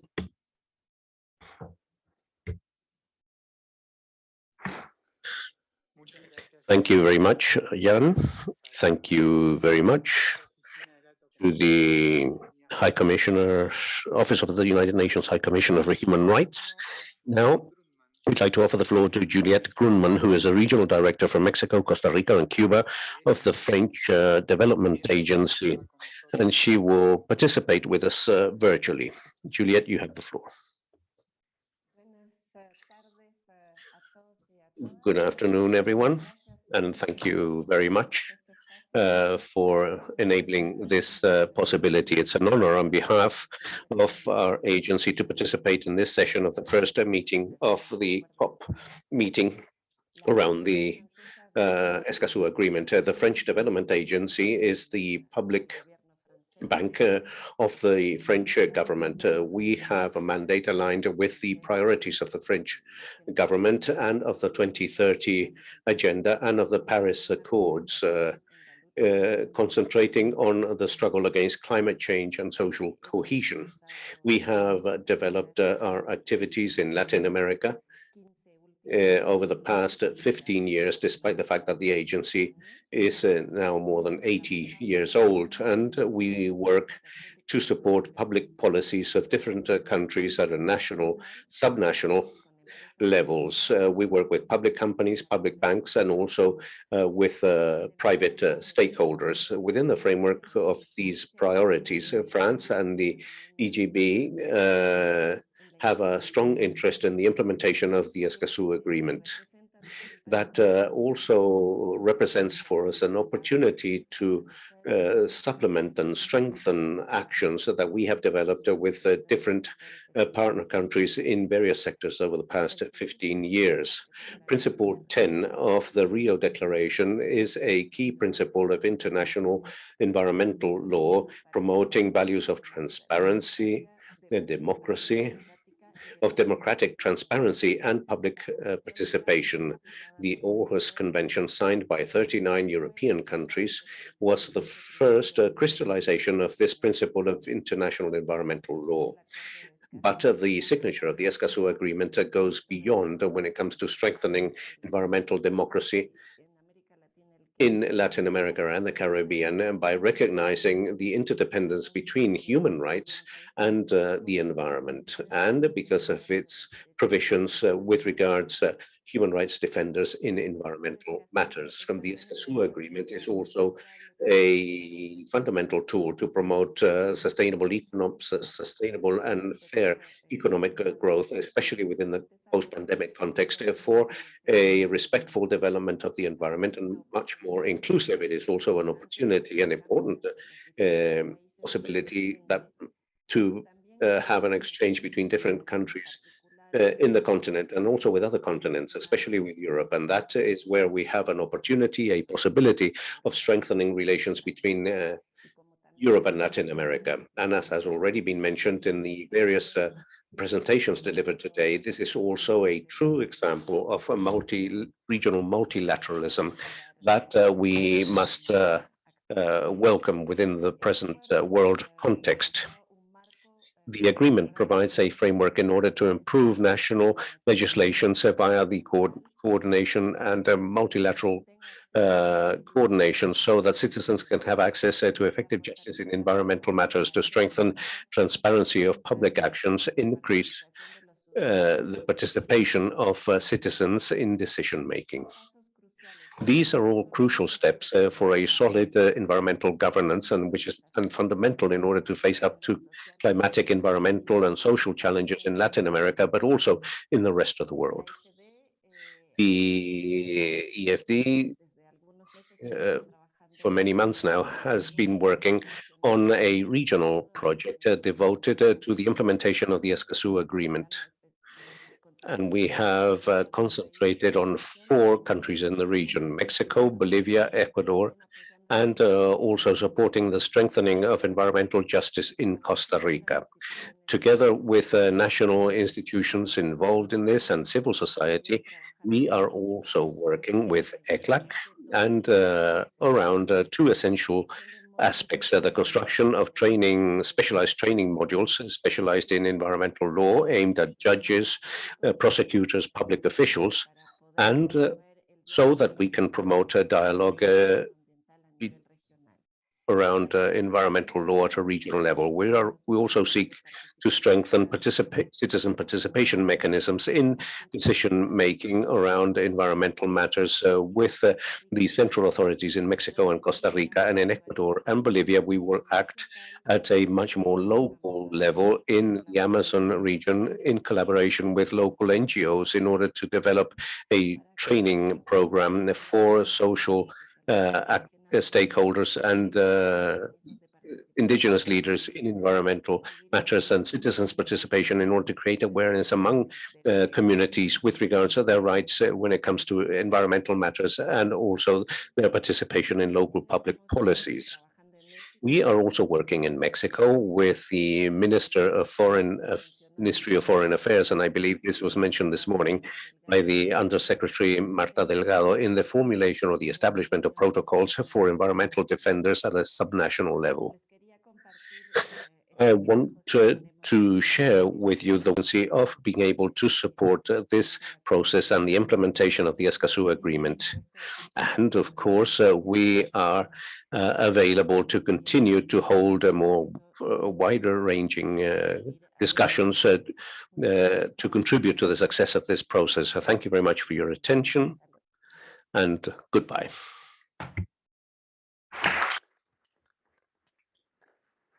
Muchas gracias. Thank you very much, Juliet and French Cooperation. We will now hand over to Nicolas Menling, Senior Advisor of the Regional Cooperation for Sustainable Management of Mining Resources in Andean Countries of German Cooperation and the Federal Institute for Geosciences and Natural Resources. And I understand he's in person. Yes, thank you. Thank you and good afternoon, everyone. And my thanks to the chairman, the organizers, and the technical secretariat and ECLAC for the invitation to share a few words at this first meeting of COP for the Escazú Agreement. Environmental challenges in the world today, as well as in Latin America, are tremendous. A critical challenge is that transition towards a global economy that is more sustainable with an energy system of lower carbon content requires of critical changes for the sort of technological achievement. Minerals such as lithium and copper that are abundant in the region. And this entails a tremendous economic opportunity, but also challenges in terms of how to reduce the adverse impact of this sector and ensure that mining sectors may benefit from the activity. In the MINSUS program, German cooperation project between ECLAC, GTZ, and BGR, we seek to further more responsible mining. Moving towards this goal and the development of these sectors requires strengthening legislation and environmental democracy, for which the Escazú Agreement is a key piece. This agreement presupposes a binding instrument with very high standards for the region in order to encourage more responsible and sustainable investment connected to participation by communities. They are part of the approval of a process and of the investment, the greater chances of these being environmentally sustainable and also sustainable over time. This will also be essential in order to prevent conflict in mining regions that in many of the regions here, we suffer from this sort of thing. And we must be very clear in this regard. In mega diverse regions, natural parks, and cultural heritages, a sector, responsible mining sector, means that not all projects will be approved, especially those where the socio-environmental risks are extreme or far too high. And to contribute to the aim to promote responsible mining, we worked for the last 5 years hand in hand with ECLAC and the Iberian American Federation, providing practical tools and strengthening the essential role played by people defenders in the region for protecting the environment and human rights, furthering an agenda for enterprise and human rights is very sound and as a mechanism for access to reclamation and remediation. We are committed to the implementation of the Escazú Agreement, not only through the regional MINSUS program and through support for the Observatory of Principle 10, a tool and a key repository, but also we support its implementation in different countries of the region, especially Ecuador, Guatemala, and Mexico, providing training, advice, and knowledge, and supporting social leaders and civil society organizations for the dissemination and strengthening of this vital instrument. I reiterate my thanks for inviting me to be part of this first COP of the agreement, and we will continue to further this very important regional agenda for environmental democracy in the mining context. Thank you.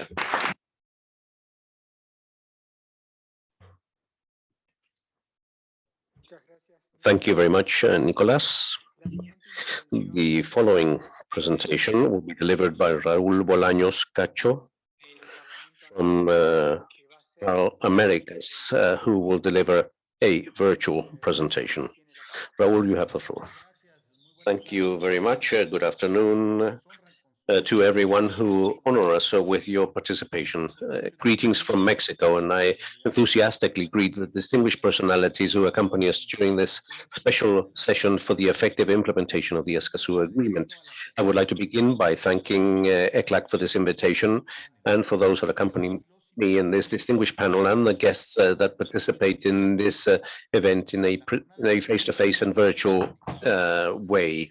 This is historical. The adoption of the Escazú Agreement is a milestone in environmental and human rights aspects in Latin America and the Caribbean. And this first conference of the parties is in itself a very significant sample of the value of multilateralism and regional cooperation. Before I share with you some brief reflections, I would like to begin this intervention by referring to the work that we have developed as a congressmen and women in our region. Paralamericas is something that was created in 2001 so that member states of the Americas can participate, and also the Caribbean system. We share experiences and good legislative practices in order to inform our parliamentary work and contribute to the discussion of important hemispherically important aspects, such as the one that summons us today. We have established 3 parliamentary networks to work around 3 different issues: gender equality, open parliament, and climate change. Now, these issues that were identified as priority aspects for the political cooperative dialogue are also elemental for the Escazú Agreement. As mentioned by Antonio Gutierrez, General Secretary of the United Nations, the agreement is a powerful instrument in order to prevent conflicts, to make decisions being taken in an informed, participative, and inclusive manner, and also in order to improve accountability, transparency, and good governance. That profoundly transforming character, which is democratic and inclusive, of the Escazú Agreement is the one that should guide the efforts for its effective implementation, a matter where congressmen and women of the region have a fundamental commitment. Now, I would like to highlight some aspects that I believe could be valuable in the agreement to ratify and implement the agreement that, as from the network of climate change of Parlamericas, has been working on in order to position this in the legislative agenda of parliaments in the region. I mentioned, first of all, the actions for climatic empowerment, which seeks to articulate capabilities, knowledge, and skills that promote a transforming action vis-a-vis climate change. This approach around the Framework Convention on Climate Change and the Paris Accord is supported by 6 dimensions: education, training, social awareness, access to information, citizens' participation, and international cooperation. Those processes enable the participation spaces to become truly inclusive and promote a climatic action that leaves no one behind.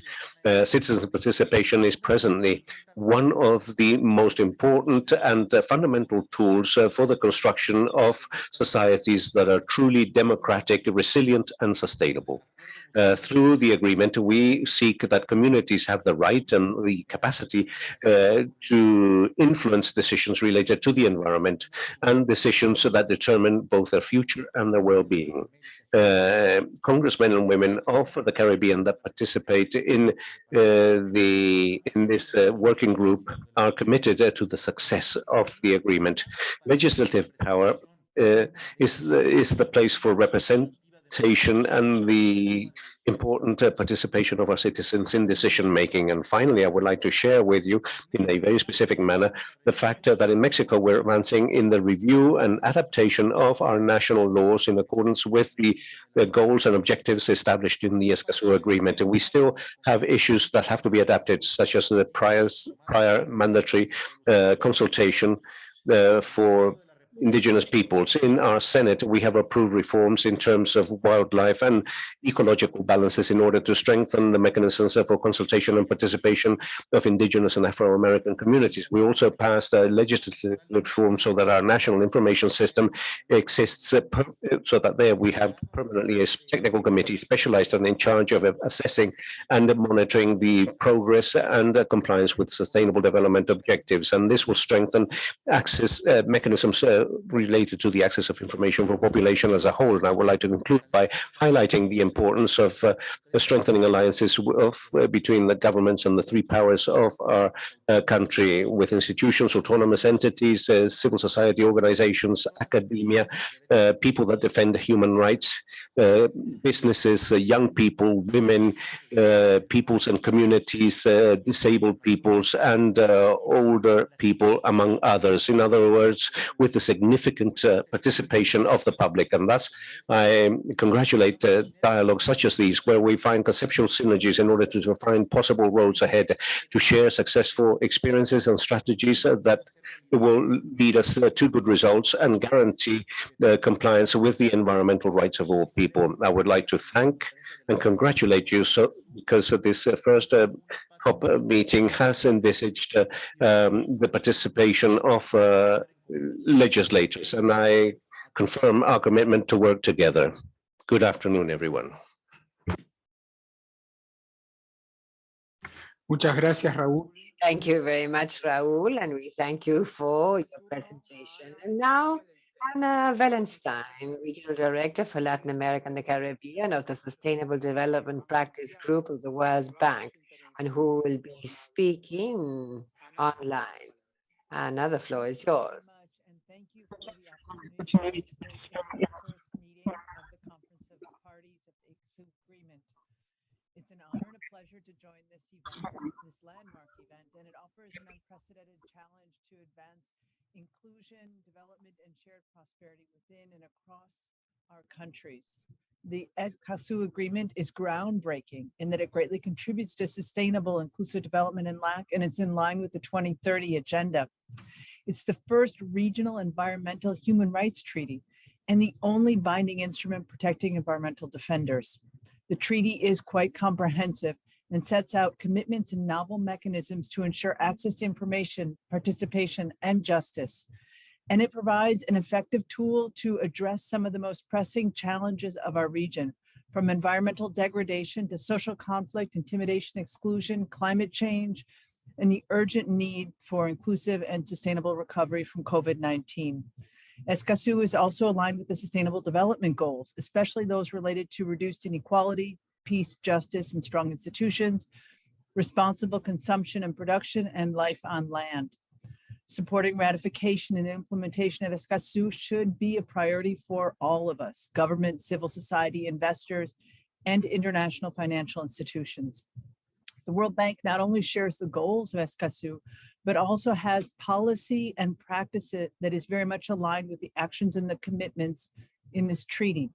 There is, in fact, a great synergy between the Escazú Agreement and the World Bank's work, as reflected in our policies and in our environmental and social framework known as the ESF, that applies to all the investment projects funded by the World Bank. Like Escazú, our ESF adopts an integrated approach to social and environmental risk. It sets out standards that relate to and complement Escazú's key principles and rights of access. For example, our standards 1, 10, and 7 require ongoing access to project information, particularly on potential environmental and social risk and impacts, as well as meaningful and culturally appropriate stakeholder engagement. Our standard number 10 in particular provides for grievance mechanisms and sets out a clear commitment to zero reprisals. There is more. We have a corporate requirement to ensure citizen engagement, including the participation in project design and in system. Importantly, both the ESF and the Escazú Agreement put the protection of vulnerable groups and the needs to cooperate and build capacity at the heart of the development process. We have a directive on addressing risk and impacts on disadvantaged and vulnerable individuals and groups, and we actively support with technical assistance, training, and strengthening for national systems. And this synergy has real potential to translate into a virtuous circle where inclusion and environmental governance are strengthened, ownership by governments and communities is increased, and the conditions are created for sustainable investments in our region. The Escazú Agreement can help strengthen and harmonize national systems, which is key to reduce social conflict and generate the conditions for sustainable development projects. And here, the synergy between Escazú and the bank's work is also really clear. The bank is actively engaging in policy dialogue and is committed to the use of and development of country systems to manage projects, environmental and social risks. We're committed to build national capacity to achieve development outcomes that are materially consistent with the objectives of our ESF. The strengthening of national systems can increase ownership, avoid duplication, and support environmental and social governance. Realizing this virtuous circle requires building dialogue and cooperation. And the bank is already taking steps to build partnerships to support ratification and implementation of Escazú. I have no doubt that a wide ratification and successful implementation of the Escazú Agreement will greatly contribute to growth and development in the Latin American Caribbean region, while empowering all actors and leaving no one behind.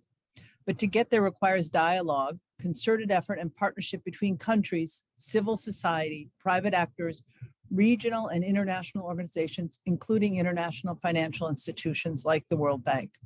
We are already started with collaboration with ECLAC in raising awareness about the importance and benefits of Escazú among governments and other stakeholders. And it's because of this that I'm here today and have the privilege to talk with you. I would like to encourage everyone to support this common agenda and keep working together to enhance transparency, participation, accountability, and inclusive development in our region. I wish you all the success in your deliberations in the coming days. And thank you very much for allowing me to take part.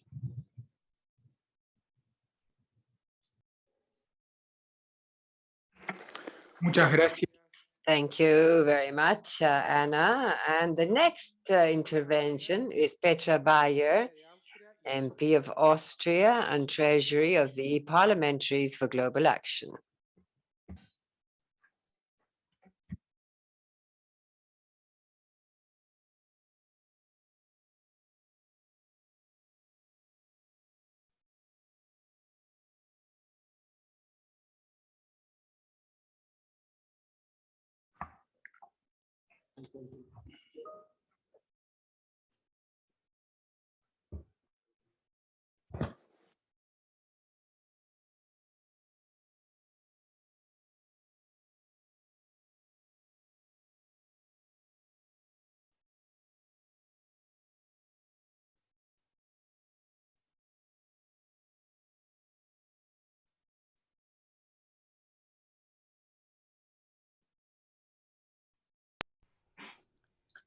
Today it is my pleasure to introduce both Member of the Parliament of Austria and Treasurer of Parliamentarians for Global Action, or PGA, to address this first meeting of the Conference of Parties to the Escazú Agreement. This is indeed a moment for celebration.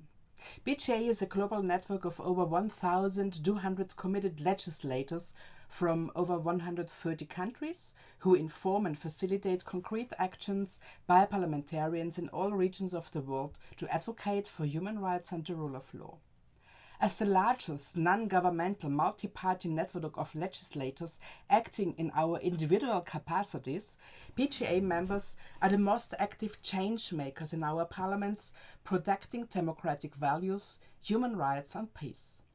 PGA is dedicated to addressing human rights issues as they relate to every aspect of life, and we are united by our commitment to implement the UN Sustainable Development Agenda. In the 40 years of PGA, member parliamentarians have played a pivotal role through a range of PGA campaigns from for gender equality and inclusion, Statute of the International Criminal Court to protect the oceans, promotion of the Arms Trade Treaty and democratic renewal, just to name a few.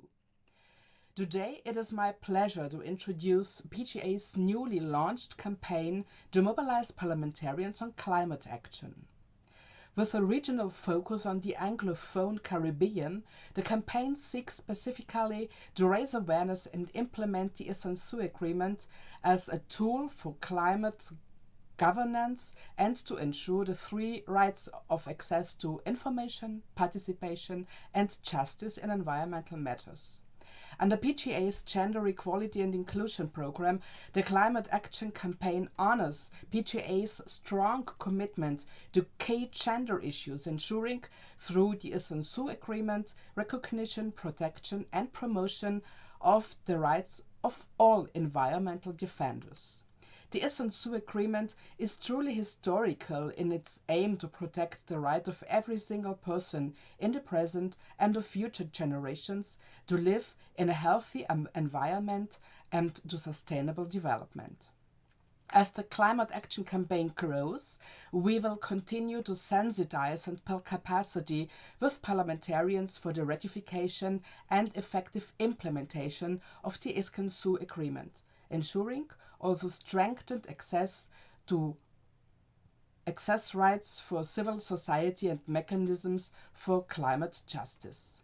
It is our goal through PGA's peer-to-peer methodology to increase cooperation and strengthen our network of parliamentarian championing human rights as they rely to the environment. With sincere thanks to the organizers for this opportunity to address you today during this session of cooperation. As democratically elected representatives of the people, it is our duty to ensure agreements like this are implemented effectively as robust tools for climate governance and the protection of human rights. I am delighted to announce that PGA will soon publish a fact sheet for parliamentarians on the Escazú Agreement, including concrete steps parliamentarians can take with their governments to advance signature and ratification, as well as its effective implementation. It is crucial for our planet, our future, and our people to continue the discussions from this COP1 once we return to our home countries. For my country, Austria, is outside the regional agreement, I am inspired by the dedication of Latin American and the Caribbean on the protection of environmental defenders through this agreement, and will engage on this issue of climate protection in my home country and in my capacity as treasurer of PGA, learning from my fellow PGA member parliamentarians championing the Escazú Agreement in this region. I look forward to a future that embodies the principles of the Escazú Agreement and working with each of you in building a more just, equal, and sustainable world. I wish you a fruitful and inspiring COP1.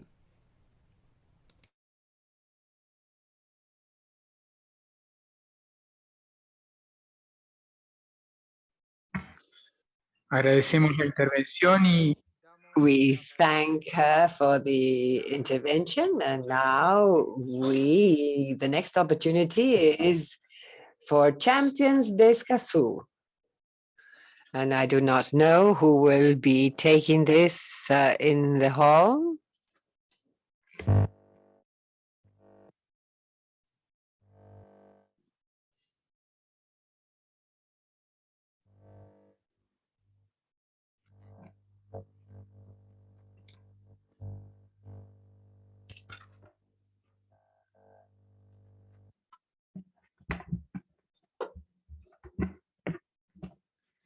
Un saludo muy especial para Special greeting for all those present on behalf of the Escazú champions. Sebastian from Chile, Nico from Argentina, Nafesha Richardson, Laura of Colombia, and all representatives of a generation that bets daily on the strengthening of environmental democracy from a coherent, persistent, constant, cross-cutting and diverse activism. We celebrate this historical day for the Escazú Agreement and for all it represents in terms of human rights and environment for our region. We wish to share with you the work undertaken for 2 years now as champions of Escazú in our countries and in the region, recognizing that these are just seeds that we hope will bear fruit for the defense of human rights and of the environment in Latin America and the Caribbean.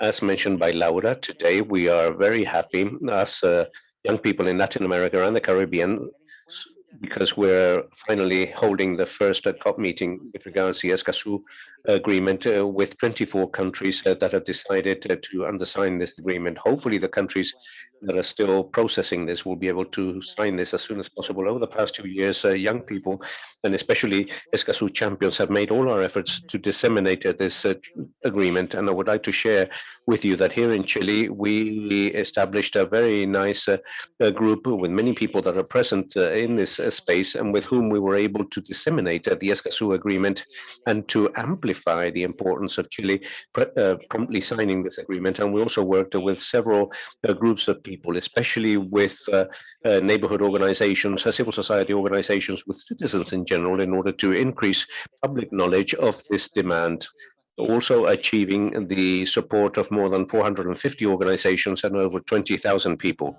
And we have also worked hard at the political level so that this can make progress as soon as possible. And we have established a consensus that we're very proud to say today is a cross-cutting agreement involving both the left and right wing in politics, all committed with this demand advancing as quickly as possible. And in the case of Costa Rica, we have also worked at a very important level because there, our representative has conducted an intergenerational dialogue with different actors of civil society and has met with groups of people from Central America and the Caribbean to disseminate this agreement and also make it possible for a greater number of countries signing this agreement, creating spaces especially thought out for ethnic communities, highlighting the importance of countries making progress with regards to the aspects included in Escazú. We also celebrate that in the past 2 years, there was a tremendous progress were made in our region in the sense that through our impact in the mass media, in the social network, and with deputies and senators, today Argentina officially forms part of the Escazú Agreement, something that we must also celebrate, and that to a large extent is the result of the work done in that place by Nicole Becker. Now, with regards to St. Vincent and the Grenadines, we also celebrated that the process that has been undertaken by NFESHA has meant that several countries in Central America have come together in terms of environmental democracy, and that we have disseminated the 3 pillars of the Escazú Agreement. She has conducted promotion with different signatory countries and has also tried that each generation and that each sector of the population feels a part of the Escazú Agreement. Finally, Colombia has also undertaken quite a persistent process in order to disseminate the importance of the Escazú Agreement. We have held several events from academia and also involving youth networks so that we can disseminate this democratic agreement involving citizen participation and defense of human rights activists. And this is fundamental for a territory such as Colombia. The training of young people with regards to environmental democracy and citizens participation has been a fundamental pillar in order to disseminate the Escazú Agreement. Undoubtedly, our task doesn't end here. We begin a new stage with new challenges with regards to implementation and adoption of countries that are still missing. We will continue to work together for environmental democracy in our region because we're really convinced of the need for our society to have an agenda where environmental matters and human rights aspects are a central role, and also to improve socio-environmental conflicts. And we would like to applaud and pass on this aspect to new generations who will be champions of Escazú, aware that this process will continue so that our region is recognized as a region where we defend human rights and the environment. As mentioned by Laura, this is just the beginning. And today we're very happy that after 2 years of joint work, the number of young people involved in the Escazú Agreement has increased considerably. Today, we have Escazú groups in practically all countries in the region, and hopefully over the years, those groups will continue to grow, that there will be greater interest, and that increasingly there will be more young people participating directly in this process. Thank you very much.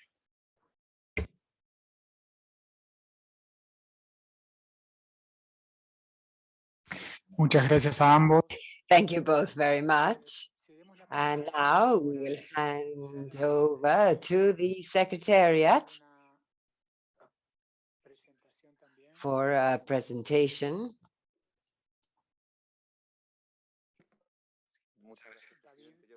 Yes, thank you. I will move on to the time to keep a balance in the languages used. It's a great honor to present to this conference of the parties one of the core contributions that the Secretariat has been working on for the last year, which is the implementation guide of the Escazú Agreement. Mr. Chair, since the adoption of the agreement, it became clear that guidance and support to implement the treaty was a necessity for countries and for the public. And with that in mind, the Secretariat undertook the task of preparing a first version of the implementation guide of the regional agreement with the support of a group of leading experts. And I'm delighted to inform you today that this guide is now available online and even open to public consultation until the 11th of May, 2022. The guide aims to raise awareness of the agreement and provide guidance, information, and different implementation options to assist states parties and other stakeholders in fully understanding and complying with the treaty provisions. It is also intended to support states that are considering becoming parties and a tool for the public at large to become better acquainted with the agreement. While the content of the guide is not authoritative and does not establish a definitive legal interpretation of the provisions, it does serve as a user-friendly reference document for everyone.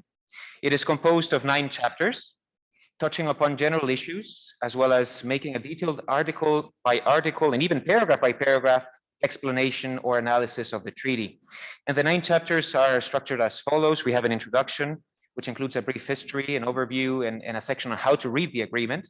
A general part, which deals with the preamble up to Article 4, access to information, looking at Articles 5 and 6, public participation, environmental decision-making, focusing on Article 7, access to justice on Article 8, human rights defenders in environmental matters, Article 9, capacity building and cooperation, as well as final provisions and Annex 1.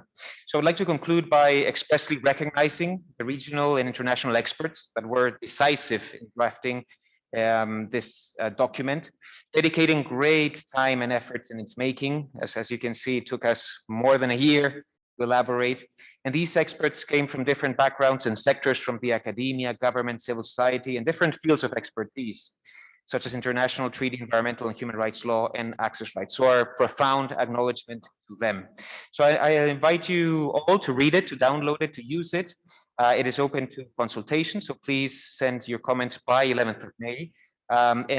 It is a work in progress, so we definitely would look forward to improving this document for your use for the benefit of our region. Thank you very much, Mr. Chair. Back to you.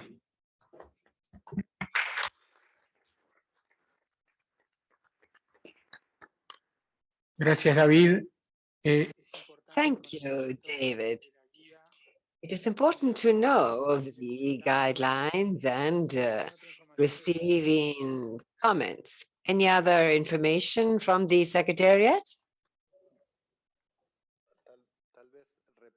Well, perhaps repeat that if there were any comments, as Marcelo just said, on the possible decision of defenders to be sent to Mexico, political decision in Argentina, financial arrangements to the group that in this case, Argentina as well as Antigua and Barbuda were members, and the committee, Uruguay and St. Lucia, and COP rules Mexico. And additionally, it is important to announce what is going to happen after the end of this session. And so I will hand over to the chair again, or maybe our colleagues from Chile. Would you like to take the floor? Yes, Chile, please go ahead.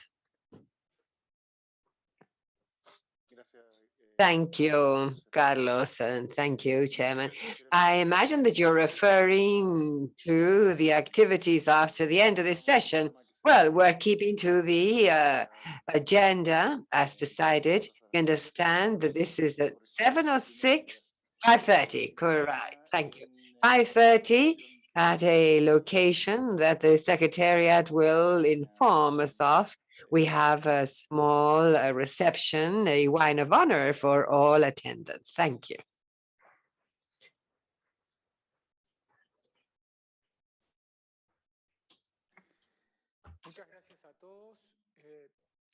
Well, thank you all very much. I ask if there is any other request for the floor or comment at this point. Yes?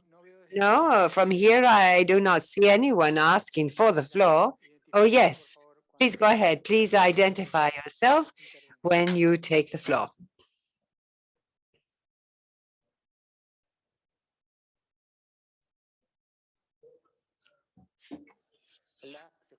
Can you hear me? Yes. My name is Alonso de Vera. I'm a participant, citizen. I would like to ask, what's happening? Where are the indigenous people here? Where are the participants from the private sector or municipalities? Because citizen participation is very relevant. It's merely a query. Maybe the Secretariat could ask or representatives of the public could answer. Thank you. Muchas gracias. Thank you. The gentleman at the back, please take the floor and identify yourself.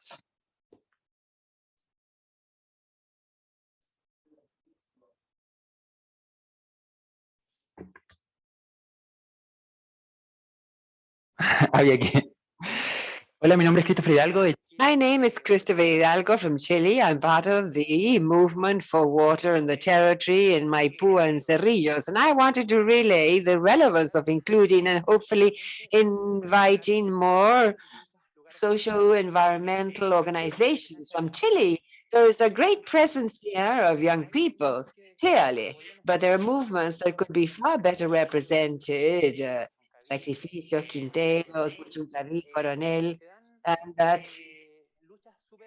are putting up a great fight, and that they should be heard. And so maybe have very directed invitations, because these areas of sacrifice in Chile should be heard. I say they're not, it's not that they're not represented, but they could be represented far better.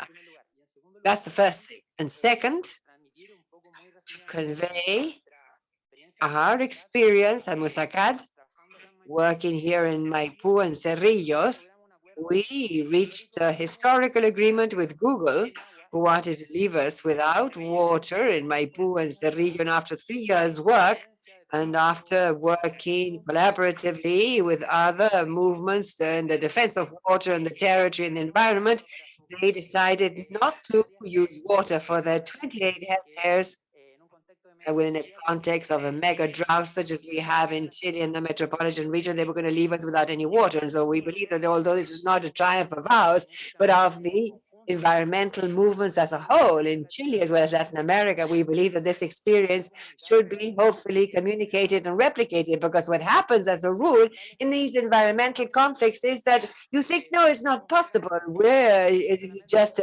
testimonials, and it's a plea lost in with the breeze and the wind. But no, we believe that it's possible to reach useful agreements, and so that the environmental rights and the right to water should not be affected. That's the second message, and with this I conclude that yes, it is possible, and it's important that citizens should know this. This is not mere lip service. We can affect decisions made in defending our rights and environmental democracy. Thank you.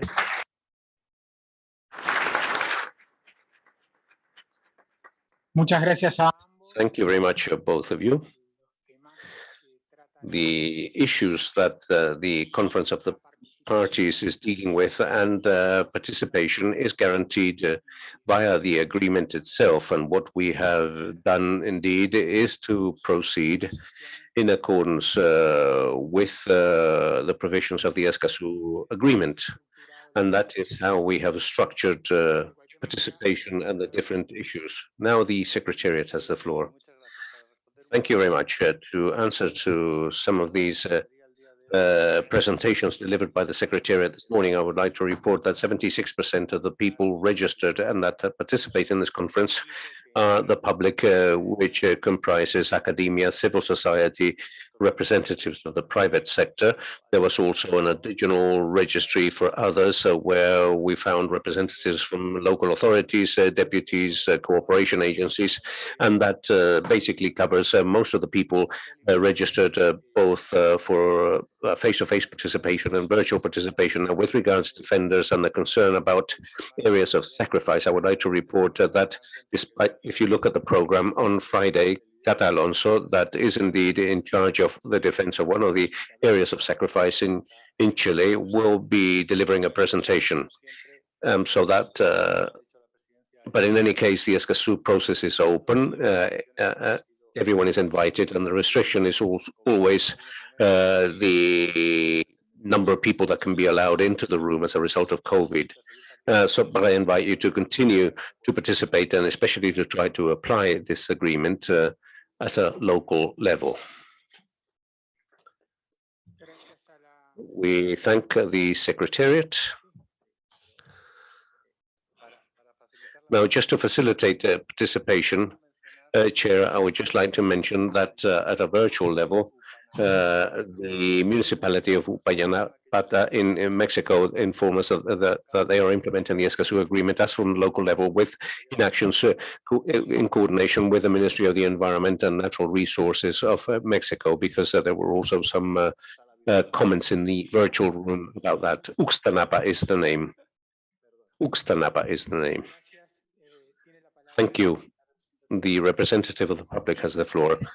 Andrea, thank you very much for your words. And I would just like to comment on this is for Chile that we have already begun to hold discussions with the private sector and with associations of the private sector. And so there we could perhaps hold a more detailed discussions, but we are advancing along those lines. And I understand that there are also several participants who are participating online virtually. And I would like to congratulate you for the achievement in Maipú with regards the issue of water. Thank you very much. Well, we have already shared all the announcements that are necessary. We have, and therefore we would like to conclude today's session, the first and very fruitful session.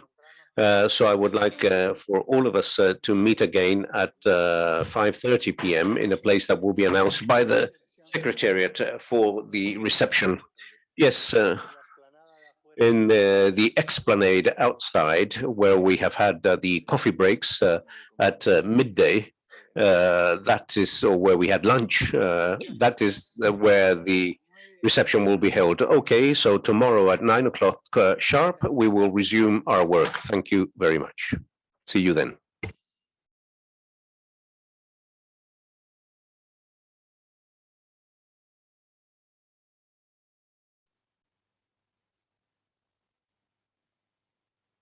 Recording stopped.